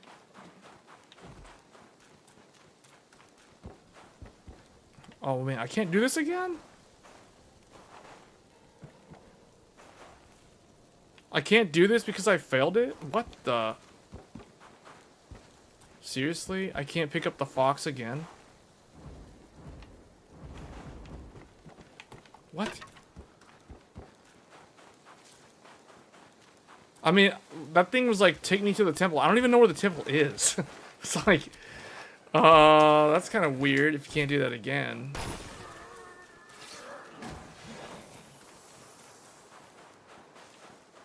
Was it this way?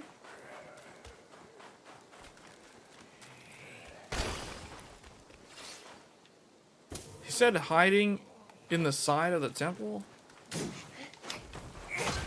Okay, this guy, no, no.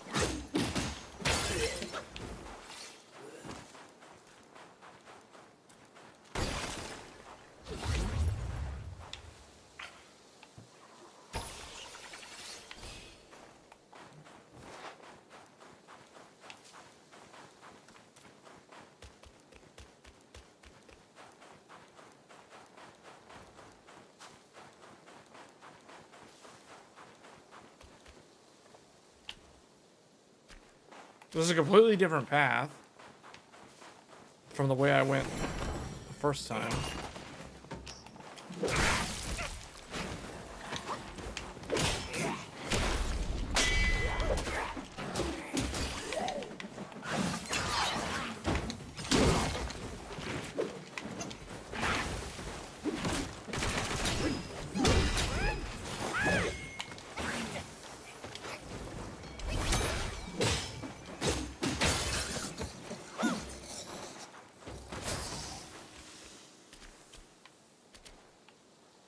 That whole area down there. Oh, you know what? I think that fox thing was a key item. Yeah, okay, that's how you do it. All right.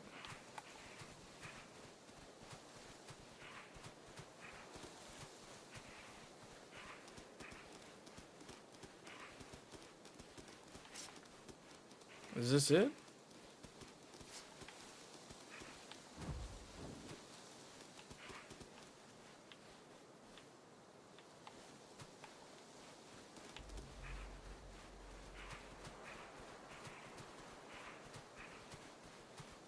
Whoa, what is that?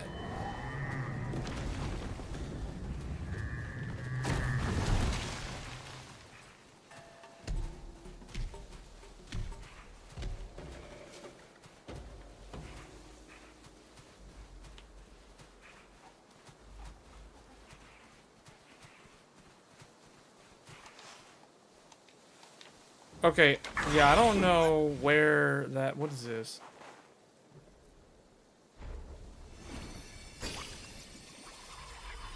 I don't know what this... Whoa, what? We just absorbed some giant thing? The spirit of Captain Void Illusion? What? Huh? This was one of the 4 dudes that I was supposed to find. Lotus Vision. Hold up.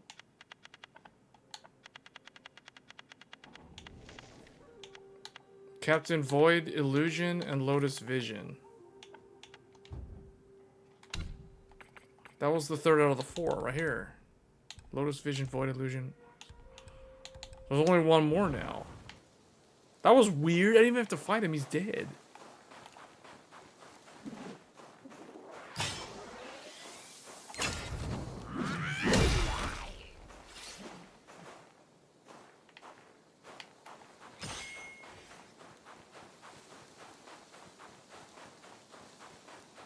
Now, who is this big guy over here?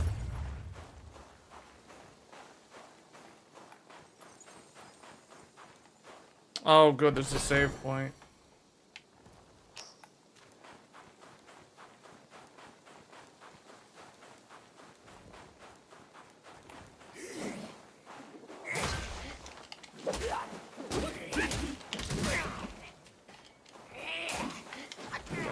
Why am I getting hit by this thing?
That's probably going to be a boss.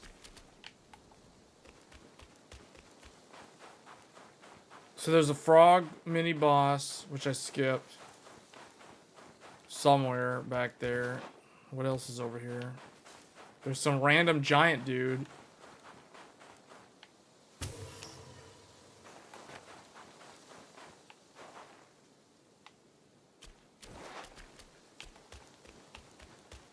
What's over here?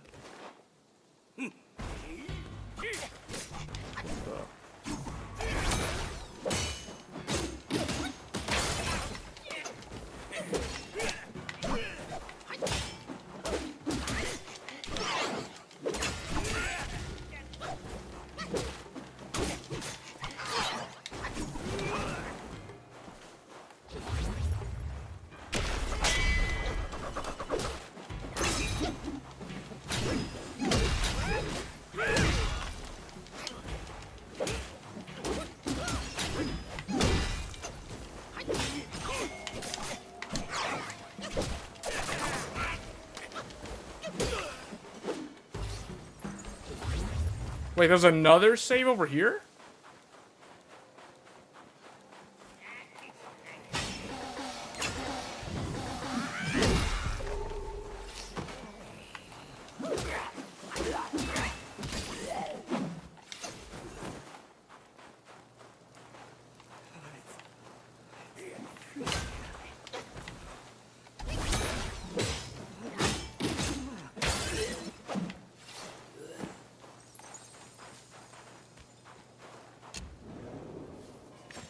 Two in a row?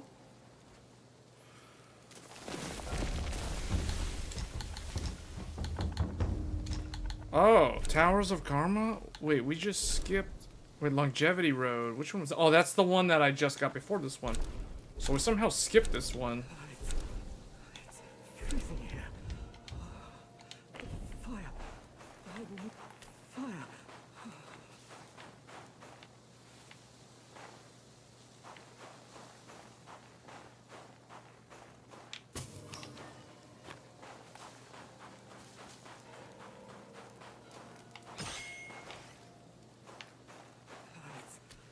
It's freezing here. Fire. I need fire.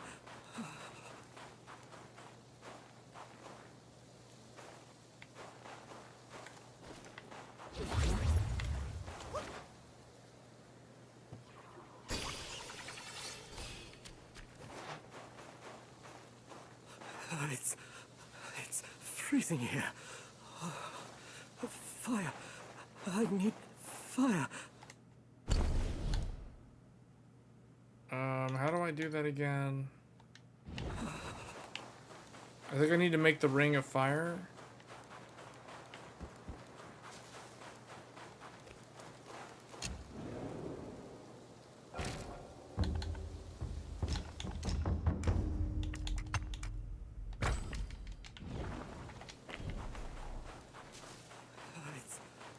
It's freezing here.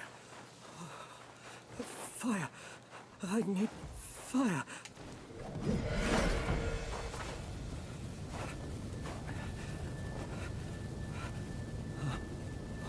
Fire.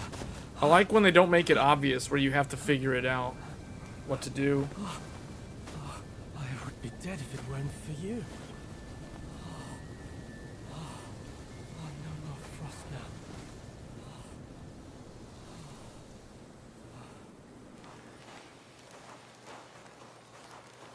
I heard that Buddha planted watermelons here hundreds of years ago. One bite grants prolonged life. Yet, when the cold bites all around, without your powerful spells, there's no way I can find it. Someone once saw a chubby boy jump from the cliff with a watermelon in his arms. He rushed to the edge of the cliff but saw no movement down there. Seemed like certain death. But suddenly, he heard the boy laughing from beneath, on and on. Bewildered, he fled from the cliff. This story may offer a clue for my treasure hunt. Maybe the watermelons were planted under the cliff. Don't let me keep you, sir. I will leave by myself when I feel warm enough. This story may... Maybe the water... Don't let me keep... I will leave... Watermelons under the cliff.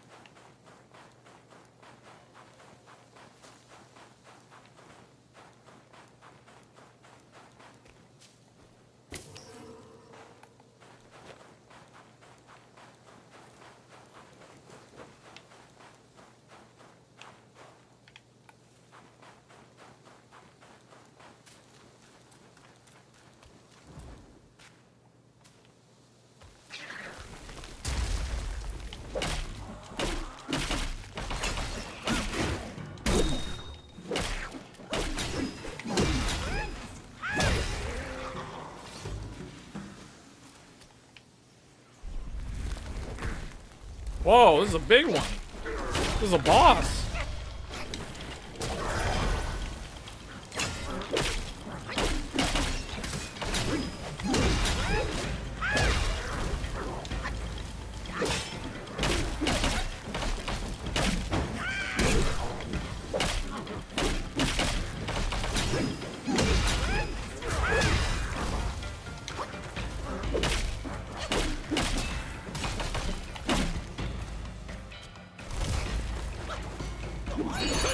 Try this guy.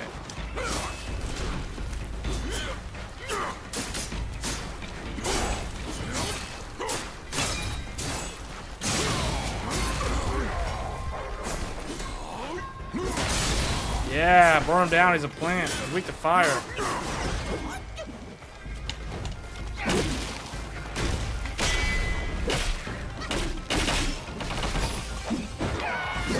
Yeah. That was a good one. New summon.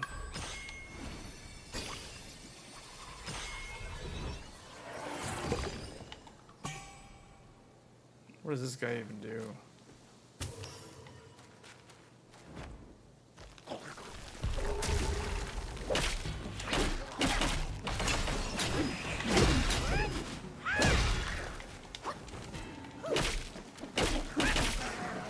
Yeah, I think focus is like really good to have. High focus.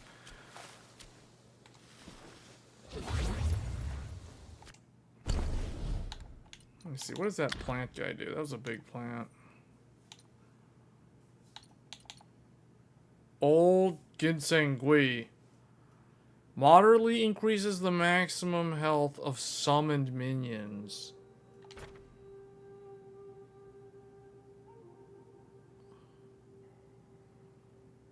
Wait, what does that even mean?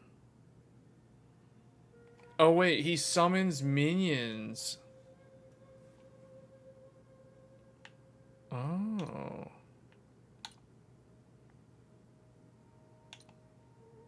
I like having the maximum mana. We'll probably try him later.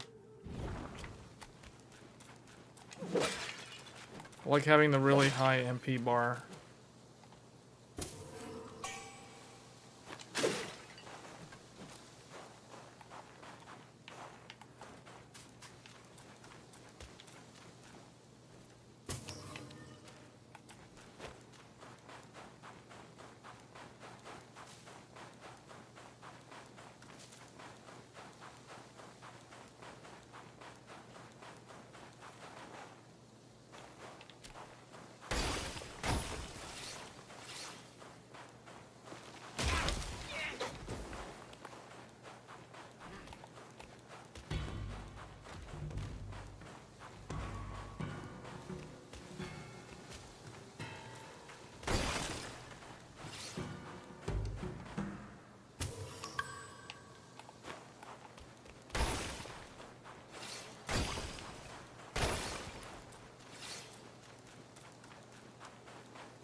Having a hard time figuring out if I've already been through here or not.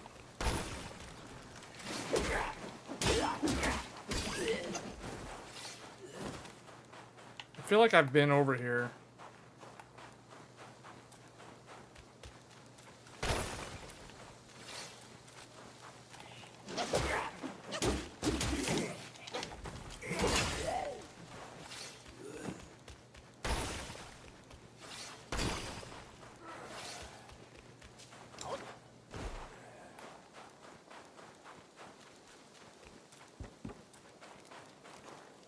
Which one is this? Is this the second one?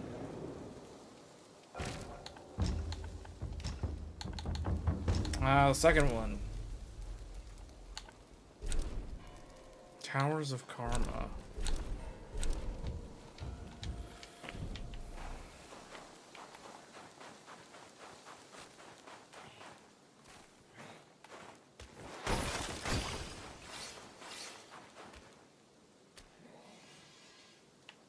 There's a bridge over there.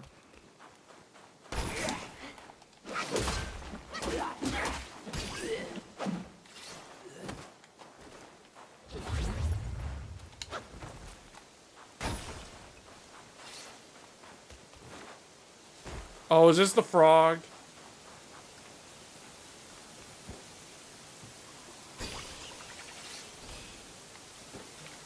Yeah, this is the frog, isn't it? No? No, he was on like some kind of ice thing.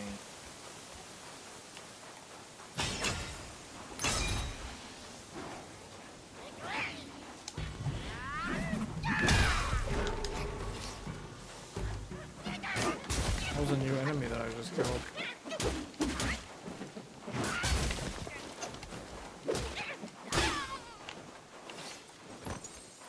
Another save?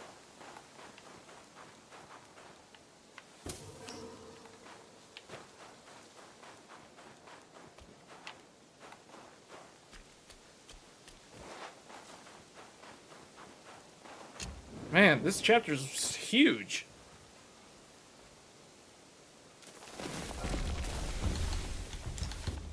So where is this one? This one is the okay, technically this is the third one?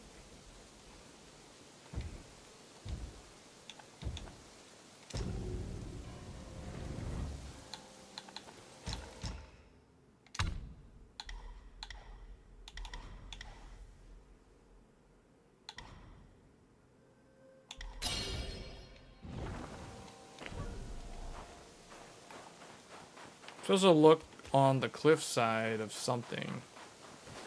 The cliffs to find. Is that where the frog was? No, I would be able to see him.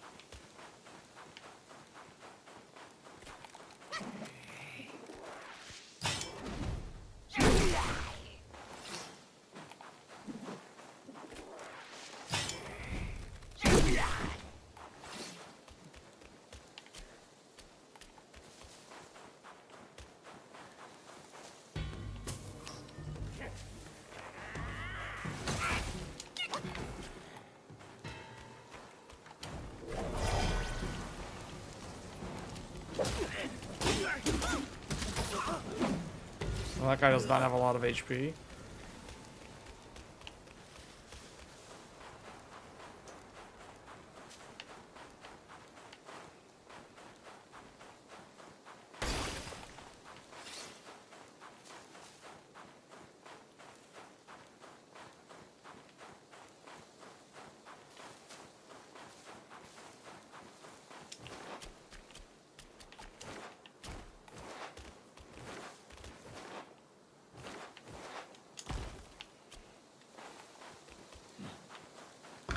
Boss, here we go.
Whoa, he hits really hard.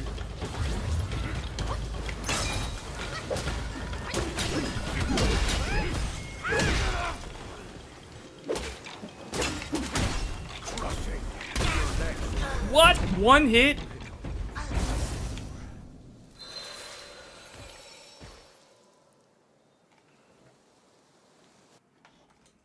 I guess he's now non-able. He was able and then he was non-able.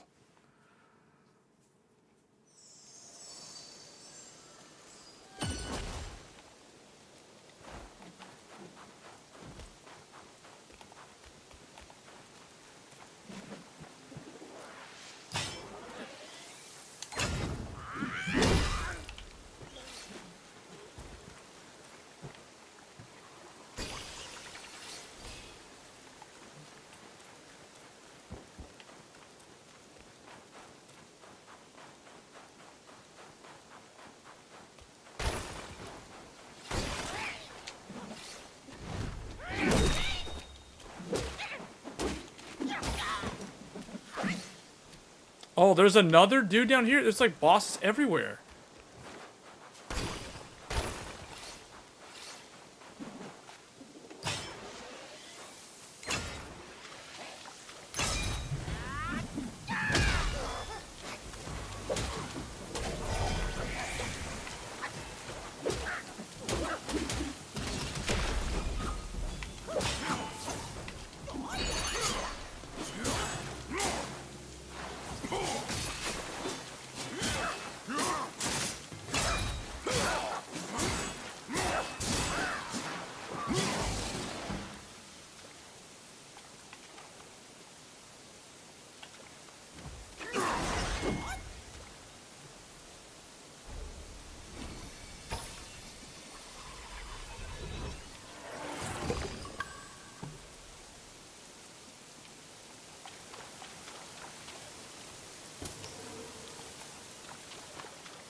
Supposed to look under the cliffside, it said.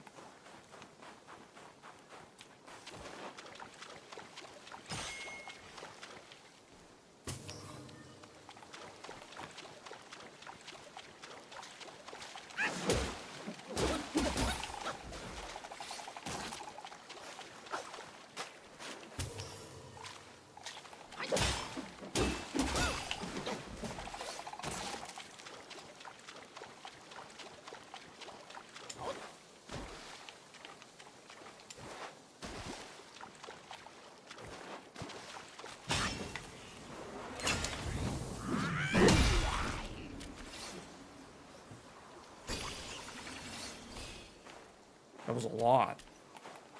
That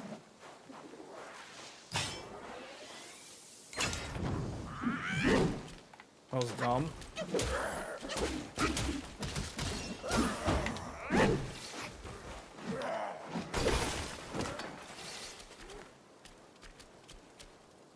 Wait, this goes down. Okay, hold on. That's okay. That's cool. Supposed to look under the cliffs, though. Maybe that's where it is.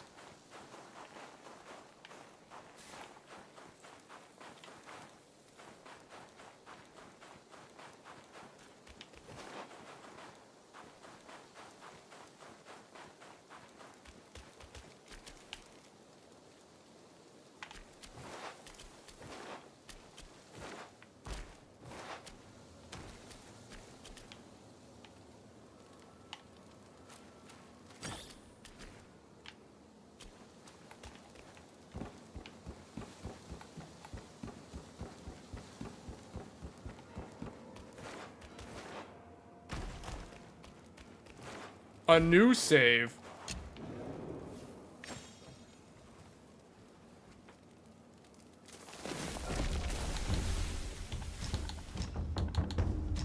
This is the third one. What? Wow.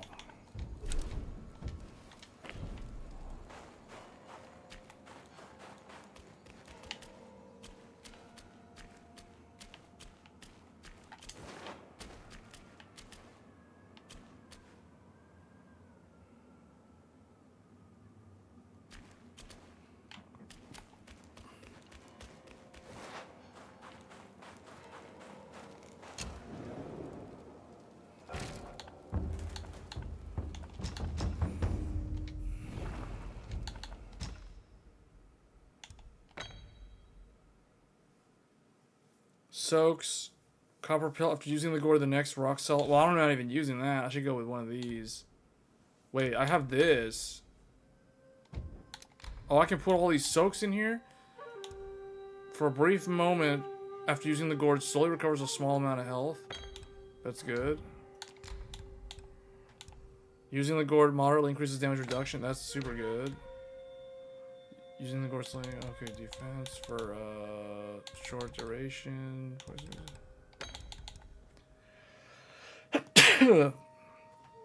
Excuse me, next rock solid cause no mana. Well, I'm not using rock solid, otherwise that would be very nice.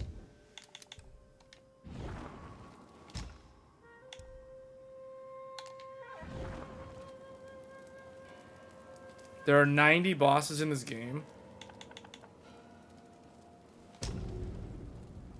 No wonder it feels like a boss gauntlet.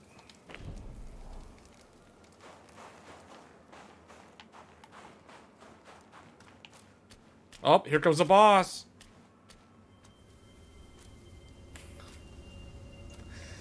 Oh, man. Time and again I tested you, and I saw nothing but gullible goodness.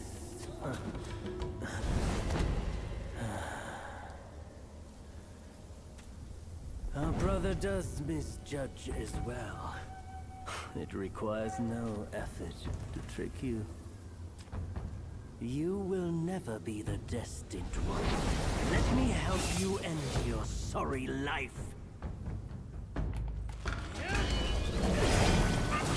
Oh, what? That protects me from his projectiles.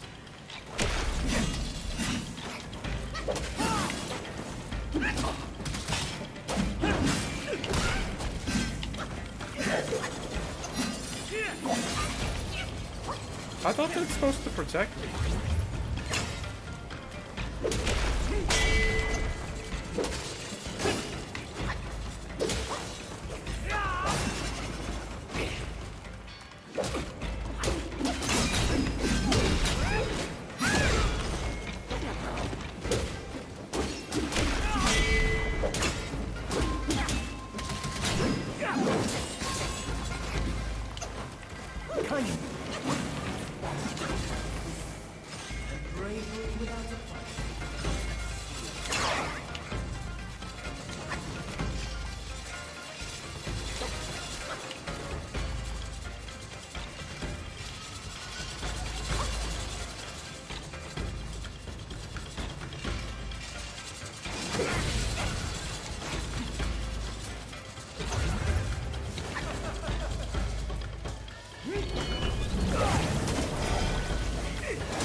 Haha, it actually worked.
Fight fire with fire.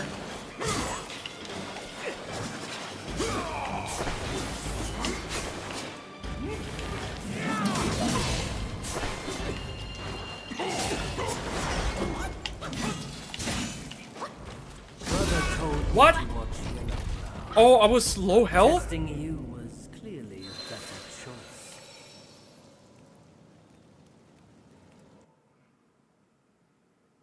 Okay, well, the thing is, the only thing with these type of games is, like, once you learn what they do, like, now I know that he does fire, so now we'll use fire resist. So which one is it? This one?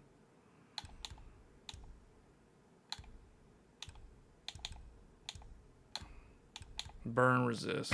This one. Body cooling powder.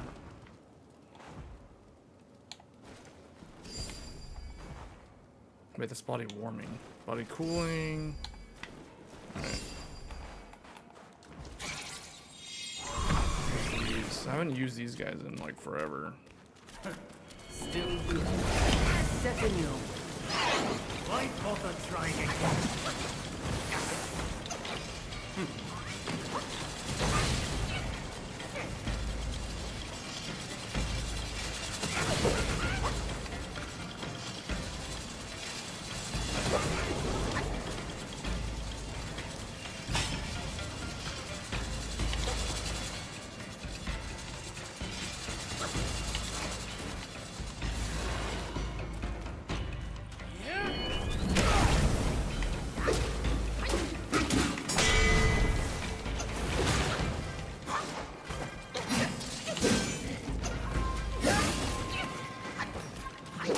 It's like Tira from Soul Calibur.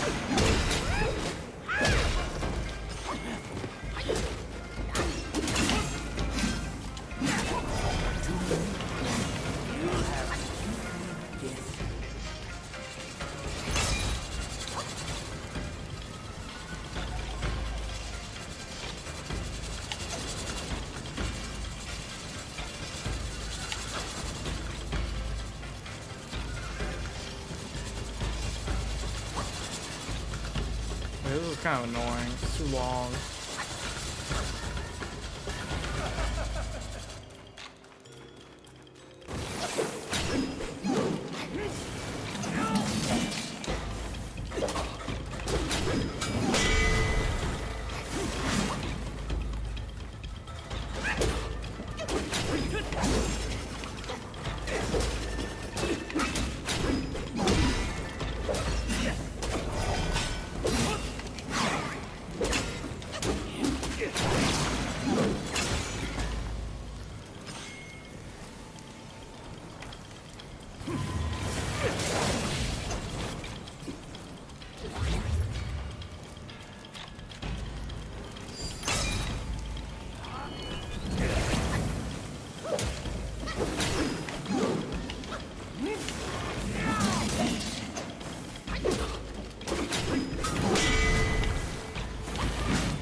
Wait, what?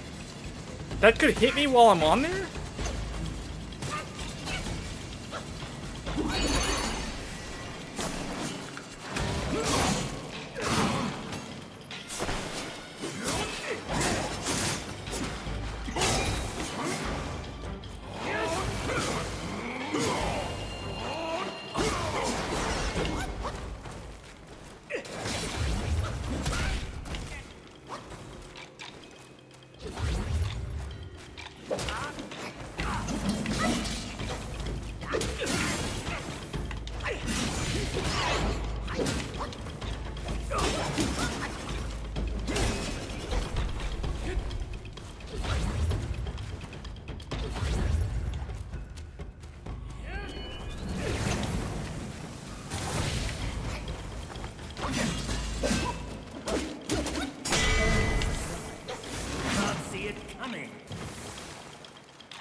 Nothing more. I've done as our brother asked. Till we meet again. Hmm?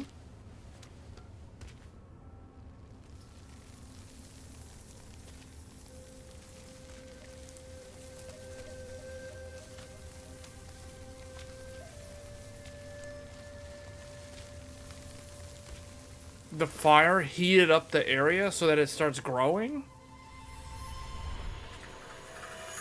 I don't understand. This is where I wish I read the book. This is like, I have no idea what's going on. You go through all these spectacular locations, and it's like, I have no idea what's going on at every point in the game. Which is very cool, because it makes it feel kind of like you're playing a Souls game for the first time. Your faith has led you here. Rest easy. You won't find those noisy chantings and pain screamings here.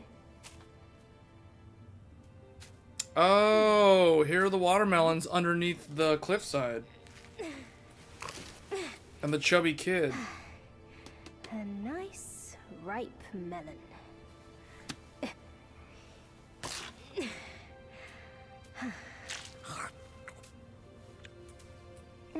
Want a bite?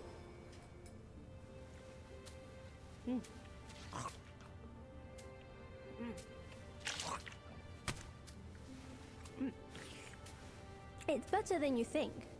Sun Wukong used it to trick that disciple of mine. Come. Come closer. Now you've found this place, I'll teach you a trick neither of them knows. Your hand.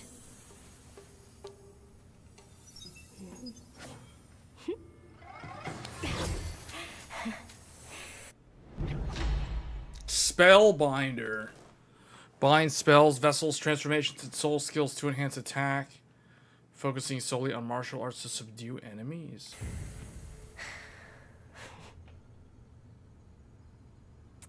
Spellbinder. It hurts no foe, but binds yourself. You'll come to understand its use. An old friend of Sun Wukong came to me, wanting some peace. I led him to the Great Pagoda. Have you paid him a visit? They say you are the destined one. But if destiny is set, what difference do our actions make?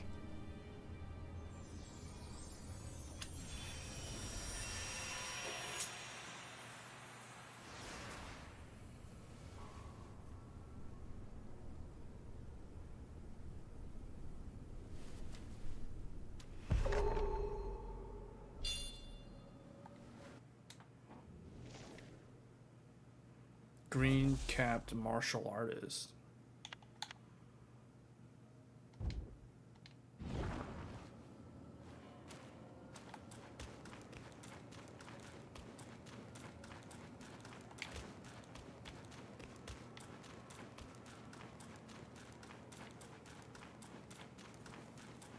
Alright, I think this is where I will end the stream.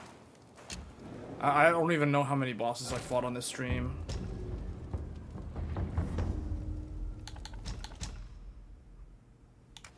Let me see. You know what? I never upgraded this thing.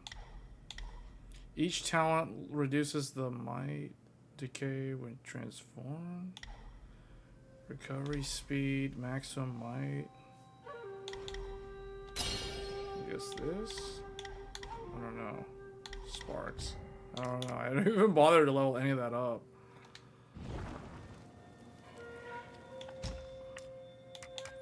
Now we have Spellbinder. On offensive spell, activated by slapping the character written on the palm against the chest. It considerably enhances attack. While active, the character emits a continuous golden glow, binding the use of any other spells, vessels, transformations. When confronted with formidable foes capable of restricting spell casting, the spell may offer an unexpected advantage.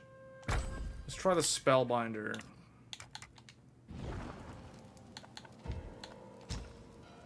Can I craft better weapons yet? This thing is not as good as what I have. Although I may need to craft it just to get access to the next one.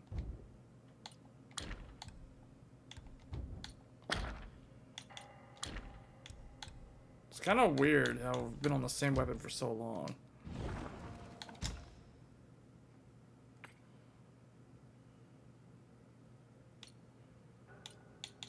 Huh.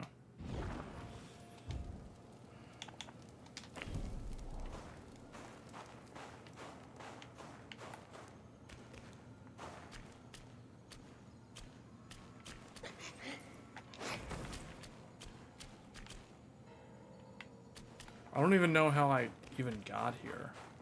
Oh, I dropped down.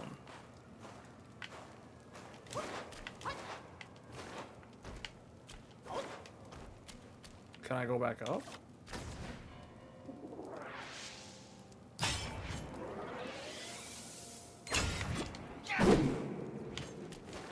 No.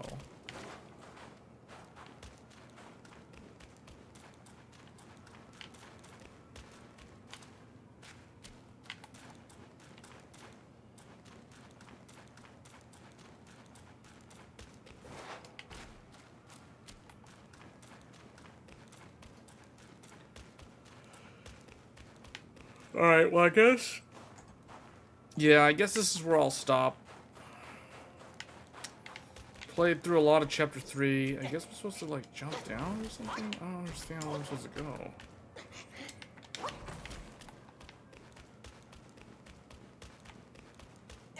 This better not be like a weird Dark Souls 2 thing where you have to teleport out. That's weird. Can't figure out where I'm supposed to go.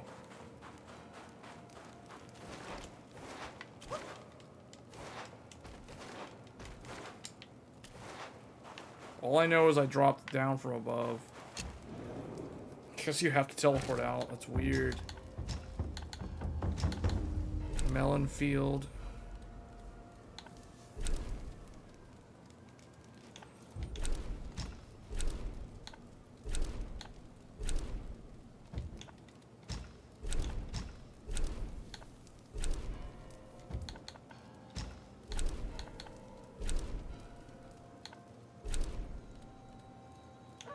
All I know is somewhere the frog was somewhere. I kind of want to kill that frog.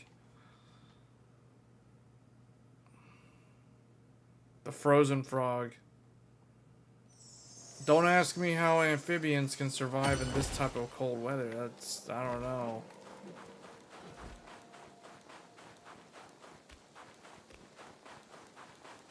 Was it down here?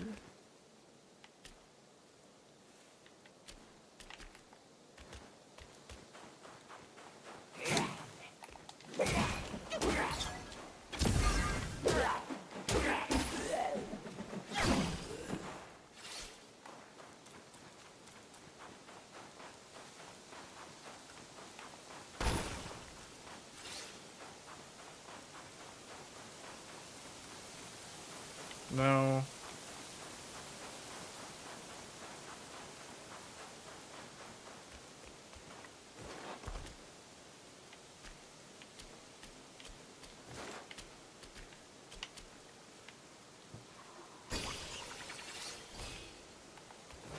Although apparently I haven't been over here either. Okay, well, whatever this thing is, it makes you really, really strong. Because the attack power is like way higher.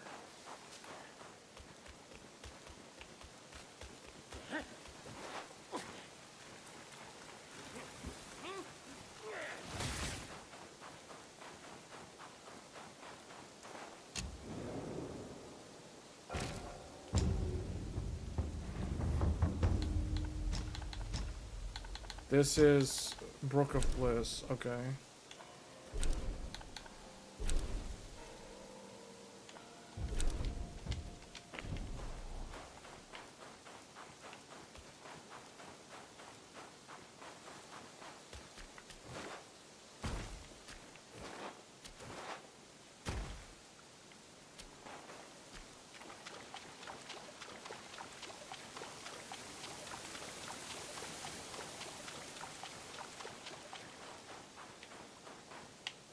Still wish I knew where that frog enemy was.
Yes, I don't know. Well, wait, there's a Buddha statue. I guess I haven't been over here before. I don't remember looting any of these trees.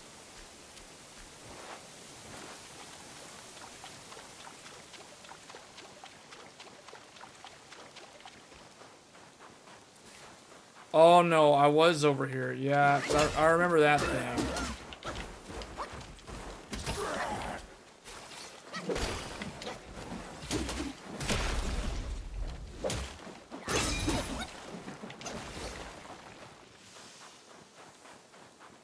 Yeah, this leads down there. This is the cliffside.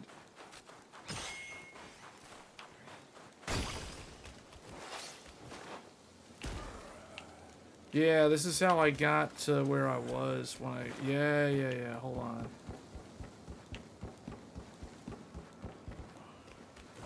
Yeah, check this out. Yeah, wait, so this is a dead end then? This is where I fought that guy. Okay, so there's like nowhere else to go from here?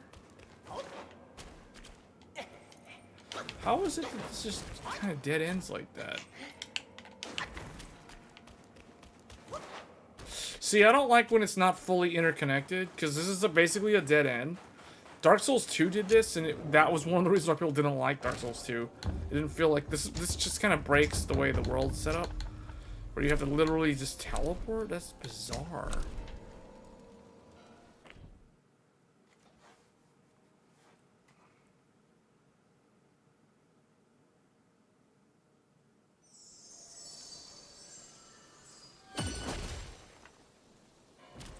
There was one enemy further back. There was a big guy over here somewhere. So far, there's a toad and there's a big guy. We'll kill the big guy if I can find him. Whoa.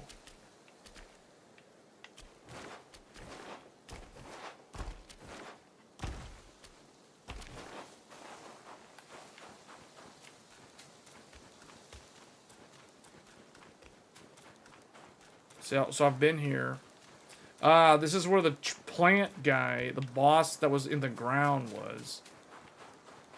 So somehow we're back here again.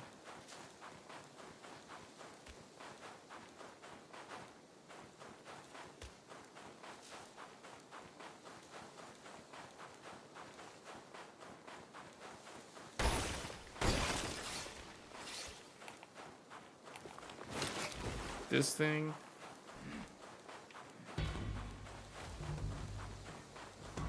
I'm trying to find that frog.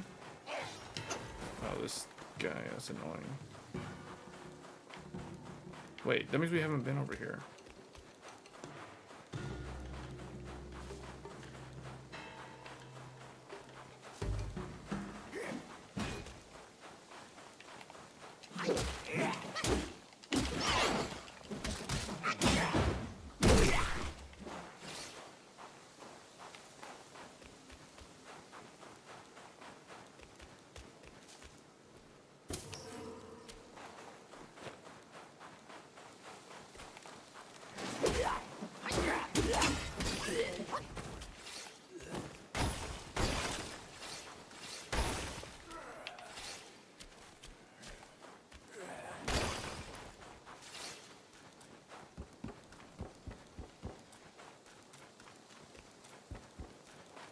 Wait a second.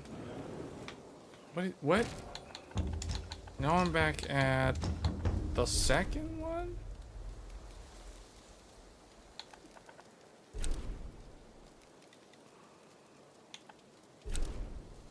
Towers of Karma. Let's try Towers of Karma. Although I think the second one is the closest one to the toad. I just can't remember how I got to him. Oh, it was like the fox. Oh, yeah. I turned into the fox. In fact, that's another thing that I need to do.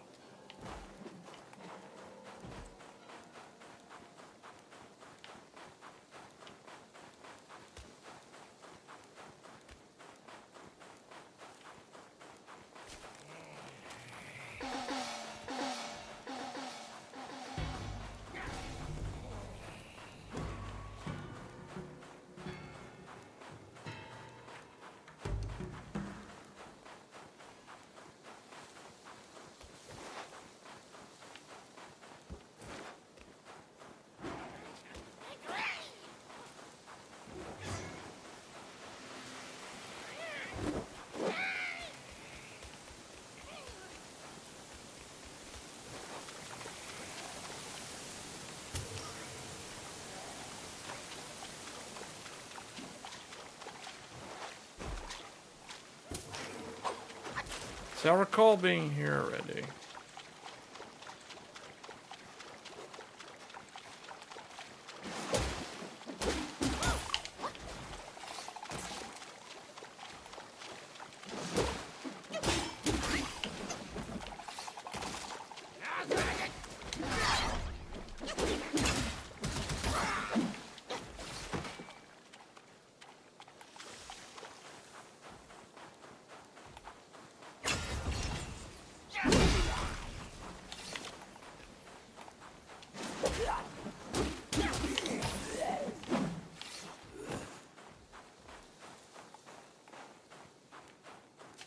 I don't see anything up here that's different. I feel like this is just one giant big open field.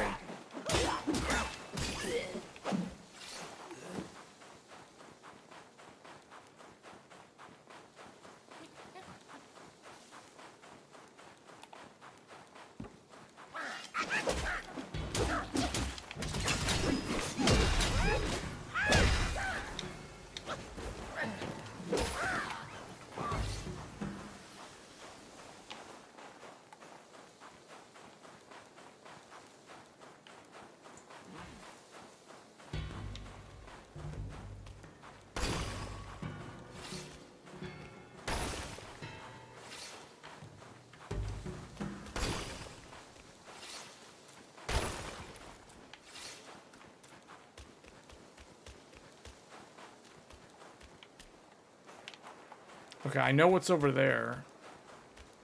Been over there multiple times at this point. I've been over here because I opened that treasure chest. Oh, and I've gone down there. Oh, but I don't think I've actually gone this way.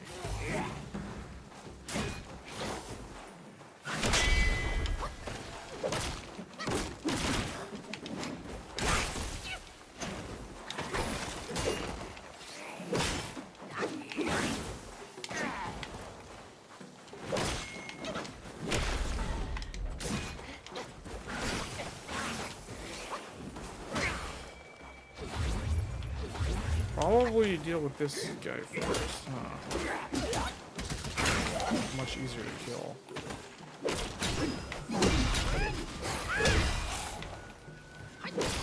I'm guessing that's some kind of gargoyle?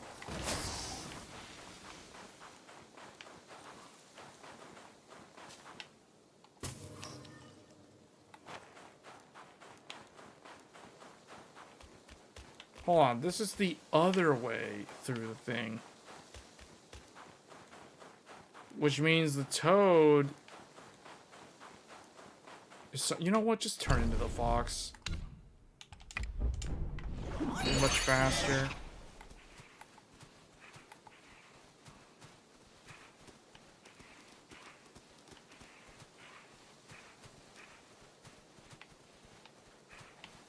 Was it this way?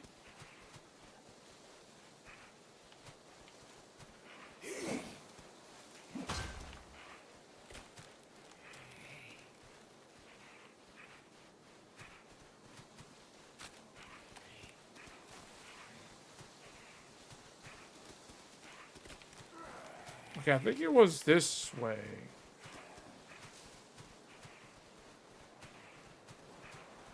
There he is. He does frost, so body warming powder.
Dude, this thing's like so irritating. Like, what the heck?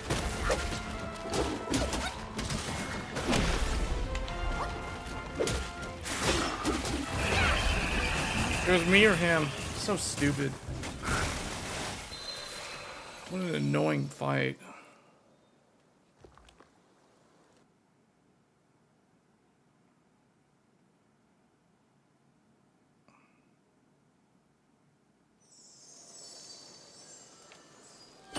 I don't even really remember how to get to him. I think the fastest path is actually from the second one. I think it's from Forest.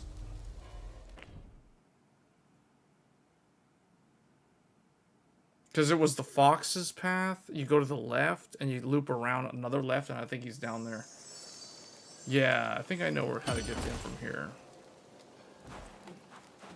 But first of all, fix the spell.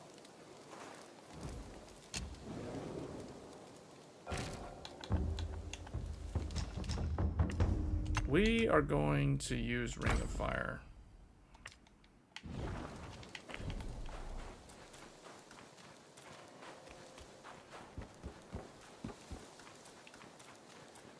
Yeah, he was like to the left, past these guys, and then left again, and there he is. He's in here.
There.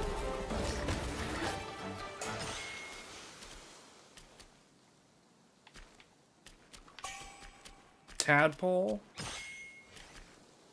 That was it?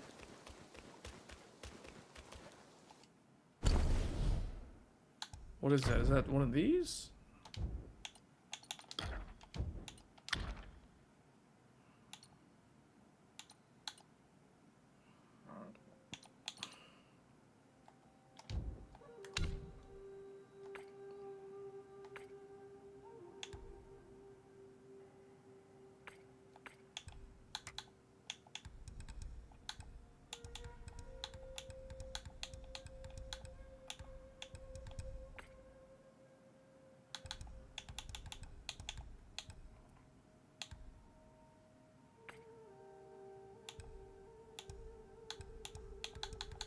Oh, right here. Tadpole may prove wondrously useful someday.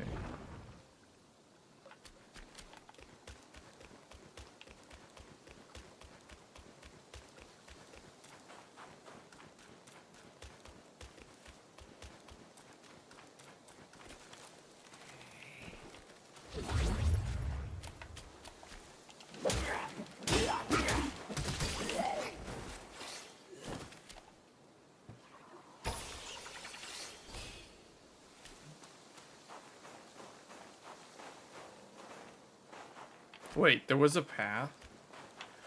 Wait a minute. Are you telling me when I slid all the way down, the frog was literally to the left in that cave?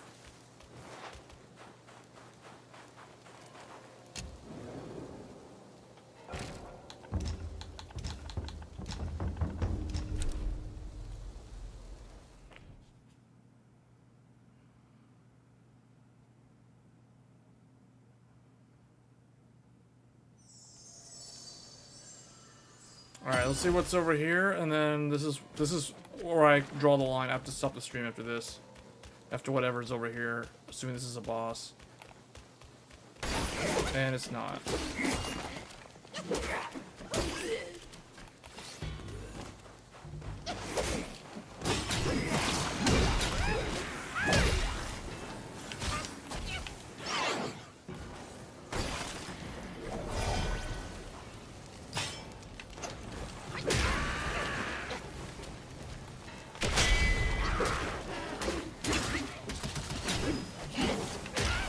That thing can interrupt my natural combo? What? That thing can interrupt the natural combo. The Tengus are that strong? Only bosses typically can do that.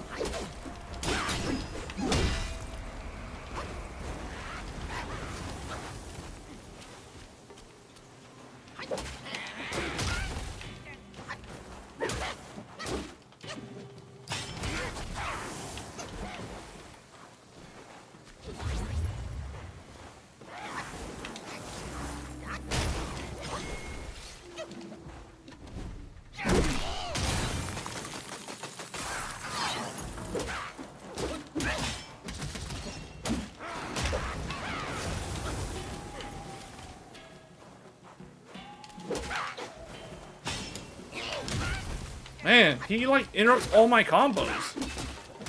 So the only thing good is when you back attack. You back attack this thing, then it gets stun locked. If you get hit by this, he can break out of the natural combo? That's crazy. That's how you can tell that Japanese people didn't make this game. Because the natural game conventions, like the conventional methods that they use in their games are all the same. It doesn't matter if it's Capcom or Tecmo, it's like all the same. But because this is maybe like a Chinese developer, those rules don't actually apply. Because I've never seen that happen. Like typically, most enemies... Oh, whoa, what the... This is probably the chapter boss. And we are in no shape to fight this thing right now.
What is that?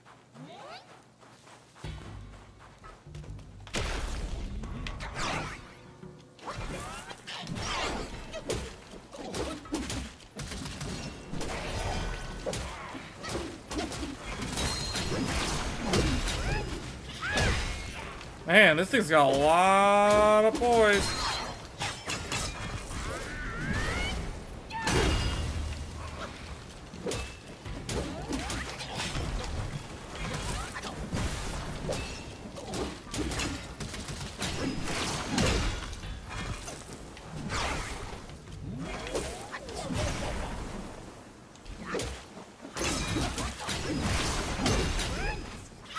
See, he couldn't. That enemy can't interrupt my natural combo.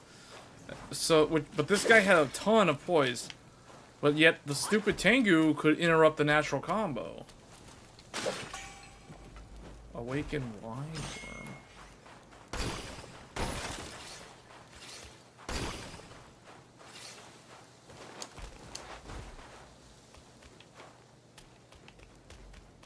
Does this lead? Oh, there's that big guy. Okay. I kind of know where I am, but at the same time, I don't know where I am. I wish there was a save point that was closer to this big boy.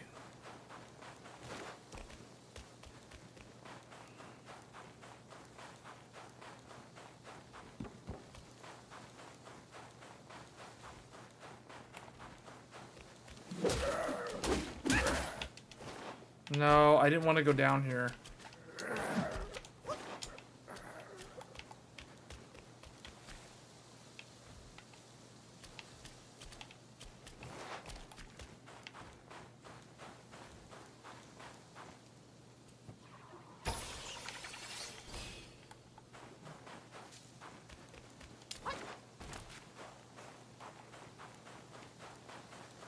I still haven't done the fox's quest line too.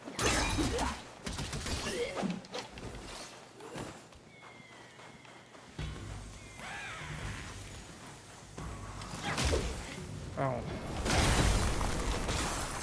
Really? What type of nonsense is this?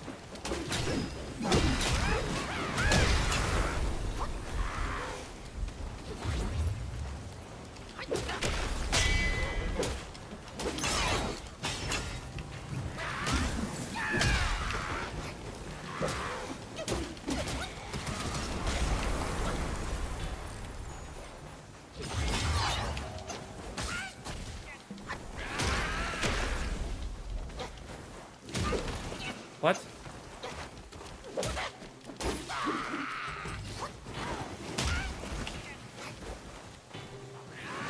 Man, these are probably the most annoying enemy in the game. See, like, what is this? What is this interrupting the natural combo?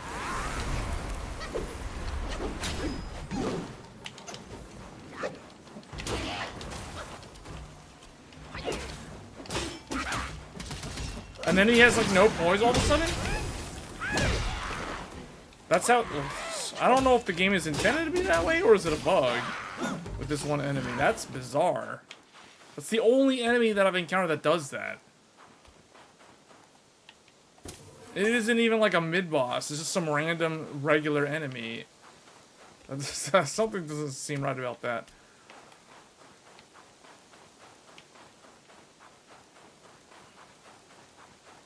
Alright, that's the brook down there.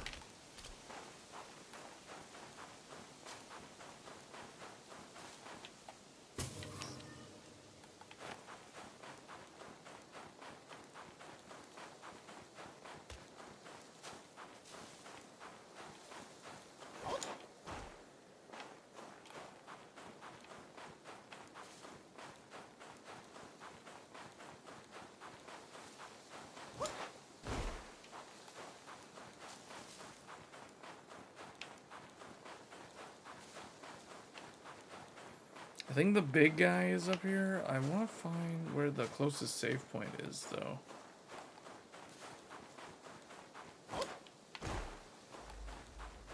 He's way over there. How did I get on this side of him?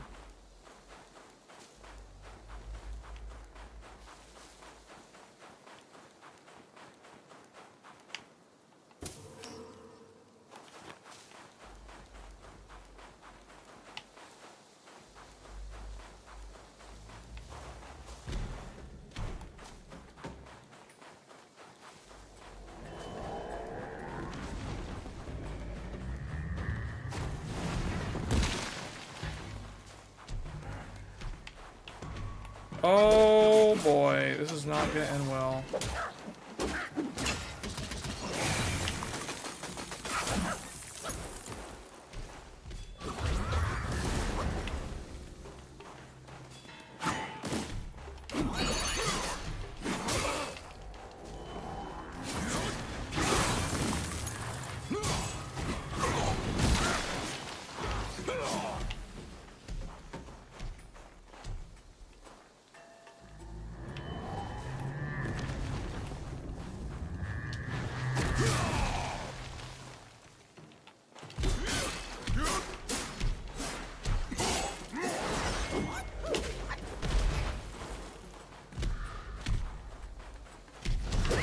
I have like no healing left, and this dude is, it's like a freight truck.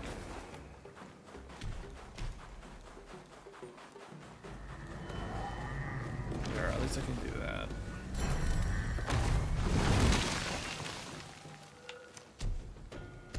Okay, that was good.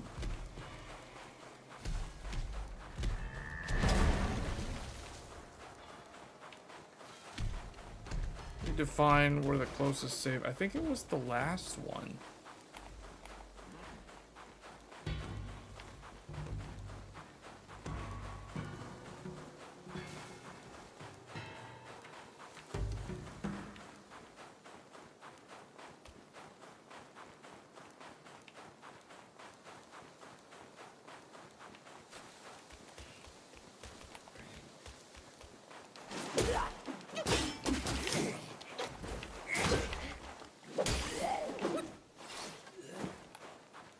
Oh, it's this one. I guess, yeah, it's this one. You go to the left. He's toward the left. Okay. Probably gives a lot of souls.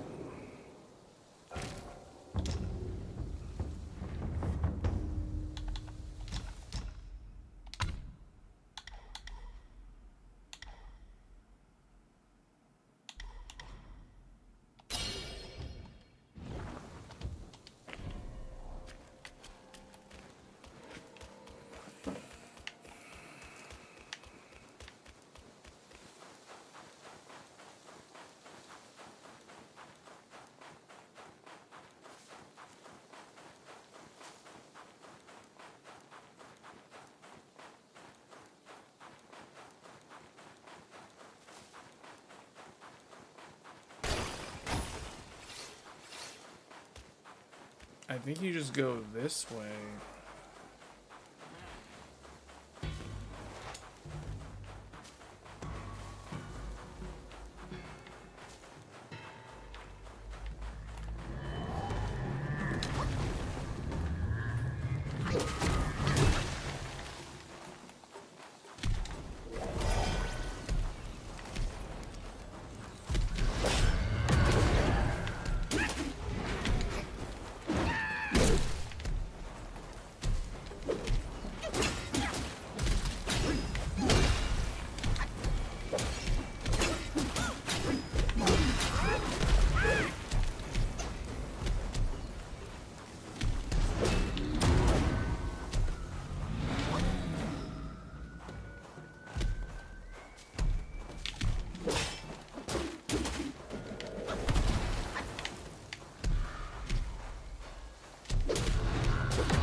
There we go. Cheerios.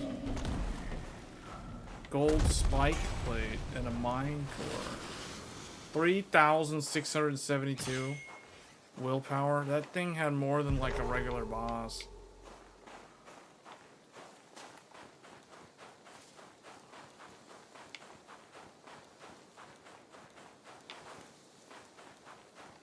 So what does that thing do? That was probably a good item. Considerably increases defense. Deals damage to surrounding enemies upon taking hits. Wait a minute. What does this do? Moderately increases attack. What is this? Land successful blows on enemy to avoid the next fatal blow. Oh, that's good for like... Okay, we'll try these two. They're both purple.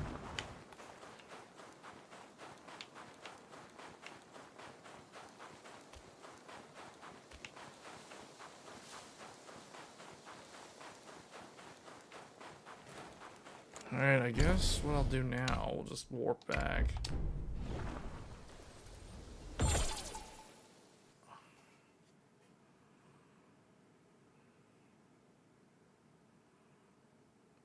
Man, chapter 3 is way longer than I expected. I guess I'm gonna have to end the stream now. This is like almost 6 hours.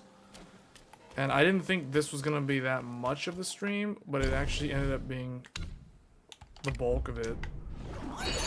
At least I think it did.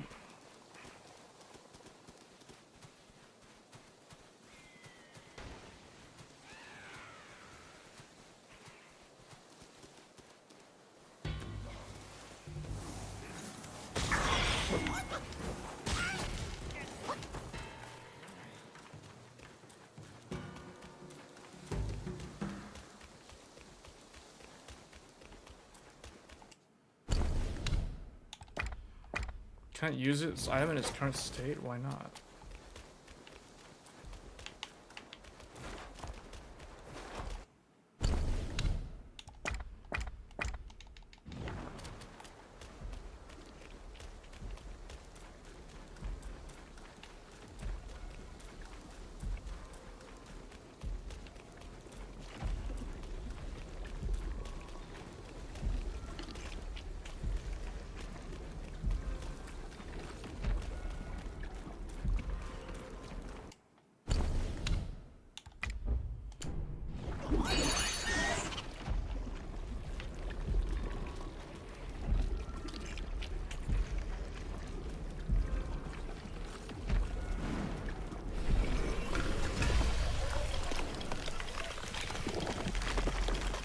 Run past him?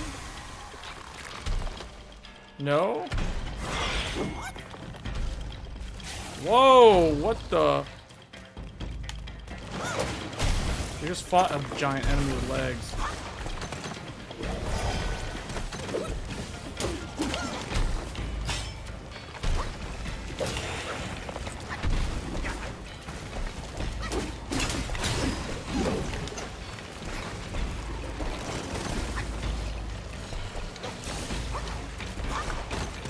Is this supposed to be blood attacks, or what is this?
Why are none of those attacks connecting?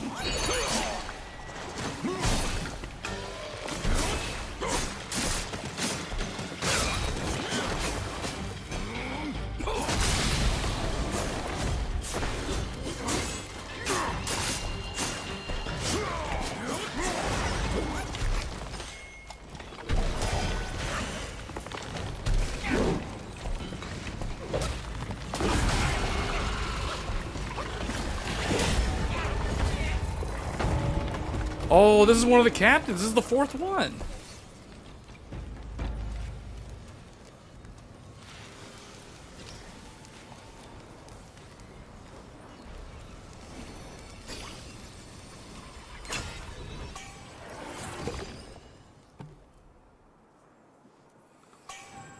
Well, what do you know? The fourth one. And I was about to end the stream, and we just managed to get the fourth and final one of these.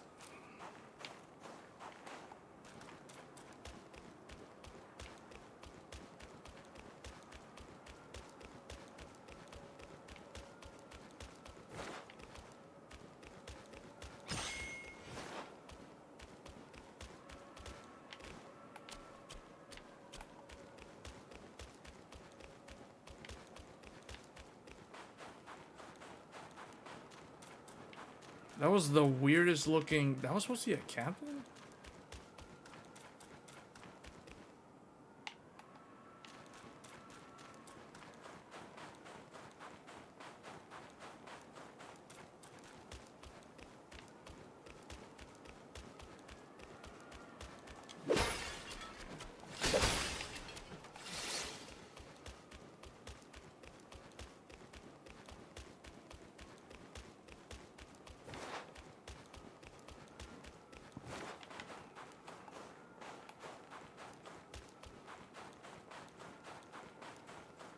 What's your settings? No, we're not using RT. I'm using Lumen. I'm using software RT.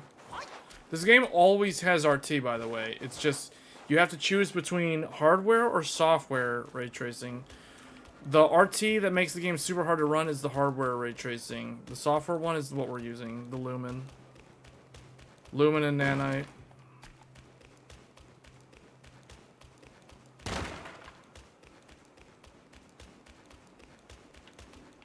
Is there a save anywhere?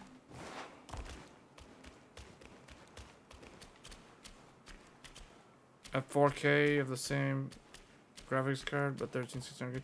Yeah, the processor doesn't actually matter that much in this game. This game is literally a graphics card benchmark, is what it is. New Thunderclap Temple. Oh, this is where I need to be the fox. Pretty sure this is where I have to transform to the fox.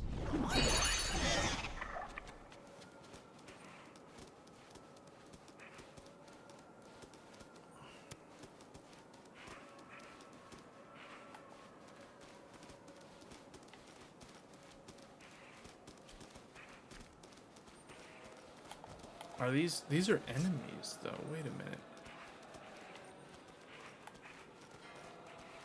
Yeah, the game is really good. It's just...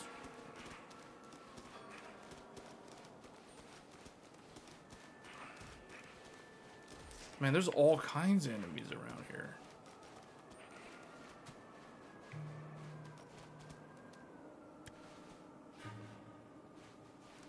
These guys are not hostile to the fox, though. Oh, is this the save? Oh, man, finally. I've been playing the game for like 90 minutes and I haven't found a new save until now. Oh, yes, at last. I think there was only 4 of those. So now I want to actually go back to the guy in the jail in the lower pagoda, and I want to see if, because I have all 4 of those things, I wonder if he's going to give me something, because I think there's like 4 captains. We've killed all 4 of them. That was the 4th captain. So go back to the pagoda realm.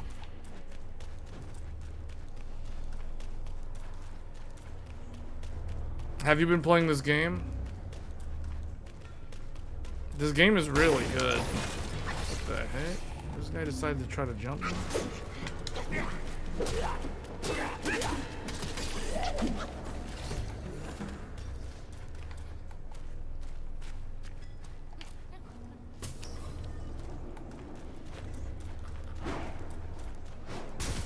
What is that? Oh.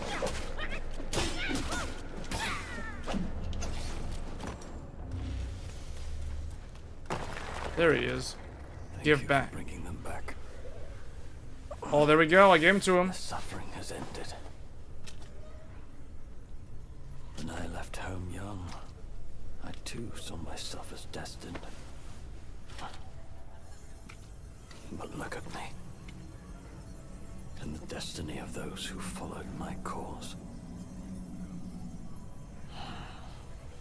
Take this. I don't need it anymore.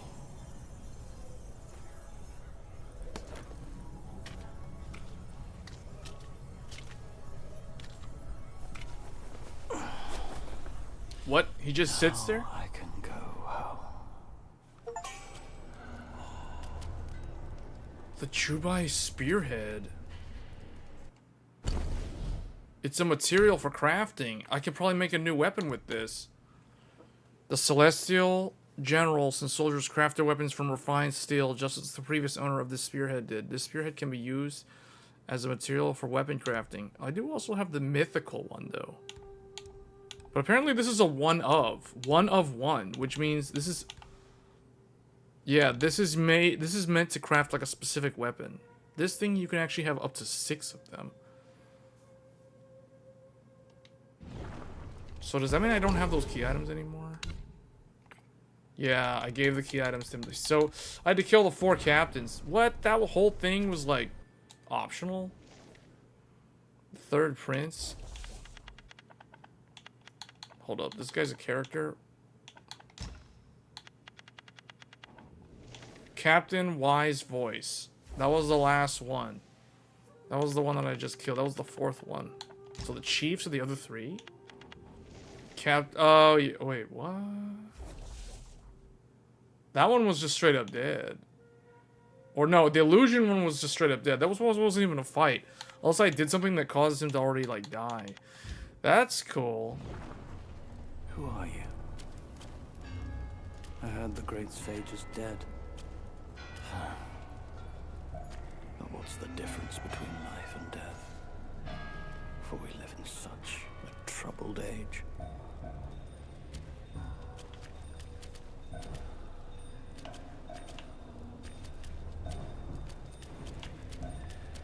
Who are you? So he has nothing else to say.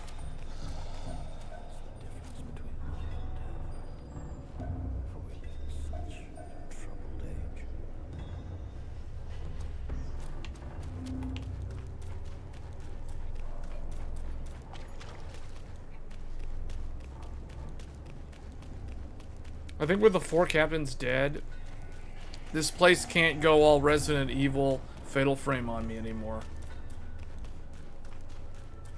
Because this section of the game is probably like, if there's a scary part of the game, this is like the only area that's scary. At least so far.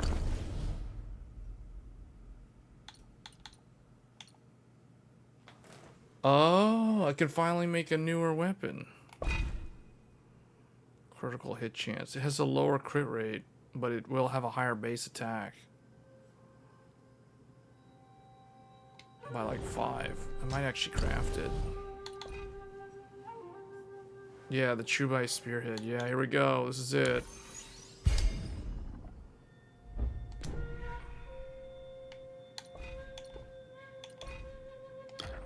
This one had alternate paths. Maybe I should make this one also. This one has a higher crit chance, but I don't want to use it. And then what about this? Don't have that one yet. Okay. Now we're gonna use this new one from killing the 4 captains. This is the highest base attack, 75.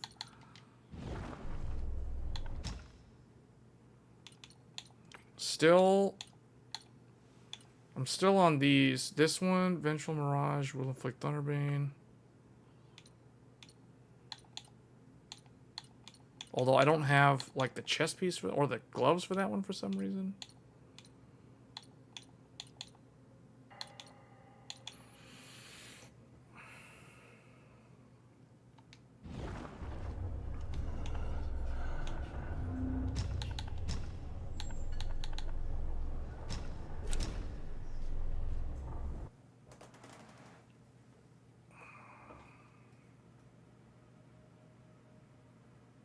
I want to try to finish this game like through this week. But this is where we're gonna end the stream. So that's cool. I got a new spear. That's cool.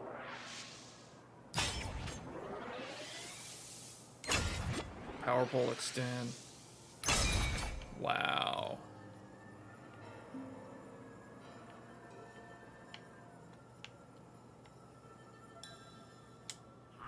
Oh look, there's a treasure chest.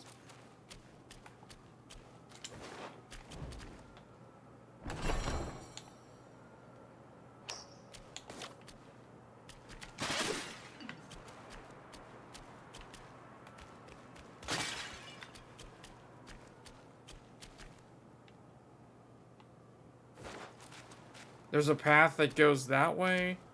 There's a path that goes straight ahead, and there's like another one that goes over there. That's pretty cool. Alright, but this is gonna be where I end the stream. So we are, I don't know how close I am to ending chapter 3, but this is chapter 3. This was like all chapter 3 pretty much. So with that said, we're gonna go ahead and get out of here. I'll be back next time with more of Black Myth Wukong, trying to finish up this game, and then also we're gonna take a look at Visions of Mana next. So stay tuned for that, and I'll catch you guys on Tech Thursdays. Thanks.